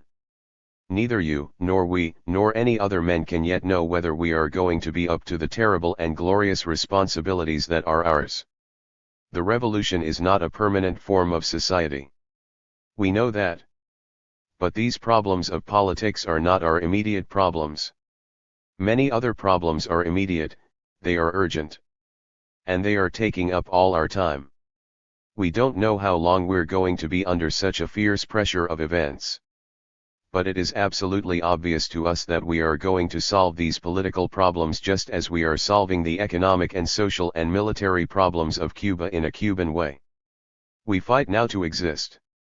We feel we're in a life or death struggle with your government and you haven't permitted us to face these institutional worries that you bring up. 132. So here's one final thing you surely must realize by now, these pressures of events we spoke of, which keep us from even thinking much now about our future political system, your North American government and your Yankee monopolies are in very large part responsible for them. And if you keep it up, if you increase the pressure, well then, we won't have as good a chance to work out a political system of the kind we'd very much like to. If you keep us on military edge, we'll have to be military too. If you keep trying to hurt us economically, we'll have to put more of our energies into just economic existence. So, in either case, we'll have less energy and less chance to work out a political system. Please do think about this, Yankee. Perhaps then, if you've any political sense, you'll know what you ought to do. 7. Culture in Cuba. We are a generation of revolutionary actors, but as we've been working in our revolution, we have come to see the necessity for intellectual preparation. We know well the need for real intellectual work, and we are developing the capacities for it. We've realized the immediate need for the serious work of planning and organizing. But more than that, because of our restlessness, because of our inquietude, we've come upon the need for the all-round development of all our intellectual and moral capacities. Our revolution is extraordinarily curious. In the old Cuba, we fought intellectual mediocrity, but in the first period, in the insurrection, we ourselves had a lack of real intellectual power. People saw in us then only the heroism, the bearded men with the high sentiments. They did not see our deep intellectual vocation. But it is very important to understand, as the revolution advances, how our worry for intellectual creation, which is so typical of all our modern world, also advances. And how, in Cuba, it is deepening. The intellectual searches for truth, all that is artificial the real intellectual is against. The revolution, too, smashes whatever is mere artifice. So it is only, we think, in a revolutionary epoch that intellectuals can do their real work, and it is only by intellectual effort that revolutionaries can be truly successful. In these terms, of all the big revolutions, the most real, we think, is ours. The revolution in Cuba has been initiated, if ever one was, by young intellectuals. It is in considerable part due to worries of an intellectual's kind. Knowing now how many Cubans are still illiterate, knowing that we are only now setting up primary grade schools, you may think we really are crazy when we tell you that we aim to establish in Cuba the finest intelligentsia in the Western Hemisphere or in the world. But we are very serious when we say that. In our Educa 134 national system, we are going to gather up all the young children from the impoverished and illiterate corners of Cuba, all that hitherto wasted talent, and with them we're going to establish in Cuba an intellectual and a cultural life of a sort most people in the world have ceased even to dream of. We think that much sooner than you could expect, the problem of culture will be central in Cuba and in the world attention given to Cuba. At the moment, culture is very much education, necessarily of a rudimentary sort. Culture is now mainly the construction of a primary school system, and the quick training of technicians and lower administrative personnel. But even so, what are all these people going to be taught? We are asking ourselves as we build the schools. What is going to be the cultural life of these hundreds of thousands of children who very soon won't be children? But let us tell you first about what we're doing, then about some of our problems, and then about some of our plans. Alongside our military defense and our economic construction, there is our educational work, our third great task for this year. We aim, of course, to put good schools in every corner of Cuba.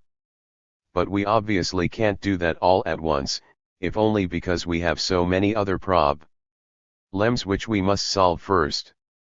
But what we're doing is to solve some of those other problems by means of our educational revolution. Take, for example, the problem of unemployed youth boys and girls between 14 and 18 years old who are living in our cities, who are uneducated, and who are idle. In May 1960 we began to set up what we call brigades. First, a boy who wants to join is checked medically, and then he goes to the Sierra. There he climbs mountains, but he begins at once to study and to work.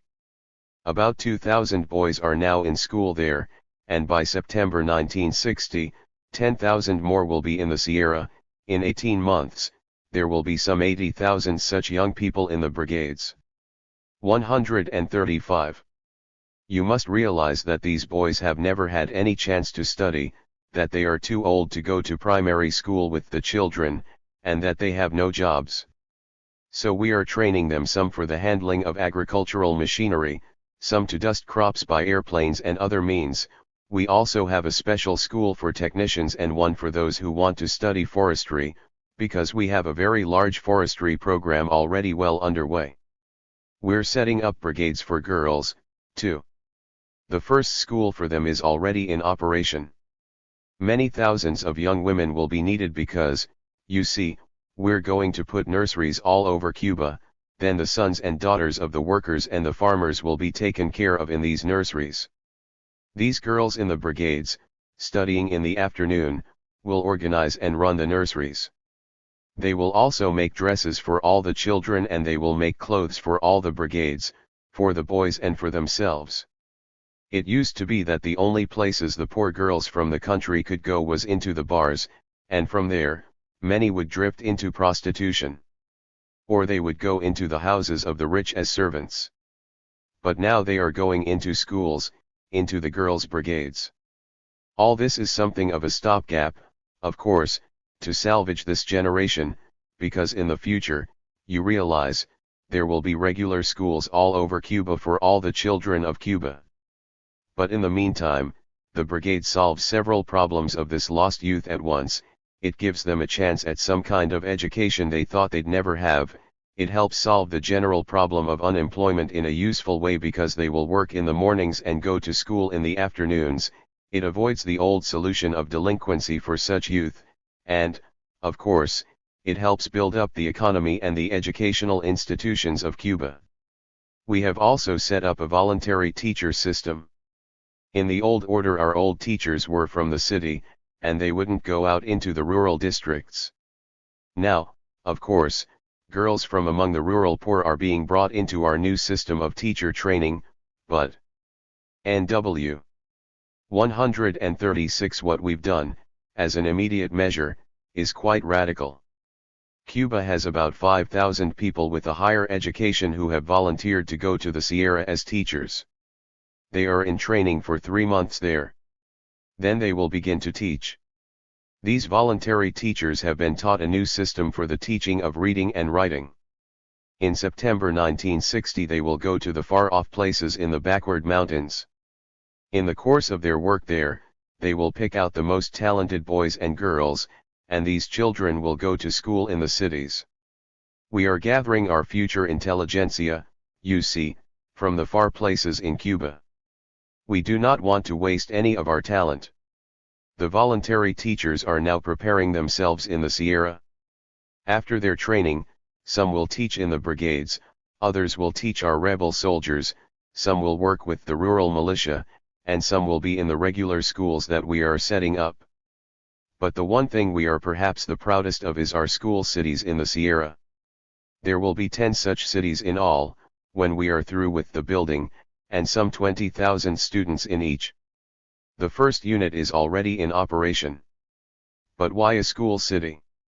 Because in those rural, mountainous areas, the people are so scattered that it's not really possible to build regular schools in such a way that they are convenient. Just as many things cannot be done economically and reasonably unless you have a larger unit, in like manner you cannot educate these children of the Sierra unless you bring them together and build a larger unit for them. That is why we have the school cities. Also, as we've said, teachers don't like to go into the backwoods, and that is being solved by the school city, which will of course have a complete round of civilized life. Fidel selected the site for the first school city while he was still fighting in the mountains, and now it is there. The children work in the mornings, and in the afternoons they study. We believe that children like to work at light tasks. They like to know where their rice comes from. When we were boys nobody told us why we had rice, or where it came from. There will be teachers. 137. Of the small boys, and professors who will teach the teachers, and we are arranging it so the older children will teach the younger children. The little students will have cows, sheep, and pigs, and some will go to the fishery to become fishery experts. Of course, the children will take care of their own food, cleaning, and so on. Also, small industries are being established and the students will in this way pay their own way. There will be a school for nurses, for example, and those students of nursing will work in the hospital that we will need there. Our teachers believe that they can choose the most talented children at about the time they are 10 years old. So that is the time that the most talented will be selected for more specialized training and given scholarships to the university. You know already, don't you, that every one of the 6 largest military garrisons from the old Batista order, as well as the most notoriously evil police station in Havana, have now been made over into schools.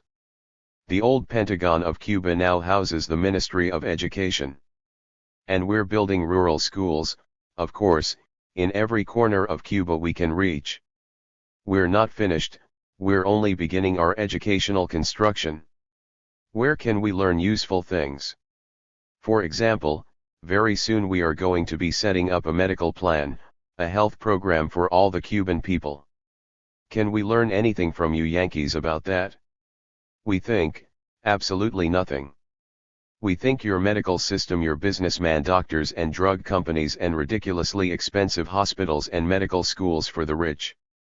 We think all that is a set of rackets and excuses for not having any real and humane and sensible health program. But can we learn from the Russians about the organization of a health program? It is certainly possible. We'd like to know more about it. But the fact is we already know what we need to do. In a word, all we've got to do is the opposite of the old medical rackets in Cuba. 138. In the old order, it took 7 years after high school to become an MD, but all these people were called surgeons, even if they had never seen an operation. Sometimes they would go to a town and start operating at NCE, often never having done it before. It wasn't so unusual to have 4 out of 5 appendicitis cases die. There were abortion rings involving Havana physicians, linked to the United States, of course. That's why we have to be hard. No more abortions. We will simply expel the butchers from practice altogether. When our good doctors had to operate on a woman with a perforated uterus from a mangled abortion, they reported this to the judge, but the judge would tell them to be quiet, that some big shots were protecting this practice. If, nevertheless, they appealed to the Havana court, up higher, nothing came of it. They had rackets here with everything. The drug companies gave new automobiles to a doctor who prescribed only their drugs, and some doctors owned the local pharmacy, so it was all one racket together. That's why we have to be hard. In the old order, the medical career was very much coveted as a quick way to get rich. A doctor can do favors for people, treating their illnesses cheaply, and hence a political career was open to him. A great many senators and the mayors of towns were doctors. The legal career was also a similar setup. But we do not think it is so difficult to establish a civilized health program. First, you must realize that the phrase socialized medicine is a ghost. Second, you must realize that doctors are not little tin gods, but highly specialized repair men. It only takes 4 or 5 years after high school to train such a man quite well, maybe more for medical research, but that will come. Third, you must set up a plan whereby medical services and personnel are brought to where the people are in need of them, not just in Havana. Our principle will be that if you make $1,000 a month, then you should pay maybe $200 for an operation, but that if you make $100 a month, you should pay nothing. And a doctor, of course, ought to be on some kind of reasonable salary, so he 139 can be a doctor, and not a profit maker off people who are sick. You think it is not that simple? Wait a bit, and you will see it in Cuba. A lot of things are simple in a civilized society, once you get rid of the silly abstractions that hide the economic truths of life. It won't take us more than 4 or 5 months to get our medical program going well. The plans we've already made. So probably you'll be reading soon all about the red medicine system in Cuba.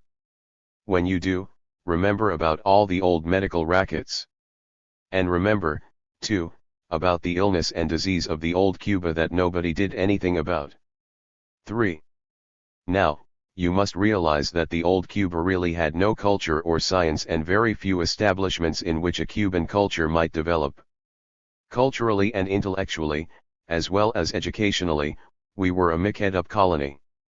As for our institutions, take just 2 of them briefly, Die Press and the University in Havana. In the late 50s there were about 100 radio stations, more than 20 newspapers, and some 6 TV channels. At that time, the press was just a part of Batista's ruling gang. All these media of communication led a highly artificial life, for of course there were not enough resources in Cuba to maintain all these newspapers and radio stations. But they were not ordinary information and entertainment media, they were built around persons who had other businesses and who used them to protect their interests, and then too Batista subsidized them in various ways. Let us tell you about one case. There was a man who was a friend of Mussolini. When Italian fascism was defeated he came to the Americas. In the Santo Domingo Republic he was in business with Trujillo. He left there, came to Cuba, and set up a business here. Sometimes he ran into difficulties in Cuba, so he also established businesses in Argentina and elsewhere. He had a connection with a general somewhere, and 140. Also with the Italian mafia. Then he bought a big newspaper, El Mundo, and also radio and TV channels. He established some 43 businesses here in Cuba, from selling Cadillacs to rich Cubans to the smuggling of drugs. He was in on the black market for dollars. Now, of course, his whole illegal world has been discovered and exposed by the revolution. The files of all these businesses are now somewhere in the office for the recuperation of stolen property. But that is the kind of man who was running one of our biggest newspapers. As for Havana U, it was a prehistoric institution, full of all the old vices of the old Cuba. Of course, there were exceptions, but they were mainly the students doing despite the university, not because of it. Like many other universities in Latin America, it didn't really have much to do with the real educational needs of the country. Havana U didn't train the technicians and engineers that Cuba really needed, but of course they couldn't. There wouldn't have been any jobs for graduates to work at even if they had been trained. Many of the professors weren't professors at all. They were friends and relatives of the powerful who were given legates. Many didn't teach, but passed out mimeographed lecture notes or copies, as we called them. There was a lot of dull memorizing, but there wasn't much real learning. Certainly, it wasn't exactly a brilliant center of Cuban intellectual and cultural life. Yankee journalists have written much about how the students have brought the revolution to Havana U. They haven't written about what was being revolutionized, a prehistoric institution. We'll have to do better than that for our new Cuba. And we're going to. We're starting out with all the disorder that we've inherited, and with what amounts to no culture in Cuba. To bring about real cultural and intellectual establishments is one of our biggest and most difficult tasks. Of course, it's linked, as we've said, with our need for administrators and technicians in the new Cuba. But we want much more than that. We want poetry as well as physics. And we know you can't plan for poets as you can for engineers. You can only plan and construct cultural institutions, and 141. Then hope that poets, as well as engineers, will grow in them and do great work. Now, as we've already told you, because our revolution has been made without a long revolutionary process, we've lacked skilled and tested personnel. If you add to that the fact of such inadequate educational and cultural institutions in pre-revolutionary Cuba, you begin to see our problem. But also, please consider that all this has contributed to the revolution. Sometimes the naive can see the truth better than the over-sophisticated. Still, our great need is to train future generations to meet problems. Only a tiny minority went to the old university, and when they got there nobody taught them to see any of the realities of Cuba or of the world. So, now, that's another reason we have this problem of personnel. Why? It is so important. But we will solve it. Cuban reality. And Cuban difficulties rest in part on the total failure of education in the old Cuba. Take the procedure for selecting high school teachers, for example. Before the revolution, there were no examinations, and it was a matter of graft or hit or miss who got to be a teacher. The strictly educational qualifications have had to be lowered by the revolutionary government, as well as the qualifications for the inspector of the grade schools. There are simply not enough university teachers now for the university. Perhaps there are a dozen real university professors in Cuba. We are trying to get such people from other Latin American countries, and technical people, too, from such places as Poland. Again, you must realize that lack of personnel is characteristic of all countries with political and economic conditions like Cuba's. That's why some people think, with justification, too, that we're making such a primitive revolution, and that's why the impulses of popular emotion push all other things before them. 4. We know that for any culturally impoverished country like Cuba, this problem of establishing cultural institutions 142 is a terribly important and a perilous effort. We'd like to say too that we don't think anybody in the world has really solved the problem of establishing the best chances for art and literature and culture in general. On the one hand, there's your capitalist way of doing it. It's a commercial establishment of culture. If it will sell, then it will be produced pictures, or soap, or a course in changing the baby's diaper, or poems, or soap opera. For the rest, perhaps some rich foundation may support it, and if so, good. But there is no real plan, no real establishment of cultural effort except the commercial. We don't think we can afford to go about it in that way. We are too much in need of it, and we can't afford to be so wasteful of the talent and resources we do have. On the other hand, there's the Soviet way, state or party control of all cultural activity, directly or indirectly. Perhaps that's carat 11 right in science and technology. As for that, it's not so very different from your science and technology establishments, but we don't think it has resulted in much good poetry. They sometimes seem to be getting better, but still not good enough for us. We aim to do better. We want our new cultural establishments to be part of our revolution, and so, like the revolution itself, we want them to be free and useful and beautiful and fluent. So we are thinking about it now, debating quietly among ourselves this great social problem of culture, of art, of literature, of the cinema, and how to really do something fine with TV. As in all our thinking, we start with the felt need to consolidate our revolution, to protect it from whatever menaces it. The only real and true consolidation, of course, is the creation by the revolution itself of new kinds of men and women. And that is where the problem of culture comes into it. The revolution must create a social order that is not menaced by the old reactionary views. And those old views, we think, have often been served by art and culture. Race prejudice, for example. Whatever one thinks about free art, it seems to us that no art can be both free and effective in a society that 143 isn't free, and that means to us a society without privilege. So in a revolution, we say to ourselves, must not art enroll itself in this struggle to win and to consolidate a free society? Along with that, we remember that the people cannot yet decide well what is of excellence and what is not. And so, as revolutionaries, we worry that art could, that it might, hurt the revolution. So maybe we just have to limit artistic expression. Remember now, please, this is only one line of our thought, we'll tell you the other in a moment. We are just thinking frankly and out loud with you. You must remember that first and above all we are revolutionaries, that we have fought hard, and that now we have won many hard battles. You must realize, too, that even as we acted in this revolutionary drama, with our hands filled with big jobs and our minds filled with great objectives, we were thinking too of the heroes among us, of our brothers, who fell.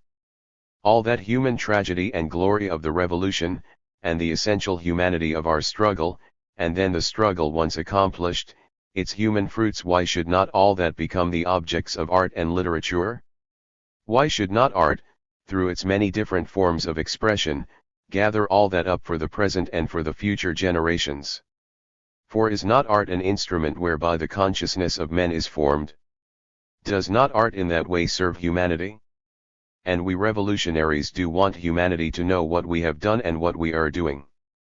Must not art pay a tribute to the revolution? But then, we ask ourselves too, must not the revolution, especially our Cuban revolution, pay a tribute to art? And what is that tribute? What must it be? Are you beginning to see our problem with culture in Cuba? We want an absolutely free manifestation of the human spirit. That is our goal. We want a great and absolutely free intelligentsia. Up in the Sierra, nobody told us in which style we must act. Just so, men must write and paint freely. That liberty we revolutionaries have breathed, it is not some abstraction to us. It is what we have breathed in the streets, in the mountains, it is every 144 where here in Cuba, everywhere that there is revolution. But then, we think to ourselves, what are the conditions in a revolutionary period that permit this absolutely free culture to flourish? Can such conditions exist in a revolution? First, there is the internal fight of interests, the revolution and the counter-revolution. Then there is the external menace, the counter-revolution with which your government threatens us. These create a great tension of mind and spirit, and in that revolutionary tension it is difficult to see the conditions for an absolutely free culture. It is a great dilemma for us. Perhaps this is the only answer possible. The less the revolution feels menaced, the more chemically pure will be the liberty of expression in Cuba. When we no longer feel that we must fight to exist, then to that extent we will be able to think well about the freedom of culture and expression. We have faith that the Cuban Revolution embodies full liberty, a liberty that men have never before known. The less we have to struggle merely to exist, the more we can ask freely how we want to exist, and the more the climate will prevail in which a full and free variety of answers to that ultimate question can be given and debated and thought about by all the people of Cuba. If that is not so good an answer to the problem of culture, it is the truth about our circumstances, our worries, and our hopes. But let us tell you about one hope some of us have. Not all of us, but some these days. We want, as we've already said, to make revolutionary Cuba into a real intellectual and cultural center of the world. We know well that all new cultural beginnings today must be part of world culture, that no truly intellectual life can occur if the mind is restricted, that no art can have genuine and lasting value if it is not in a universal language. East and West, God knows there is enough restriction, enough laziness of stereotypes. Smash them, we say to ourselves. And the only way to do that is to open up. 145. A true world forum that is absolutely free. As our revolution is consolidated, that forum will become the vanguard of our society. It will be the seedbed of the future. It will be the climate in which new minds can form themselves, and then solve problems we don't yet even know about. So why not go about this directly, as we have gone about our economic and educational construction, and everything else so far? What we are thinking of is the establishment in Havana of a university with a worldwide faculty.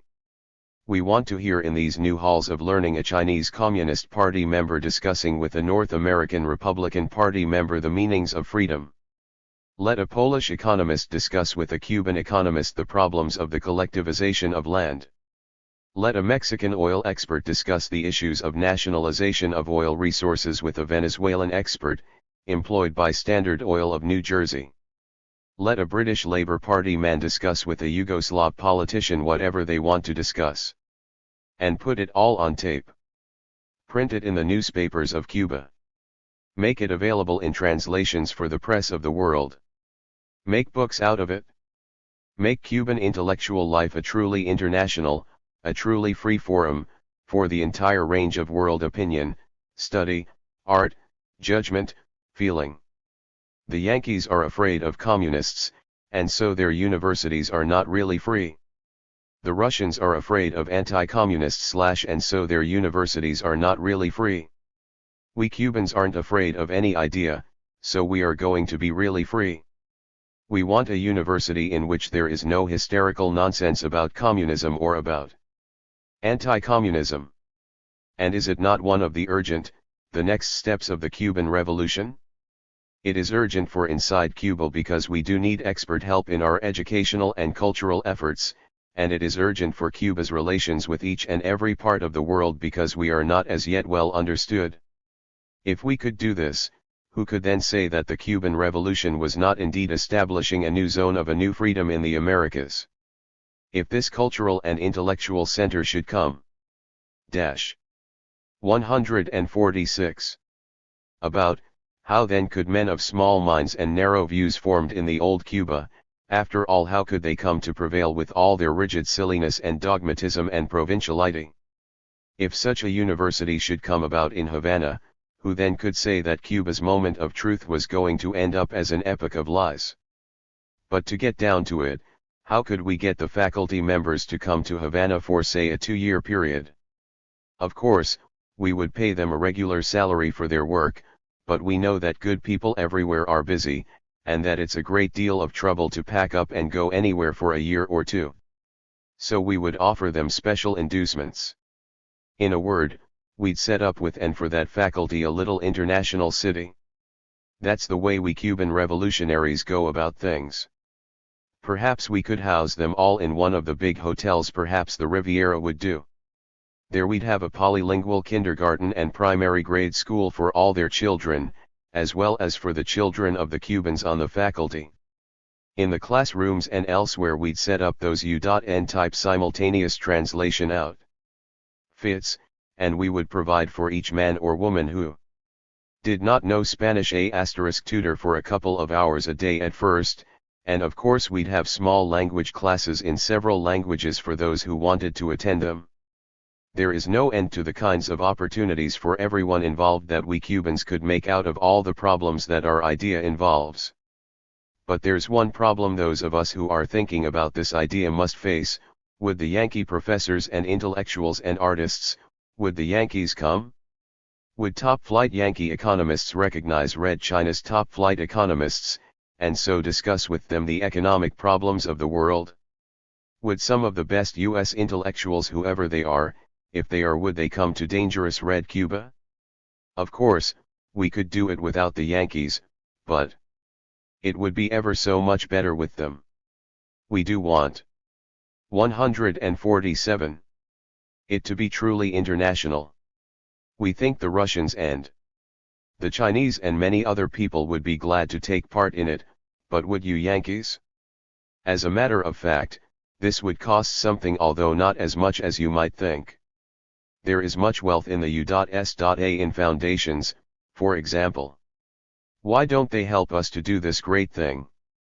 Don't they see that we do have a problem of culture, and that it is now, and that they could help us solve it? 6. Then why in the name of all that's true, good, and beautiful, don't some of you help us to solve this terribly important problem of the culture of Cuba? Now our revolution is just entering the phase in which high intellectual qualities come to be needed most. Perhaps this is our peril, but it is also our chance. We do need help of a practical kind from intellectuals everywhere. All that we ask is that they be honest observers and straight thinkers, and that they try their best to understand us and our revolution in its own terms, at first, and then in any terms they choose. There are many young men among us now having great responsibilities. What they do or fail to do may, in all truth, determine the future of Cuba. They know this. And they know too that often they are not well prepared. But they are very eager to learn, they are open for good preparation. Soon they will be able to prepare themselves as Cuban education and cultural institutions become established. But it is in the establishment of all this that we could use help. That help could make the difference between an epoch of truth or an epoch of lies. But your U.S. intellectuals do nothing. Again, they are out of it. They hesitate. Don't they see that they can act on their own, that they don't have to wait for U.S. government grants or Ford Foundation fellowships? Don't they know that as intellectuals they are free men who can come to Cuba and do great work? Don't they know that in doing this they would learn far more than they could possibly teach? 148. Or don't they want to compete intellectually in the world today? When some of our rural Cuban youths came back from the Latin American Youth Congress in Havana, they were amazed at how much many of those youths from other countries knew. But your youth was not even there. Maybe your college students don't have anything to tell us, or to the other peoples of the world, that is worth listening to, and maybe they know it. Well, we are going to learn from whomever we can, if not you then others. It's a big world, Yankee. Why don't you come out into it a bit? With your mind, we mean, not just with the money and the bombs and the self-blinding cry of the anti-communist who wouldn't know a Yugoslav from a Chinese. Well, do your students know the difference of these two systems? Could they write a dozen decent pages about it? Could you, whoever you are? But those are among the problems that interest us, and those are the problems that interest most of the world's youth today, which is, of course, the youth of the hungry nations. But you're in the world, too. Aren't you interested in it? We're interested in all the movements of Africa, and all the new nations that are coming up there. We're interested in the why of the extremes of utter poverty and fabulous wealth in the world. We're interested in the ideological debate between China and Russia today. We want to know just exactly what Nasser is doing in Egypt, and what's going to happen next in South Africa. Aren't Yankee students and intellectuals interested in such things too? And where are all your tens of thousands of college students? Don't they want to mix into the world and find out about it personally? They certainly don't seem to us. At least at our school city in the Sierra, which, after all, is an exciting project for anyone who is young and alive. We don't notice the North American students. Up there this summer there were 250 students from 45 countries, mostly from Latin America, but also from Europe East and West, of course, who had come to work there. They paid their own way, many of them selling personal things to get the money for the trip. The 149. Cuban government paid only their maintenance while they were in Cuba. We had architectural students from Bogota, Colombia, and 10 such students from France and 3 or 4 from Italy. They all worked hard, digging foundations and constructing the schools. And Our Lady Captain Isabel Riello is her name, and she is the head of the school city. She welcomed them all, you can be sure of that. We are so happy, she said to these students from all over the world, we feel this is the climax of all our years of effort. But where were your tens of thousands of students? Where were they, with all the money they have? Don't they feel the excitement of all the worlds that are being created right under their eyes? Or were they just born tired out and bored and with no place to go and nothing to do? Maybe they've read too much of what some of your intellectuals have written about the Cuban Revolution. We don't mean now the stuff run about Cuba in the newspapers. That was expected. It is very important politically, but it has no intellectual or moral significance. What we are talking about now are the highly intelligent, sophisticated reflections and reportage of liberals, and especially of those ex-radicals who at least verbally cling to socialist kinds of ideals, but when you get down to it do not dare get their hands dirty and so refuse to confront the real issues and the terrible problems that every revolution in the hungry world poses and demands, the issues and the problems that we Cubans are facing. We have read what some of these weary, know-it-all, Yankee intellectuals have written about the Cuban Revolution. The truth about them is simple, they have been hurt personally by their own past attempts to be political men in your country. And now they are living inside these old hurts, and they are blinded by them.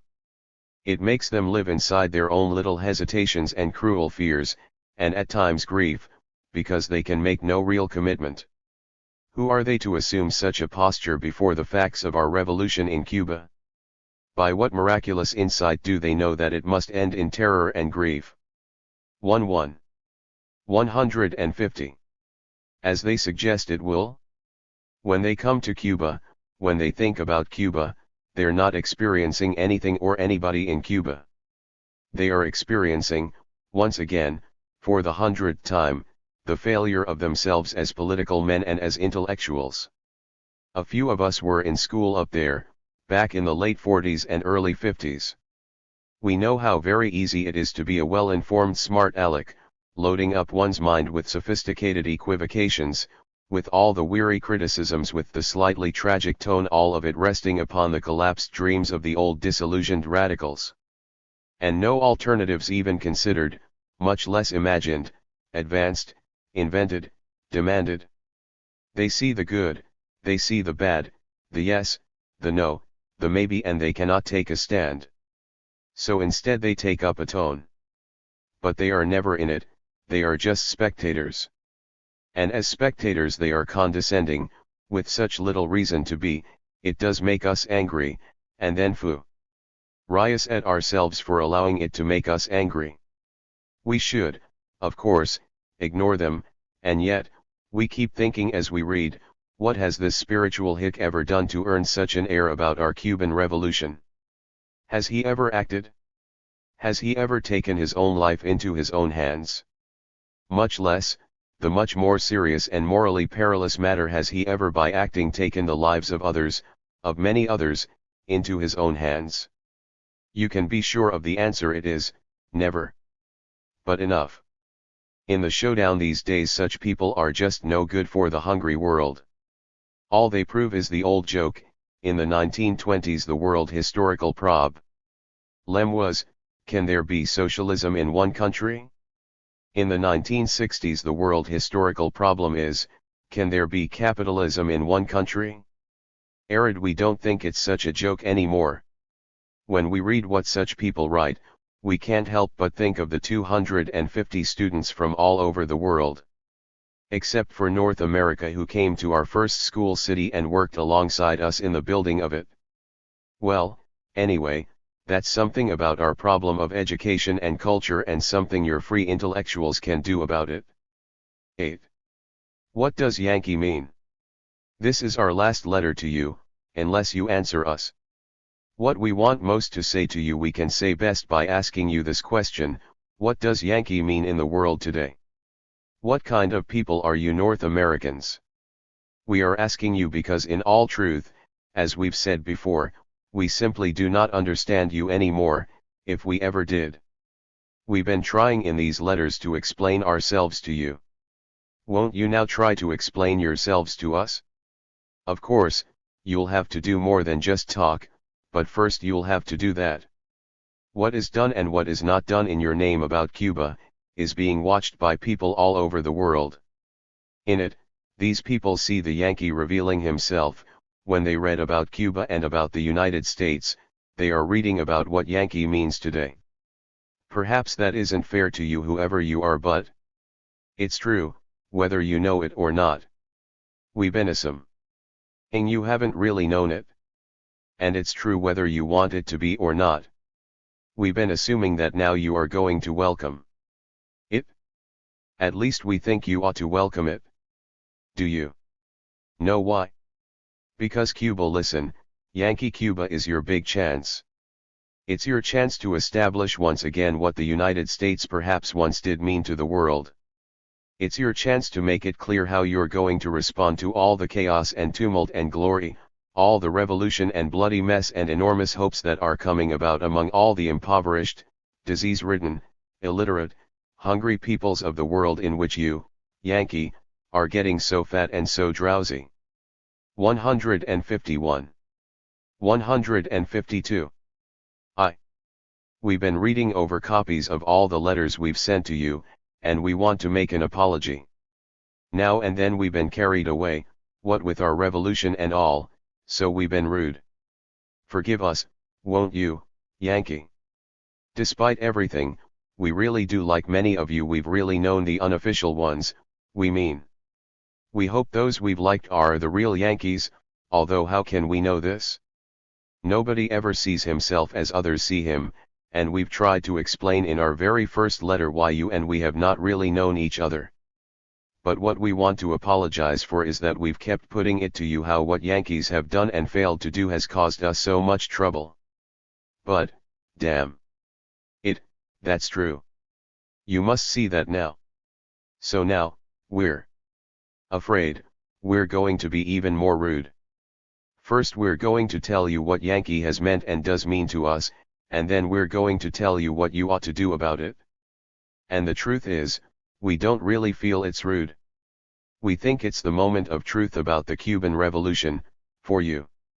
It was the US pressure, it was the US propaganda. It was what the US has failed to do in connection with our revolution that has forced us, finally, to see that maybe we do belong in the Soviet political alliance. But whether we belonged with them at first, and whether we belong with them now, what choice has your government ever given us about this? And that's one thing Yankee means to us: no choices given.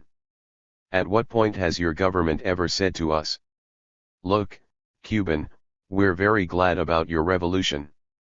We're glad for the same reasons you are, because It's a way out of all the old horror you've lived with, all the poverty and exploitation and waste of Cuban resources and Cuban talent.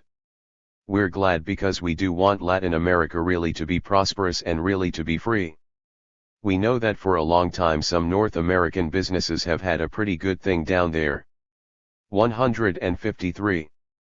But as a government we want you to know that we're going to cooperate with you with the government of Cuba.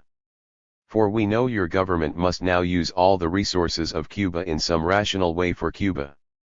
And we're sure we can adjust the differences between you and these North American corporations of ours. If you run into trouble, please let us know and let us talk about it, will you? We want you to know that the meaning of Yankee asterisk is not confined to what these corporations have done and are trying to do. After all, we North Americans are very rich, fabulously rich, and as a government and as a people we are not going to argue about the kind of money that's involved in Cuban investment. You see, we've given billions in aid to various countries, and we think that if the United States government has to help Cuba pay for any economic damage the revolution does to this or to that private U.S. investment, well, that's the very best kind of aid we could possibly give. Because your revolution is the real thing, Cuban. We know that. Now, what can we do to help you make it a big economic and social and educational and political success? Did your government ever say a single one of these sentences to us? The answer is no. And in the end, that's why we say now, Cuba, SI. Yankee, no. We can say no to, you see. Moreover, please realize that the Russians have talked to us reasonably and with sanity about tractors and oil and schools and sugar. So, please know too that we Cubans can also say yes. After all, there are only two worlds today capable of really helping or really hurting us, capable of talking sane or insane. What does Yankee mean? To us, so far, it means insane hurtfulness. We're not against criticism. But anyone who is trying to help us instead of hurt us, must make his criticisms constructive. But what does that mean? First, that you tell us the reasons for your criticisms, not just voice your own hysteria. Second, that you try to point a way out, to suggest a policy, a plan, a program.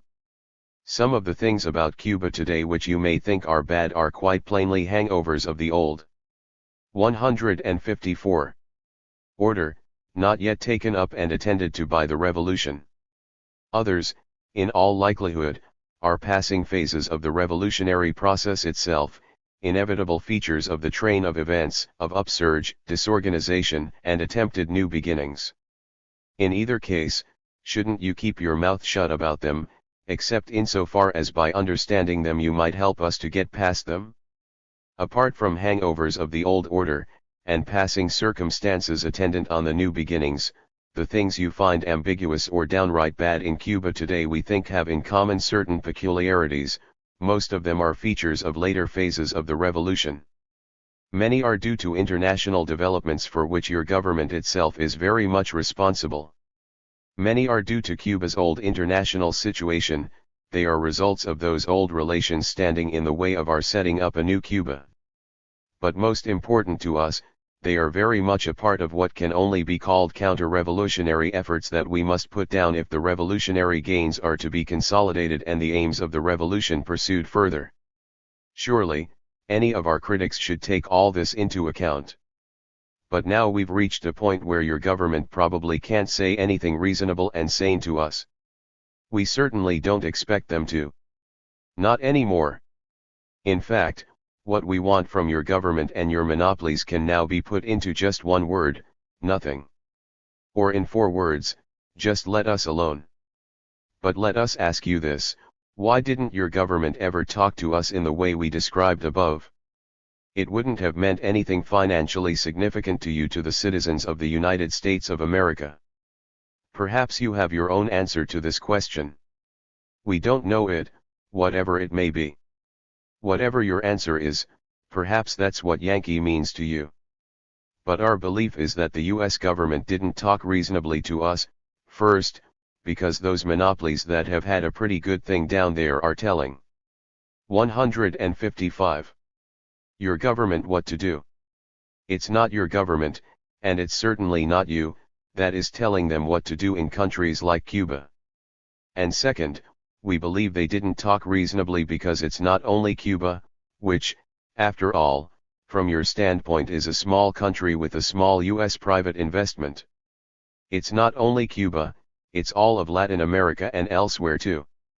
As front men for all your monopolies in Latin America, your Department of State is thinking about all of Latin America, and they see quite well that if we Cubans take our own resources and our own talent and labor into our own hands and use them all for our own benefit, as any sovereign people must, then other Latin American countries might get the same fine idea. And do something about it, too.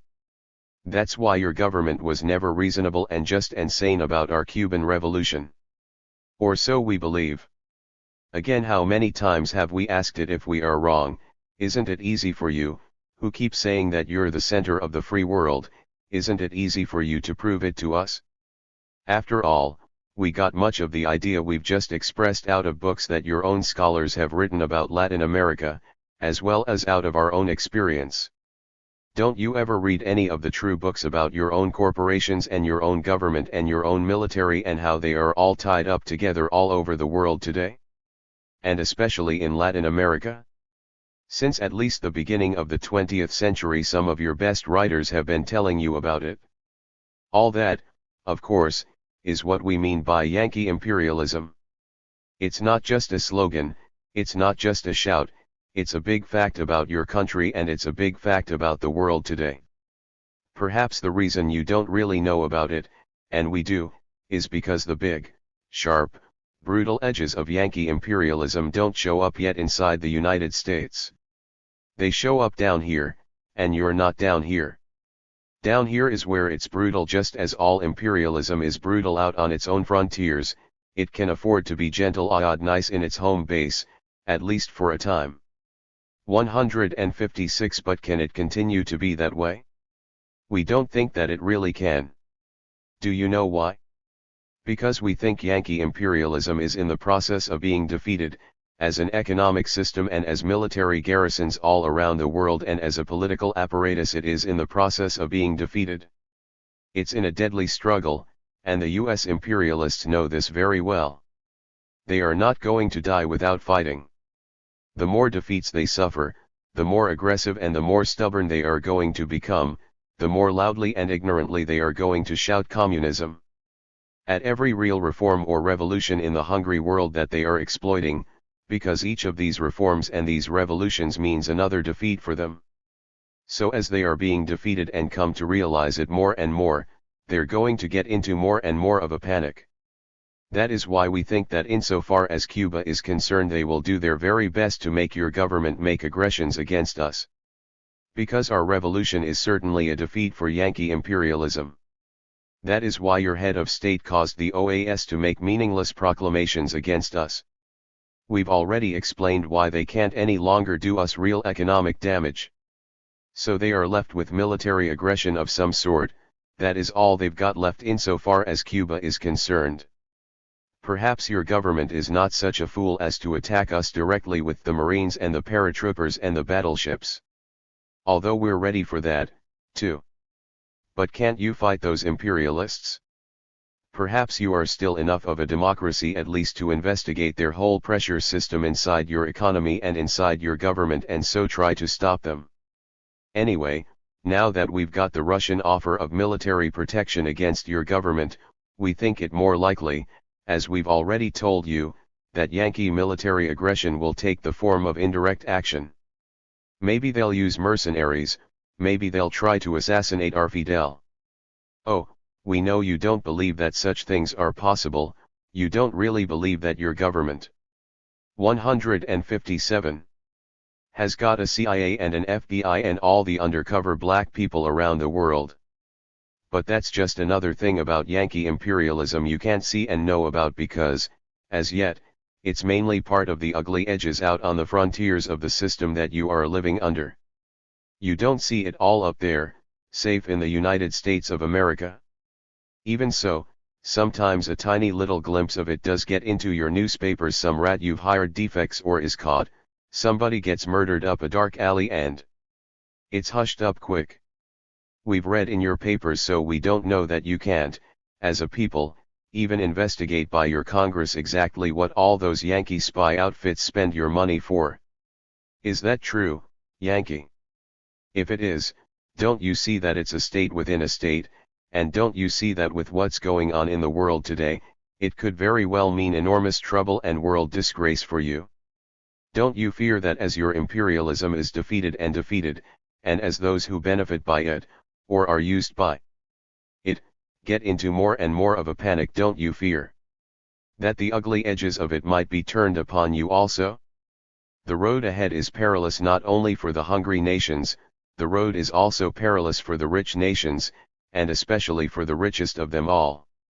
The rich imperialists of that richest nation of them all, they are not going to die without putting up a fight, and in the end, it will be a fight against you, as well as against us. What does Yankee mean? Maybe it is going to mean an hysterically anti-communist, totalitarian state, the likes of which mankind has not yet known. We don't think Yankee imperialism means that your State Department officials are necessarily in on the deals, as say the Batista politicians were in on the big business deals in Cuba. What we do believe is that most U.S. officials, certainly those that have dealt with us, are living in a world so far removed from the realities of today that they really can't understand the what, the 158 how, the when, and the why of any question of real significance. What they do more or less understand is largely irrelevant. And what they understand least are their own worries, because they do not own up to the fear that is back of these worries, the fear that they are always going to be losing. And yet they don't even know what losing means. The ideals they proclaim are mere abstractions, they don't mean anything for the very same ideals when these ideals are made concrete, specific, and real by the thrust and drive of something like our Cuban Revolution. These officials of yours live in a different world, they are different kinds of men from us of the hungry world. We can understand something of them because we've been the weaker, and the weaker have to study the stronger, or they may be crushed by them. But they don't have the slightest glimpse of what we're really all about, and why, and what kinds of men and women we really are. And most of them don't care, either. It's too much trouble. Besides, they'd have to learn Spanish, really learn it, and talk with us and read what we read. It's too much trouble. They would have really to associate with us, even if our skins were dark, and Mother of God, that would never do. No, your foreign officials we've known are just not up to it all. They form an insulated little outpost of a curious kind of North American civilization, and in that utile world they live. Because they are so insulated, they can't understand what is happening, and because they can't find out, they come to feel that they are superior people. We know that they feel this superiority, we know how they try to be good fellows with some of us. It's disgusting. Do they think we can't tell the difference between a human being and someone trying to put on an act as a human being? They try first to investigate us, to find out who we really are. Then they make pleasant small chatter. Those are their ways of treating us, investigate cautiously, then be trivial. Don't they know we want to talk sense about tractors and schools, and learn from the experience they've had? 159. In other parts of the world? But wherever they've been, what experiences have they really had? The same as they are having here? What else? Well, now we'll travel for ourselves in our own way and have our own experiences. We know how to be human beings, curious, open, flexible, eager to learn. We've already proven that, by the way we're making our revolution, and we're only beginning. Your officials, we think, they are through, most of them. They are part of a system that is being defeated, and inside themselves they are already defeated men. 4. But what should you do? We Cubans don't feel at all embarrassed about telling you what we think you ought to make your government do. Often enough, it has told us what we Cubans ought to do, and made it stick, too. Besides, What you ought to do seems to us down here in Latin America so perfectly obvious, we just can't understand why you haven't already done it. You ought to use Cuba as the case in which to establish the way you are going to act when there are revolutions in hungry countries everywhere in the world. Whether you see it or not, that is how most people in the world are already seeing the case of Cuba as the real test of what Yankee means today. We Cubans think most of you Yankees these days are just wandering about, without aim, without knowing what's going on in the world, and in your own country, and without caring much. But you can't keep that up much longer. Aren't you beginning to realize that? You've got to act, because as we've told you, you are so powerful and you are so rich that for you to just do nothing, that is to act. We know how hard it is to see things straight, and so to act right. We're in the middle of all these problems. But for you, especially, Yankee, it's going to be harder and harder, the way things are going, and the way you don't seem to be able to get real information about them. It's going to be harder and harder for you to distinguish b. 160 between the real movements and sentiments of people, and what your newspapers always call the communist conspiracies. The Russians, of course, are going to come out for any mass upsurge that occurs, and they are going to help it too, if only because it will be against you. So if you don't get smart, they are going to be the defenders of the people against your soldiers and your monopolists. We're not talking now about just the propaganda, because we've found out, and so have a lot of other people, that Russian oil and Czech machinery are just as good as any Yankee monopolists make or sell. Well, Yankee, do you want soldiers and capitalists and tourists? Of course. Do you want just them to represent you in the world? Is that now all that Yankee means? We don't know the answer for the whole world, but we are pretty sure about it for Cuba. That is the answer, that and not much else. But only so far. We are still hopeful, being revolutionaries ourselves. Let us not argue about the past. That is all over for Cuba. And let us not dwell further on the present, it's going to be changing very fast now. Let us suppose, hopefully, that you did wake up and so took Cuba as the case. Then, how should you act? What should you do about the Cuba of the revolution? And about the Latin America of which we Cubans are now, for Yankee imperialists, such an annoying part? You must first realize that what has happened and what is happening in Cuba is now central to all of America North and South, that suddenly this small island of ours, this, in the phrase of our Fernando Ortiz, this thick broth of civilization which bubbles on the Caribbean fire has become a major center of world affairs. Then you must realize that on the shores of Cuba the whole international posture of the United States of America has again collapsed in utter failure. Cuba is a dramatic specification of the general bankruptcy of U.S. policies and lack of policies, as your country fails to confront the hungry nations of the world, and as it confronts in such absurd ways the world initiative of the Soviet bloc. Of course, nowadays, chaos and tumult, riots and Rev. 161. Revolutions against you are breaking out all over. In particular they are breaking out all around the rim of the Sino-Soviet bloc, which means, among the military outposts and the allies of the USA. Nowadays, too, there's always a crisis somewhere for you, but now it is in Cuba. And Cuba is up close to the domain of the United States. It's as close to the United States as is Taiwan or Japan to Red China, as close as is Turkey or Afghanistan to the Soviet Union. And now the Soviet initiative is here, not contained over there, in the Euroasiatic hemisphere in which the United States has so ineffectively tried to keep it. But surely there is no need for us to relate to you in detail the chaos around the world and the failure during the last decades of the United States to confront it with reason and sanity. So you must realize that your political leaders are not responding to all this in any reasonable and effective way.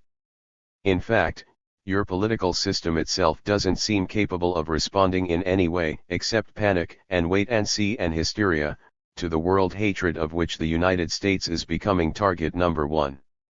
What, for example, has been the reaction to it all as revealed in your 1960 elections? Has either of your parties, your candidates for President of the United States of America, said anything halfway adequate to the problems of the world in which the United States now flounders? Are there any debates about alternative policies, plans or programs going on among you? What programs? The answers are surely plain to anyone who can think. The answers are all no. And that, in one word, no is one reason why we have been writing these letters to you. Answer them, Yankee. There's a Cuban problem, that is true. We have many problems, and now these are mainly our problems. But there is also a Washington and a Wall Street problem, and they are your problems, aren't they, Yankee? But now you can't separate these problems, so Latin America is your problem too, and Washington and Wall Street and Latin American problems. That's how it is between these two Americas. 162. Perhaps, given your condition, and the dead-end policies of your government, you are thinking again, why not just go down there and beat hell out of them? But surely you must know by now that you can't just send the Marines anymore and get away with it. Those days are over. They are over because the people of Latin America just won't stand for it anymore. They are over because Latin America is coming out of its centuries-long isolation from world history, and the peoples of the world just won't stand for it anymore. And there's another reason you can't just send the Marines, Russia. Whatever their motives, whatever they expect, we think it's true that the Russians are protecting us from you. Now we are very much a part of your Cold War with them, and you can't take the risk of starting up a real war with Soviet missiles. We're sorry it took this kind of thing to free us from the fear of US Marines landing again. If they did, it would be the fourth or fifth time, but there it is, Yankee. One more thing that won't work: you must realize that no matter how rich you may be, you can't just buy off people with your money anymore. It's true you can buy up some ruling generals and landowners with aid. Most of your aid so far has been military, you know. But you can't buy off the peoples of Latin America. For one thing, these peoples know that what some of your politicians now call a Marshall Plan for Latin America, if anything comes of it, is mainly due to our Cuban Revolution. They know it's due to your fear that we've become the trigger for all the guns in Latin America. But, you see, we are just the vanguard, even in this respect, even in getting money from the United States government for other Latin American countries. And these countries know that. It's perfectly obvious to them that your government's offers of increased aid to them, and nobody has seen much money, yet is due to what we've done and what we're doing. It is due to the success of our Cuban Revolution. It is also due to the success of the Soviet bloc as a whole. You want less to help us in Latin America than to hurt them, the Russians, to contain them. Only a few years ago, you were containing them in Asia. 163. And Europe, now you're containing them in Latin America. Well, we Latin Americans will welcome any aid we can get, because, of course, we do need it. But we are going to take it on our own terms or not at all. Remember, you are in a world competition, and we've already found that the strings attached by your Russian and Chinese competitors, whatever they may turn out to be, are not imperialistic strings. The fact is, so far, there are very few strings of any kind attached to our commercial transactions with them. And it is a kind of transaction that does help us do exactly what we want to do, and what must be done, to make our country truly independent and sovereign, economically as well as politically. So violence and cash, they are no longer the answers. What you must do, we think, is to act politically inside your own country to ensure that your government will not use violence, directly or indirectly, in any form, against the Cuban Revolution. Hands off Cuba. That, in 3 words, is what we want above all else from you. Is that too much to ask? If we were really sure of that, the new nation we're giving birth to would be enormously relieved, and the pains of its birth would be enormously lessened. It would greatly increase our chances to work out well all the political and cultural worries we've been so frank about with you in these letters. So, get your government to leave us alone. But to do that you must get your government truly to acknowledge once and for all that Cuba is a sovereign state, and you must make your government realize what that means, and act on the realization. It means that you can't say, "We Yankees bar a red Cuba or any other kind of Cuba." To say such things, and your very own president has said it, is surely both arrogant and 164. Silly. You are not our policeman, much less our government. To acknowledge our sovereignty means that whatever kind of government and whatever kind of economy we set up inside Cuba is not subject to any orders, on any subject, from Washington or Wall Street, or from anywhere else outside Cuba. It means that on an equal footing and with mutual respect, the government of Cuba and the government of the United States talk over reasonably whatever differences they may have. It means that your government give up, once and for all, the absurd and hysterical idea that they can destroy what our revolution means. Our revolutionary government, under that one condition, is perfectly willing, we always have been willing, to negotiate with your government such questions as the forms and the means of payment for the Yankee properties we have taken for our own use, and the whole question of the foreign commerce between the United States and Cuba. But there is more to it than just creating goodwill between governments. There is the fact of these U.S. corporations and how they do business in Latin America and how they are tied up with existing Latin American governments. The United States cannot export skill and capital by means of many of the existing governments of Latin America. The U.S. must help create capital and skill down here. In all these countries, we must create our own skill and our own capital. That is what we Cubans have done and are doing. And this means that if your government doesn't support such revolutions as ours, at least they must not act against them. But here's your problem, they cannot do this because all the revolutions of consequence will be economically against the Yankee monopolies and so also, politically, against the Yankee government. They will be politically nationalist, and economically they will be against the United States corporations operating abroad. That is why, the way things are, if we Cubans win, the U.S. government as it now exists and the U.S. big business oligarchy as it now exists, they are going to lose. 165. Therefore, isn't it clear? If you want to act with reference to Cuba and all the Cubas that are going to occur, you've first got to act in your own country. You've got to talk to your own government and you've got to get your government to do something about the big Yankee monopolies that operate a good word in Latin America. Now we're getting down to your real problem, we hope you see that. You're coming up against the economic and political structure of the United States of America. So it seems to us, you're up against this, you've got to make your government change its whole line of policy, you've got to argue for a completely new United States approach to the problems of the hungry world. But to do that you've got to change drastically the whole economic system of your big corporations, at least as they operate outside the USA. You've got to smash Yankee imperialism from inside the United States.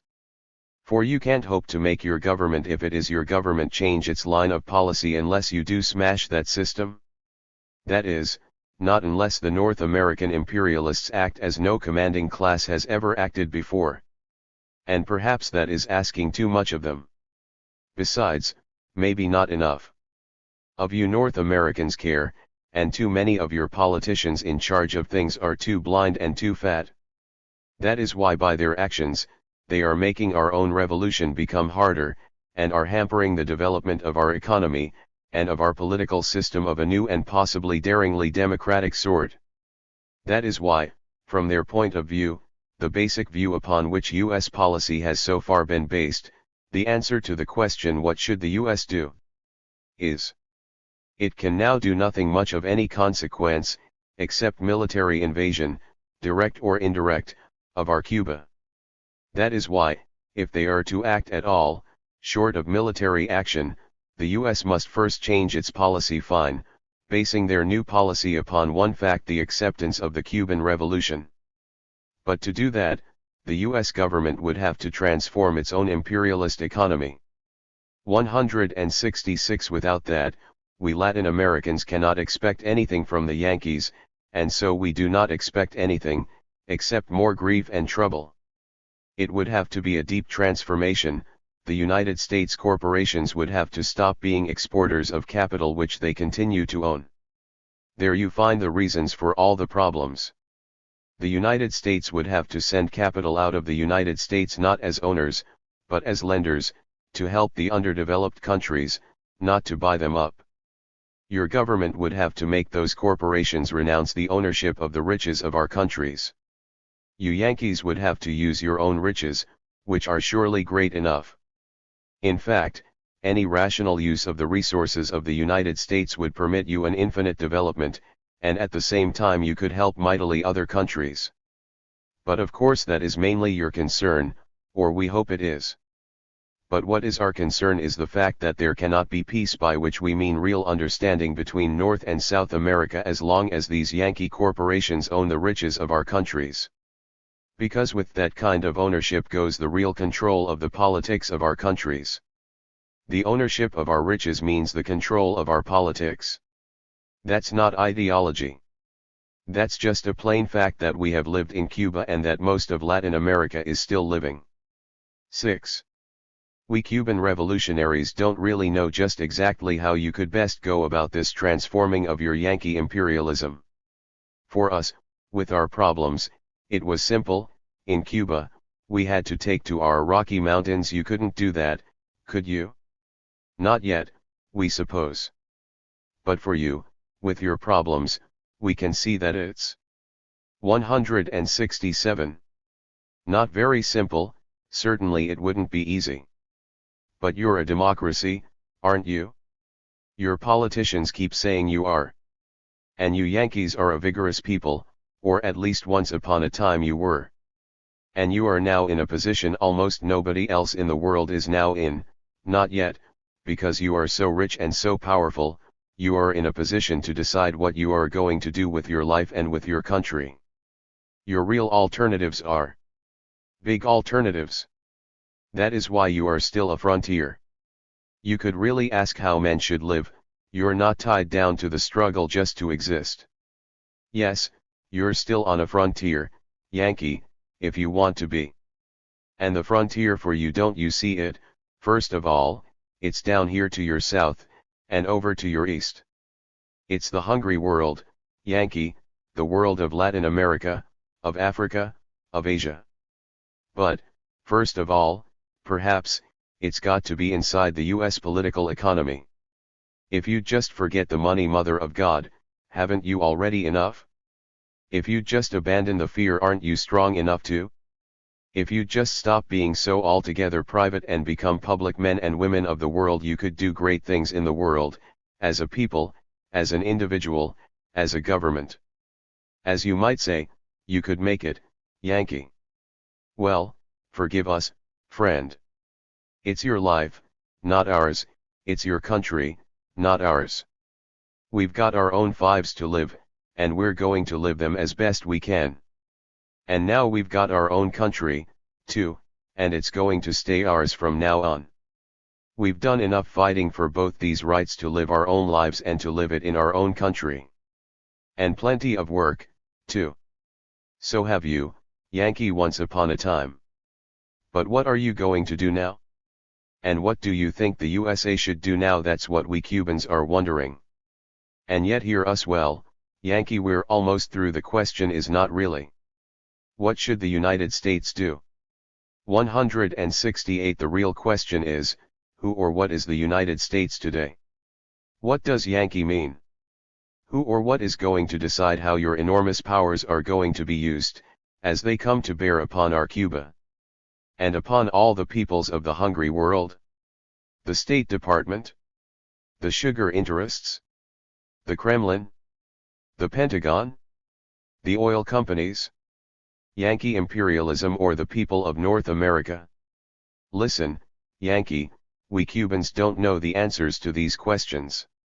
Do you, whoever you are? But one thing we do know, in one way or another, from now on and insofar as Cuba is concerned, we Cubans are going to be in on those decisions. So goodbye, Yankee. We Cubans, we are waiting for your answer. Goodbye. Yankee. You're on your own now. 2. The major purpose of this book, as I have explained in my first note to the reader, is to discover the full argument of the Cuban Revolutionary and to state it as accurately as I am able. Having now done this, I feel the need to comment briefly on this Cuban voice to which we have been listening. It is a dangerous need for me at least. It could so easily lead to the writing of another book on Cuba, Latin America, and the United States. Perhaps later. But for the present, I feel it urgent that the Cuban voice be heard now. So I must comment, but I must keep my comment brief. Let me say at once that the Cuban argument presented in these pages, I find on the whole compelling. It does not seem to me very useful to take up each point in it, expressing agreement or disagreement. That is for the reader to do. Parts of it I feel to be much stronger than others, and those parts which worry me most are what also worry many of those whom I believe to be among the most intelligent and, it happens, the most powerful of the Cuban revolutionaries. But generally, I find their argument persuasive. To explain why, I must first state something of what I have come to believe about Latin America in general today. Latin America is enormously rich in soil, timber, oil, all the metals, the chemicals. It is rich in virtually every thing men need to live well. Yet in this plundered continent there exist today some of the most hopelessly impoverished and most consistently exploited people in the world. Most of these countries, like the old Cuba, are 169, 170 crop economies, and thus dependent upon the fluctuations of world prices and the impersonal calculations of foreign bankers. Most of these countries, like the old Cuba, are, in fact, run by an alliance of foreign capital and local interests of the most retrograde character it is possible to imagine. Most of their governments, like the old Cubas, are a world joke on the meaning of constitutional democracy. In this part of the world, governments tend to be branches of private enterprise. Democracy in much of Latin America is largely a facade tolerated by an army, a ceremony displayed on due occasion. In many of these countries, like the old Cuba, no real reforms can be undertaken without the approval of the military, whose take of the national budgets runs well above 20%. Only in Mexico in 1914, in Bolivia in 1952, and in Cuba in 1958-59, have regular armies been smashed by revolution, and only in these three countries has there been any attempt really to deal with the basic problems of land. There is, of course, considerable variety. Each country has its own problems as well as those peculiar to this world region. Brazil, for example, has for 4 years been undergoing a capitalist boom. It is a dual society. There is the capitalist-rich Sao Paulo area, with its urban population caught in an inflationary wage price squeeze, and there is the rest, an internal colony. Perhaps half the population is not in any money economy at all, and in the impoverished Northeast, at times, people live off cactus. Brazil is in itself a continent and a curiously colonial power.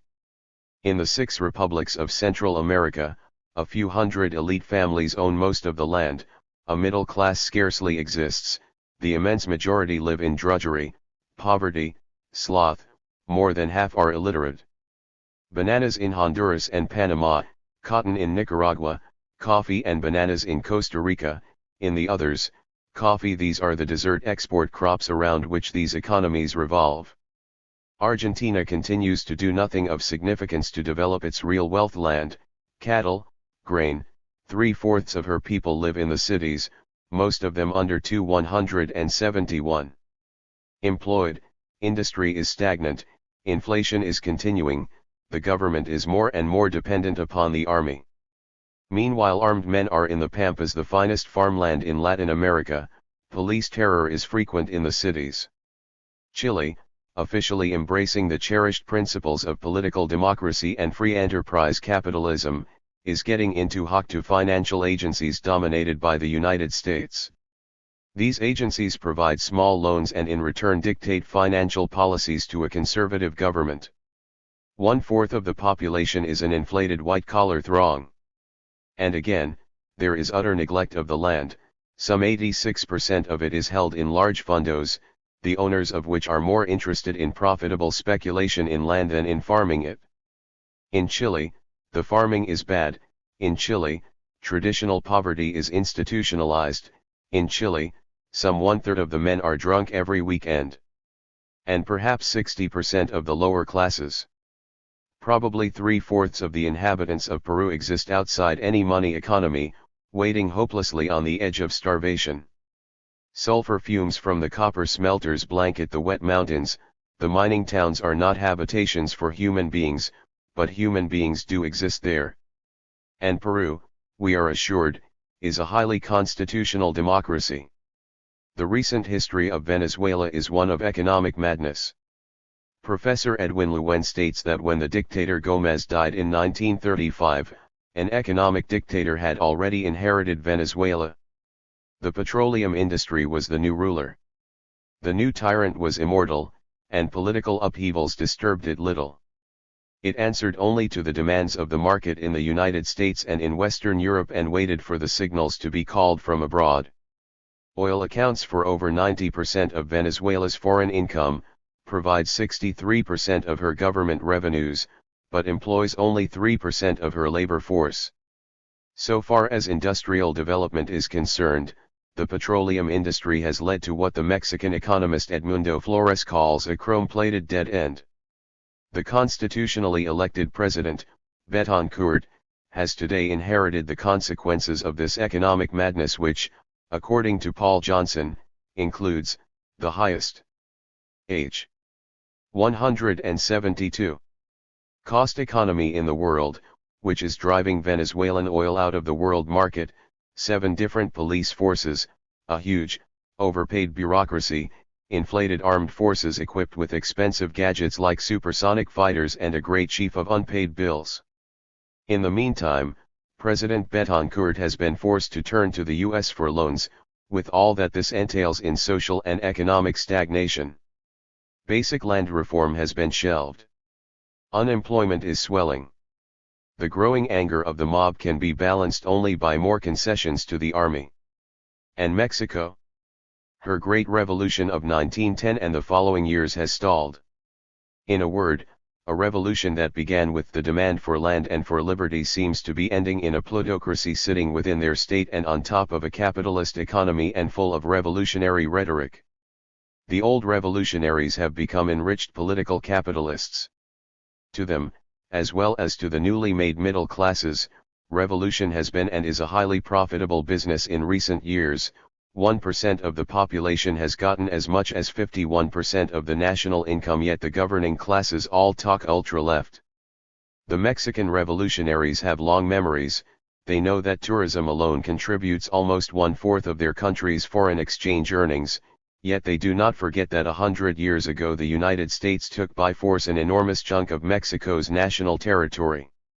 They know well that there is no progressive tax on personal income, but also they remember all about their fight with the United States, only yesterday, when they took then own oil resources into their own hands. They may be old and rich, but they know all about the use of Catholicism in counter-revolutions. Nowadays, in Mexico, students are demonstrating against the Yankee, and unlike the United States, Mexico is not monolithic on the question of Cuba. Mexico is split. Even the old revolutionaries see in Fidel Castro some thing of their own lost youth. The wind that once swept Mexico may yet sweep it again. Despite everything, which today is quite a lot, Mexico is a windy place. 173. Latin America is a great world region. It is a continent, long and repeatedly plundered, and it is in revolutionary ferment.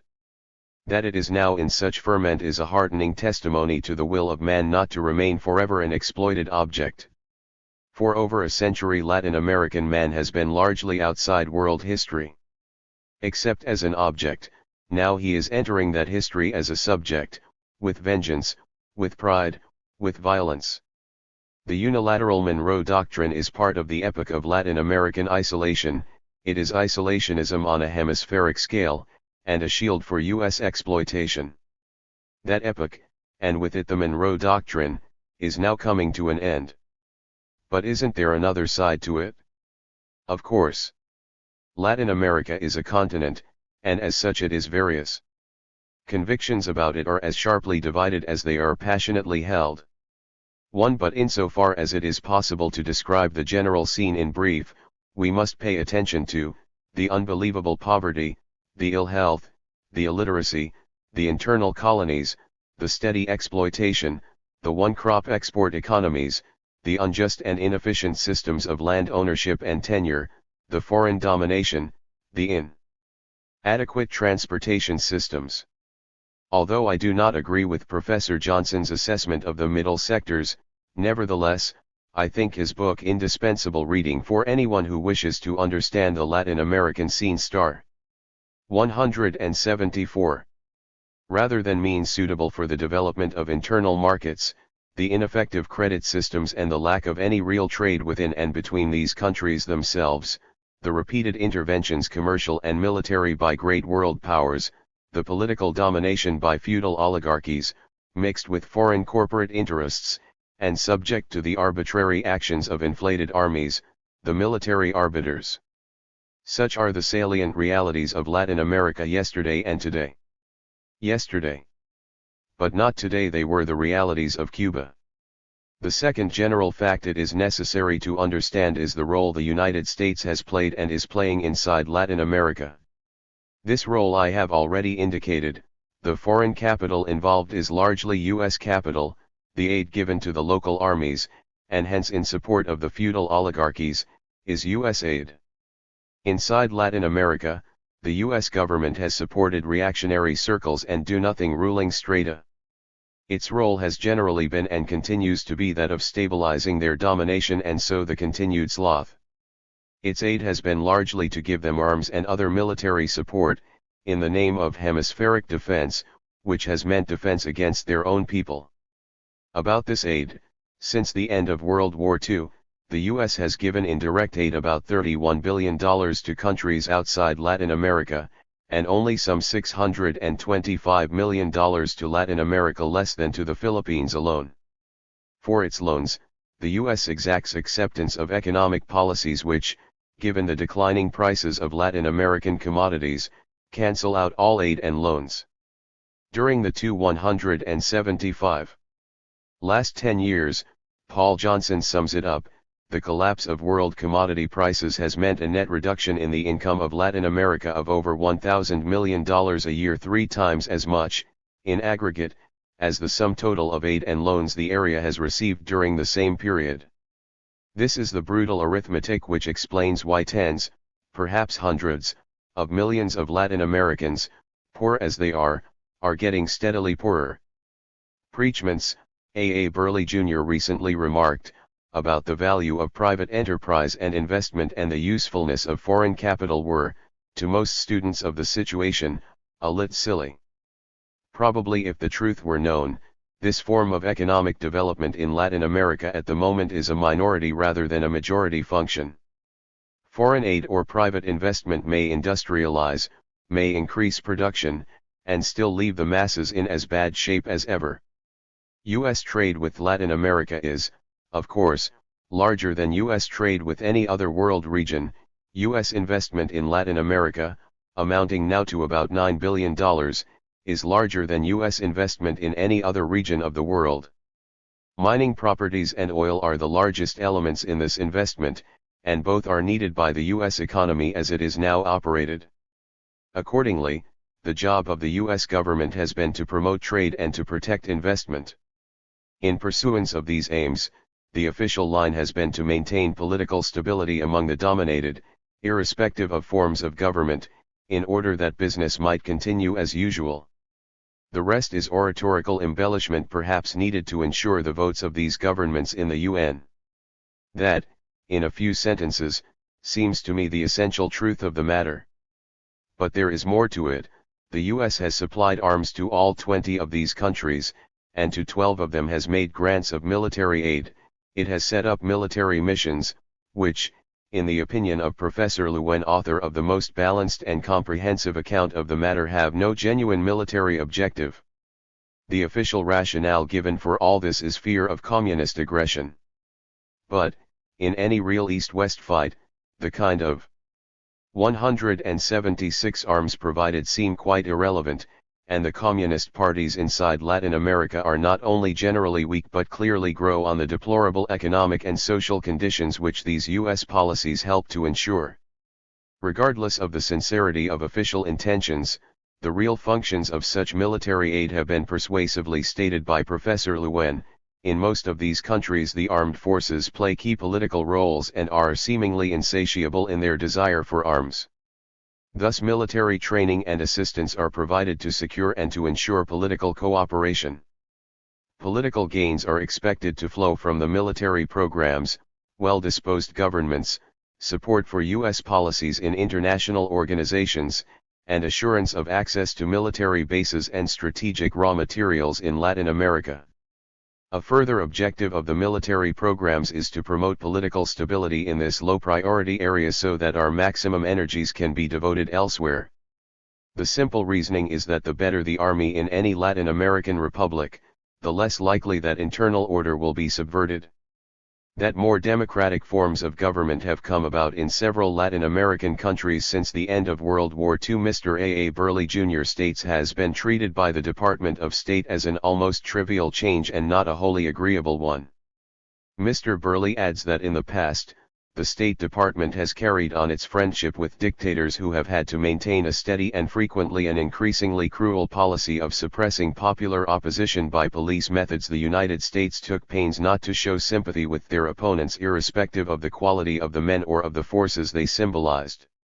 In this attitude, the department was supported by a steady stream of reports from the chiefs of dictatorial secret police to the effect that all their opponents were communist.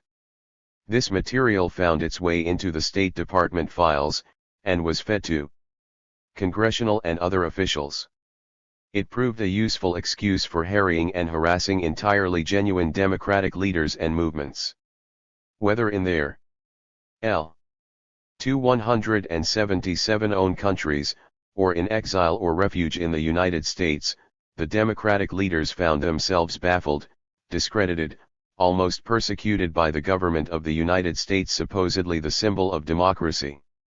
Is it any wonder, then, that in the minds of many intelligent Latin Americans, the United States of America more often than not stands for political tyranny, economic exploitation, continued impoverishment, and military domination? Is it any wonder that Mr. Nixon was spit upon during his attempt to make a goodwill tour?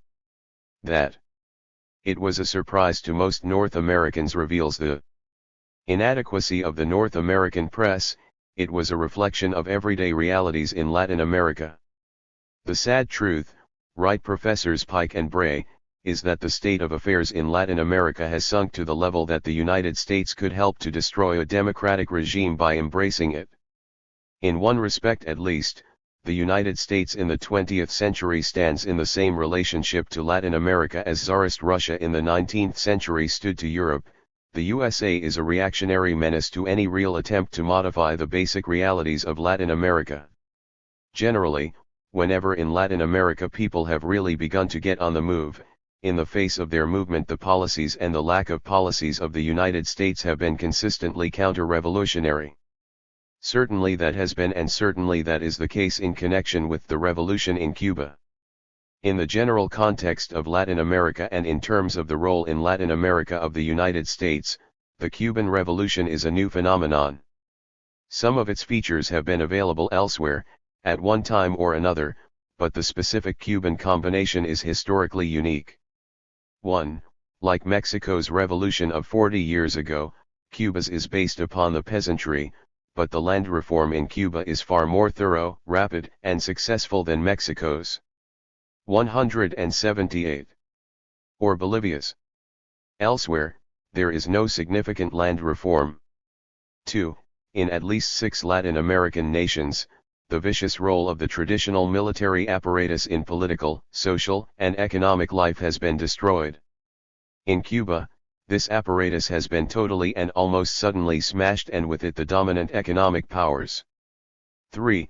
The Cuban Revolution has swiftly destroyed the economic basis of capitalism, both foreign and Cuban. Most of this power was foreign, in fact, North American. It has now been destroyed with a thoroughness unique in Latin American history. 4. Moreover, Cuba's economic success due primarily to her successful and intelligent agrarian reform, and helped at a decisive juncture by her economic agreements and trading with Soviet bloc countries, makes Cuba impregnable to effective economic blockade or pressure from U.S. interests. There are, of course, other features of this revolution, but it is this combination that is unique in Latin America. And it is this combination, with various modifications and additions, that in my judgment is now a major alternative to continued misery elsewhere in Latin America. One thing that might stop it from becoming the most probable alternative is a drastic change in U.S. policy. But given the character of the political economy of the U.S. today, I do not think it reasonable to expect a change of the sort that would be needed. The United States government would have to actively help Latin Americans destroy the vested interests inside their own countries as well as the vested interests of U.S. corporations now operating in these countries. For it is this alliance of U.S. capital with local interests that now rules much of Latin America today and so helps to keep it in the condition that it is in. Without the destruction of these interests, both Latin and North American, no real economic changes can reasonably be expected, certainly not at a sufficiently rapid rate. And without such structural economic changes, democracy will remain what it now is in most of this continent, a farce, a fraud, a ceremony. And that is why I am for the Cuban Revolution. I do not worry about it, I worry for it and with it.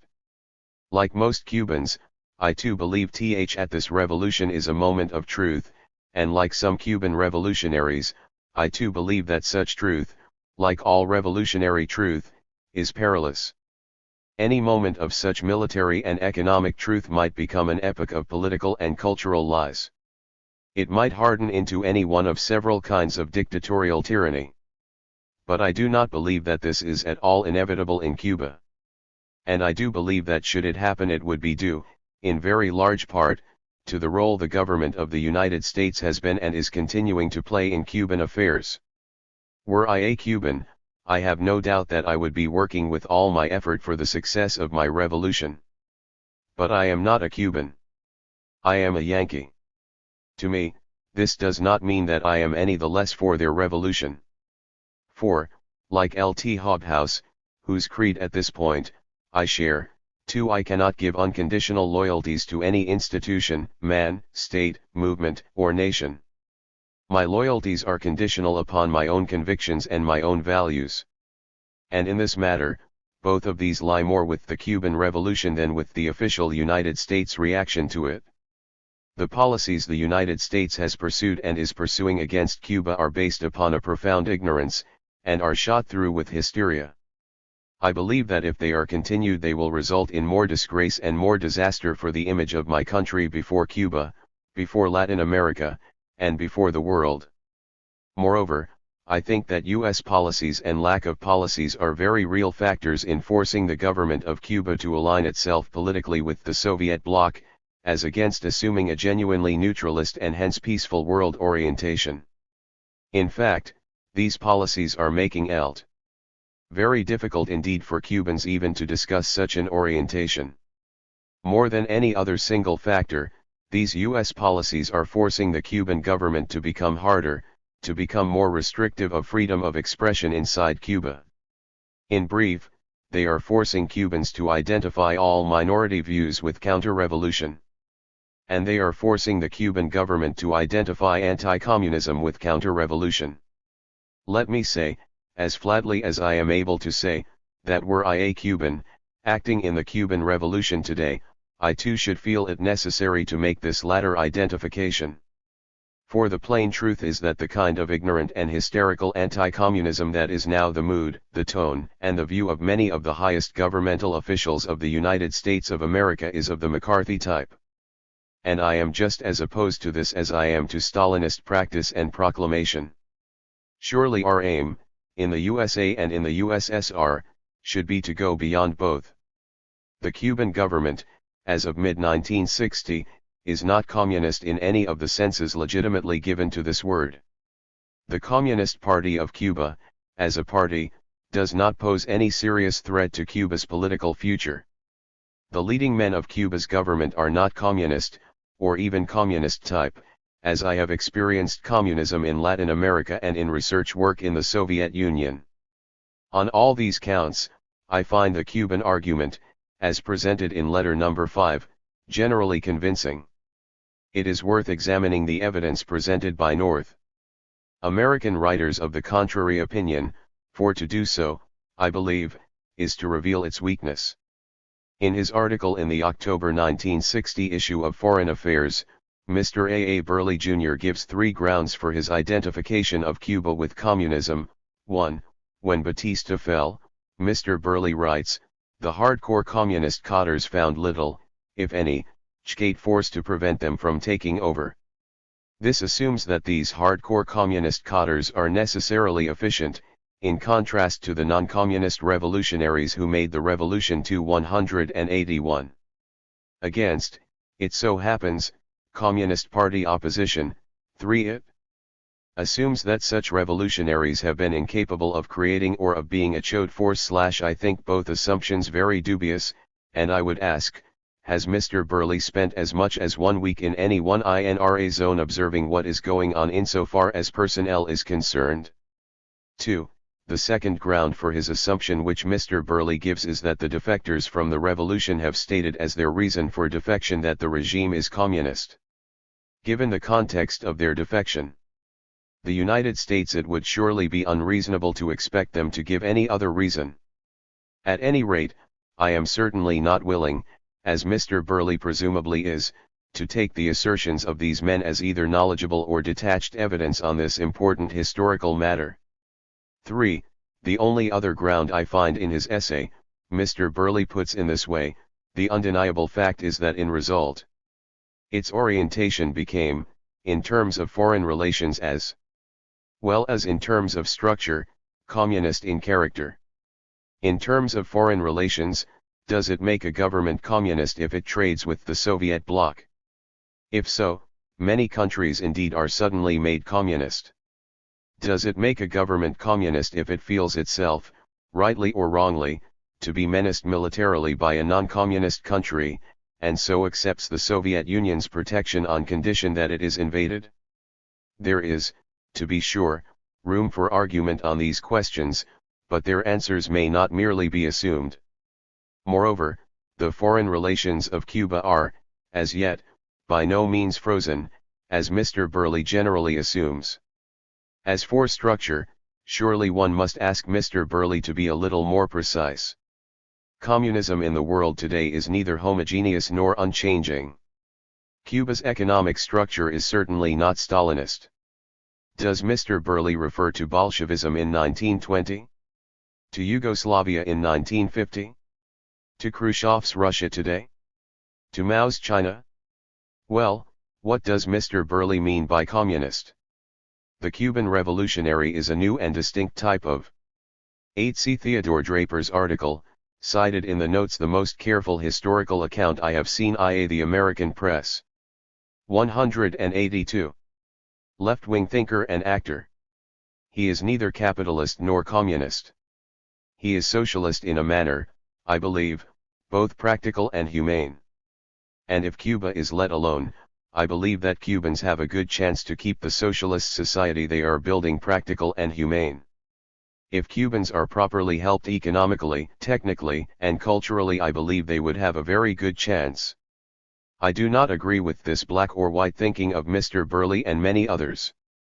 I agree with Professor Antonio Garcia of Colombia that Latin America need be subservient neither to the USA nor the USSR, and that the essence of U.S. policy has been to fight communism with merely political and military means, to which I would add, and with the most inadvisable identification of everything not in line with the capitalist world as communism. Such an identification makes the formulation of a cogent foreign policy towards the hungry nation bloc next to impossible. My worries for Cuba, like those of knowledgeable Cuban revolutionaries, have to do, first, with problems of politics. The government of Cuba is a revolutionary dictatorship of the peasants and workers of Cuba. It is legally arbitrary. it is legitimized by the enthusiastic support of an overwhelming majority of the people of Cuba. Each of these three facts about it must be recognized, as well as that Professors Pike and Bray are surely correct in their statement that the formalistic shell of the American way of life was exportable to 19th century Latin America. It is not today. I do not like such dependence upon one man as exists in Cuba today, nor the virtually absolute power that this one man possesses.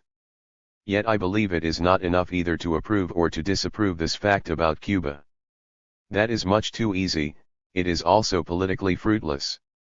One must understand the conditions that have made it so, and that are continuing to make it so, for only then can one consider the prospects of its development.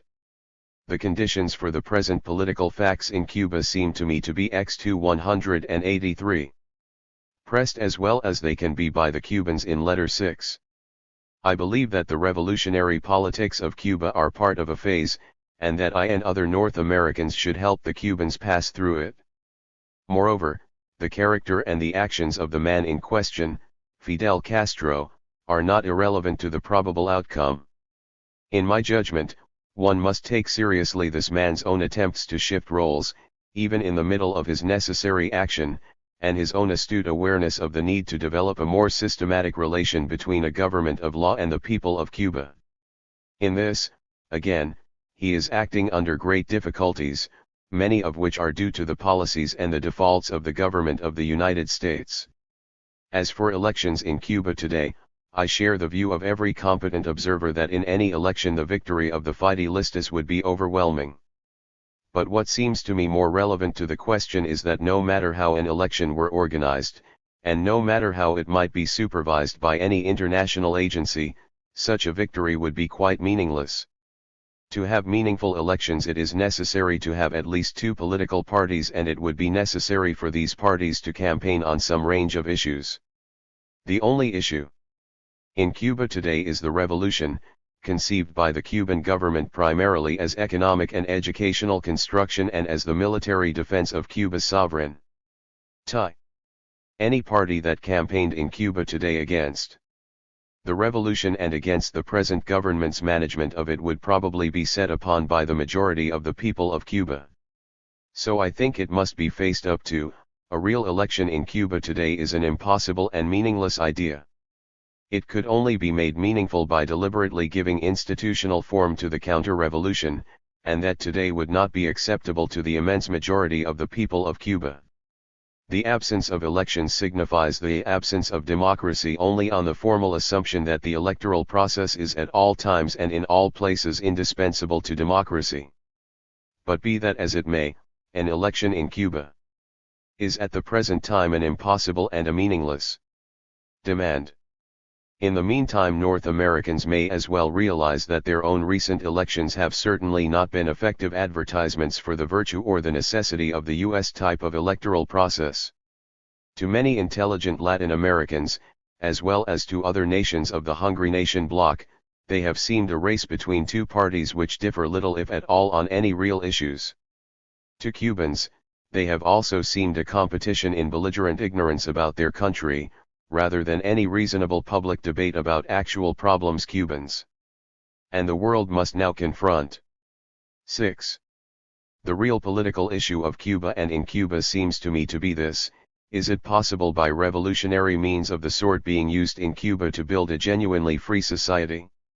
Is it possible to carry through in such drastic and rapid ways a revolution as fundamental as this one without producing either revolutionary terror or permanent dictatorship? To my mind, these are not simple or unambiguous questions. How can they be, when the very meaning of free society is certainly quite open to debate? But I am unwilling, as are the Cuban revolutionaries, to identify free society only with the forms and mechanisms that have been historically developed in the United States or in various nations of Western Europe. The historical record of the political outcomes of past revolutions is also ambiguous, but on the whole I think it leads one to pessimistic conclusions insofar as freedom is immediately concerned. The question is, under what conditions can the Cuban Revolution be different? No one can now truly answer this question. But let us consider briefly one comparison, Bolshevik Russia in about 1920 and Cuba today. The internal situation of the Cuban government is almost the precise opposite to that of the early Bolshevik government. After a short visit to Russia, Bertrand Russ. Hi. 185. Sell wrote in 1920, the government represents the interests of the urban and industrial population, and is, as it were, encamped amid a peasant nation, with whom its relations are rather diplomatic and military than governmental in the ordinary sense. If Russia were governed democratically, according to the will of the majority, the inhabitants of Moscow and Petrograd would die of starvation. For in contrast, Cuba's government today represents, above all, the interests of the people of the countryside, and moreover, it has managed to balance quite well these interests with those of the urban wage worker. There is no problem of food, which in the Russia of 1920 was indeed a terrible problem. The Cuban Revolution, unlike the Russian, has, in my judgment, solved the major problems of agricultural production by its agrarian reform. The early Soviet government was under effective economic blockade, it could not procure things desperately needed from the outside, and its industry had virtually collapsed. Moreover, it was in full civil and external war. The energies of the industrial population were almost entirely devoted to this war, and the peasantry did not respond to the fact of the war or to the meaning of the blockade by the Entente. In all these respects, again, Cuba's situation is quite different. Cuba may feel menaced by the United States, but she is in fact not at war. Nor is she under any effective economic blockade, she is actively trading with many countries, including those of the Soviet bloc.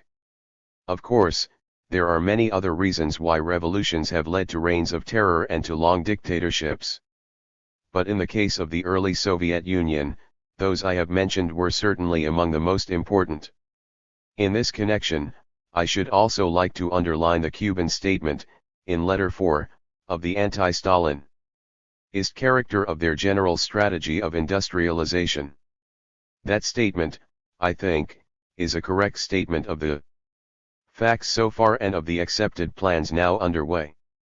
Moreover, in fact and in plan, those in charge of the industrialization of Cuba are very much aware of what they are doing and what they do not want to do. Continued economic progress, of just the sort that is being made in Cuba today, is a major condition leading us to a hopeful view of the political outcome of the revolution in Cuba. 7. What impresses me most of all about the cultural possibilities in Cuba are the eagerness to learn and the open-mindedness of many of the young men who make the revolutionary government of Cuba. In 20 years of teaching and writing, and of considerable travel, I have never before encountered such a sustained passion for learning, and such an intelligent awareness of the kinds of things that must be studied. And yet one of my major worries for Cuba is my worry for her cultural establishment. I do not mean only art and literature, I mean culture more broadly to include all those institutions of the mass media of communication and of higher and lower education by which the character and the mentality of men and women are formed. The chief danger, I think, is quite simple, it is lack of qualified personnel.